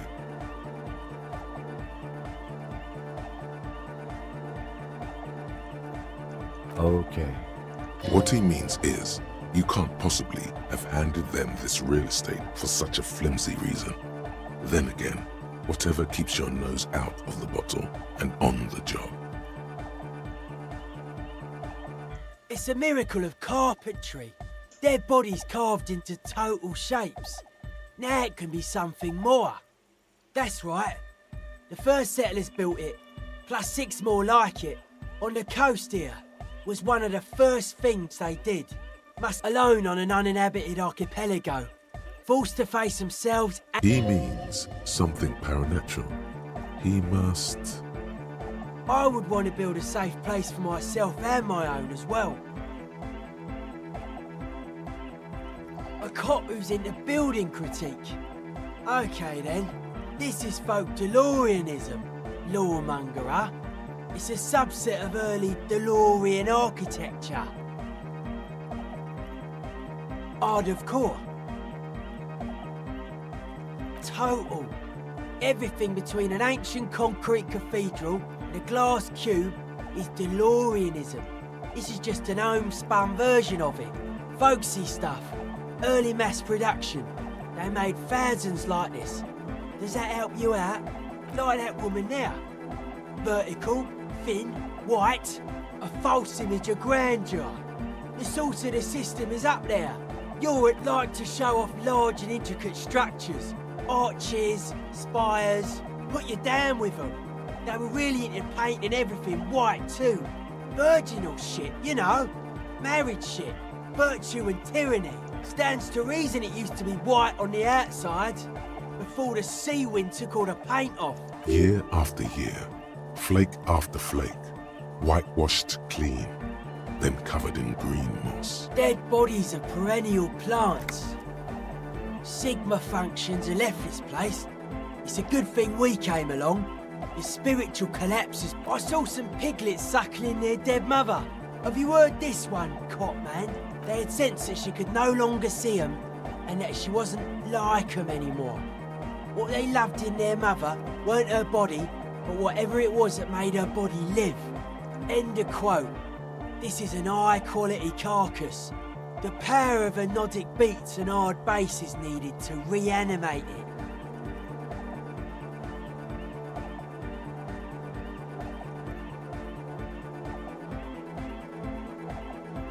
A Sarais man who lived a long time ago, an ancient hardcore brother. A 3,000-year-old tyrannical regime of history, built and maintained by hundreds of generations of self-appointed intellectuals. It's false core. The way he says it, the force in false core, is invested with 20 kilotons of disgust.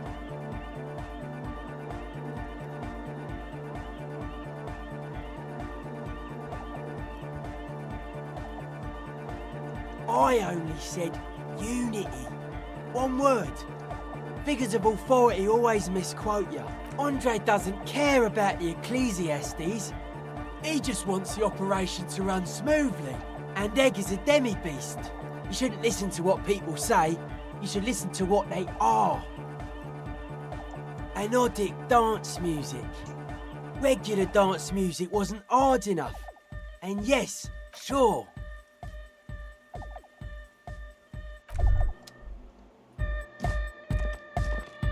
She's whistling a melody, her trusty contact mic attached to a wooden pulpit. At the sound of your footsteps, she stops what she was doing and turns to you. Hey there. I've been recording some new audio from all these beams and rafters. The sounds travelling through the wood are pretty cool. Creaks and stuff. And no, it's got nothing to do with contact mic. No. I actually wanted to thank you for getting me and my friends in here. And we even found some new associates. Good, I think. Noid is getting a read on the place. I think he finds the carpentry very impressive. Andre's been setting up the compressor and dancing. Egghead's been keeping the party up.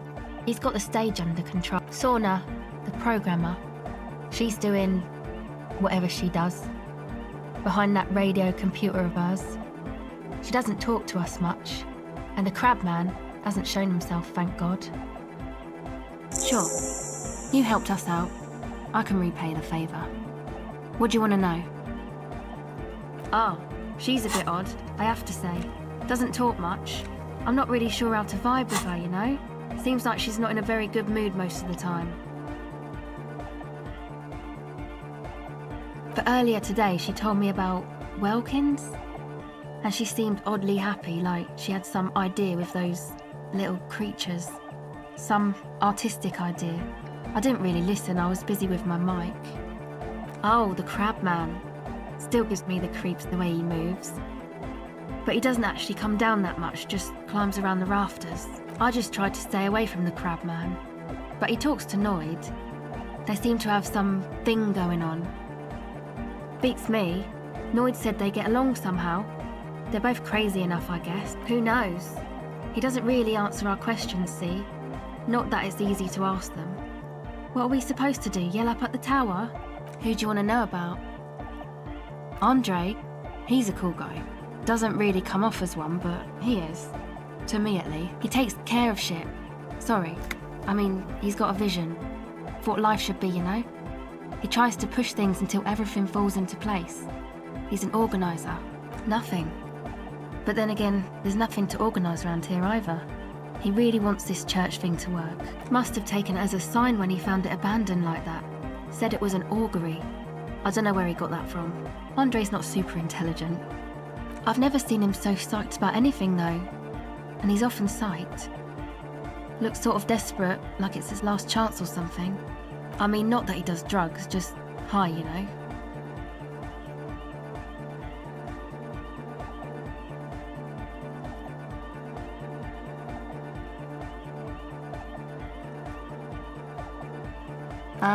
Yes. Anyway, yes.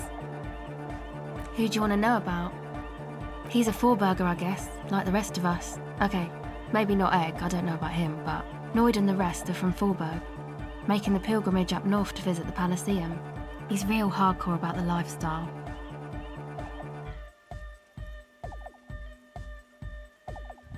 What do you mean, do? Like, for a living? He's a carpenter, trained and all. He's very good, he just doesn't have the mindset to work like that, in a shop somewhere. He abides by the hardcore, sir. You would have to ask him yourself. Sir, I abide by the law. A strange feeling. Every now and then, something feels off about the way she speaks. She doesn't change tone, but you feel as though there's more about her than she lets on. It's just something poor Forburg kids do every spring, to pass the time. We walk the entire length of Boogie Street, up to Jamrock, or as much as possible. I don't know, man. Have you been down Boogie Street? It's a little bewildering.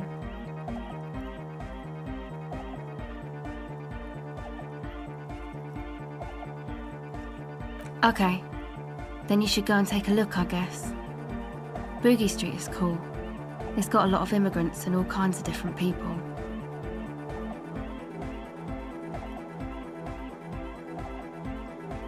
Yeah. Who do you want to know about? What do you mean? Oh, that. He's the party boy.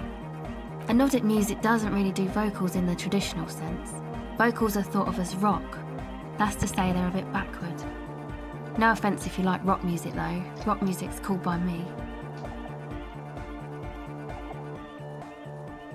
Pachoo, pachoo, swish. Your credentials as the resident future man of Revachol are being questioned. Show her you're hip with the times, Gramps.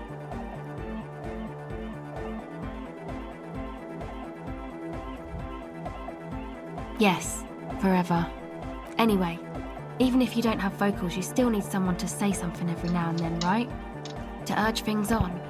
That's where the party boy comes in. He basically just stands on the stage and dances and yells how awesome everything is. It's very catchy. I understand. People are usually afraid to do things if others aren't already doing them. Dancing makes you dance, like sneezing makes you sneeze, or yawning makes you...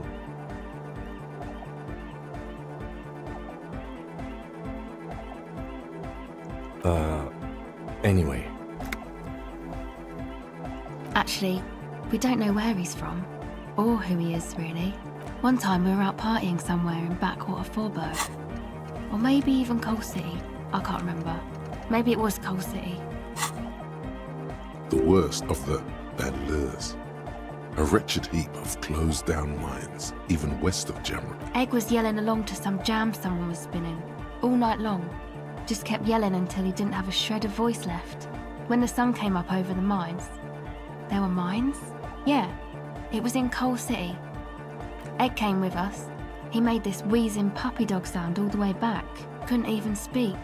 It was definitely Coal City, because it took us 2 days to walk back to the fort. He just wheezed the whole way. We never really asked why he came with us, or who he was. I think his name is Jermaine. People are sweet. You can see it must have been a great night. The memory causes her to go silent for a moment or two. You wish you'd been there. Who do you want to know about? Me? Again? I told you, I'm a silver bird. There's that phrase again. It really reminds you of. It means I don't answer questions about myself. All right. There is.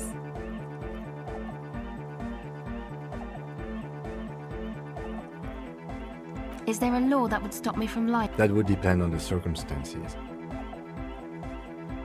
Thank you. Sure.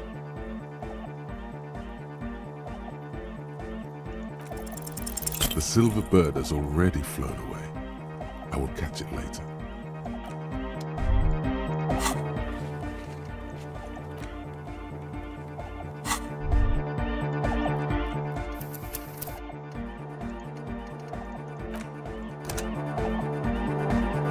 Alright, that's it for today.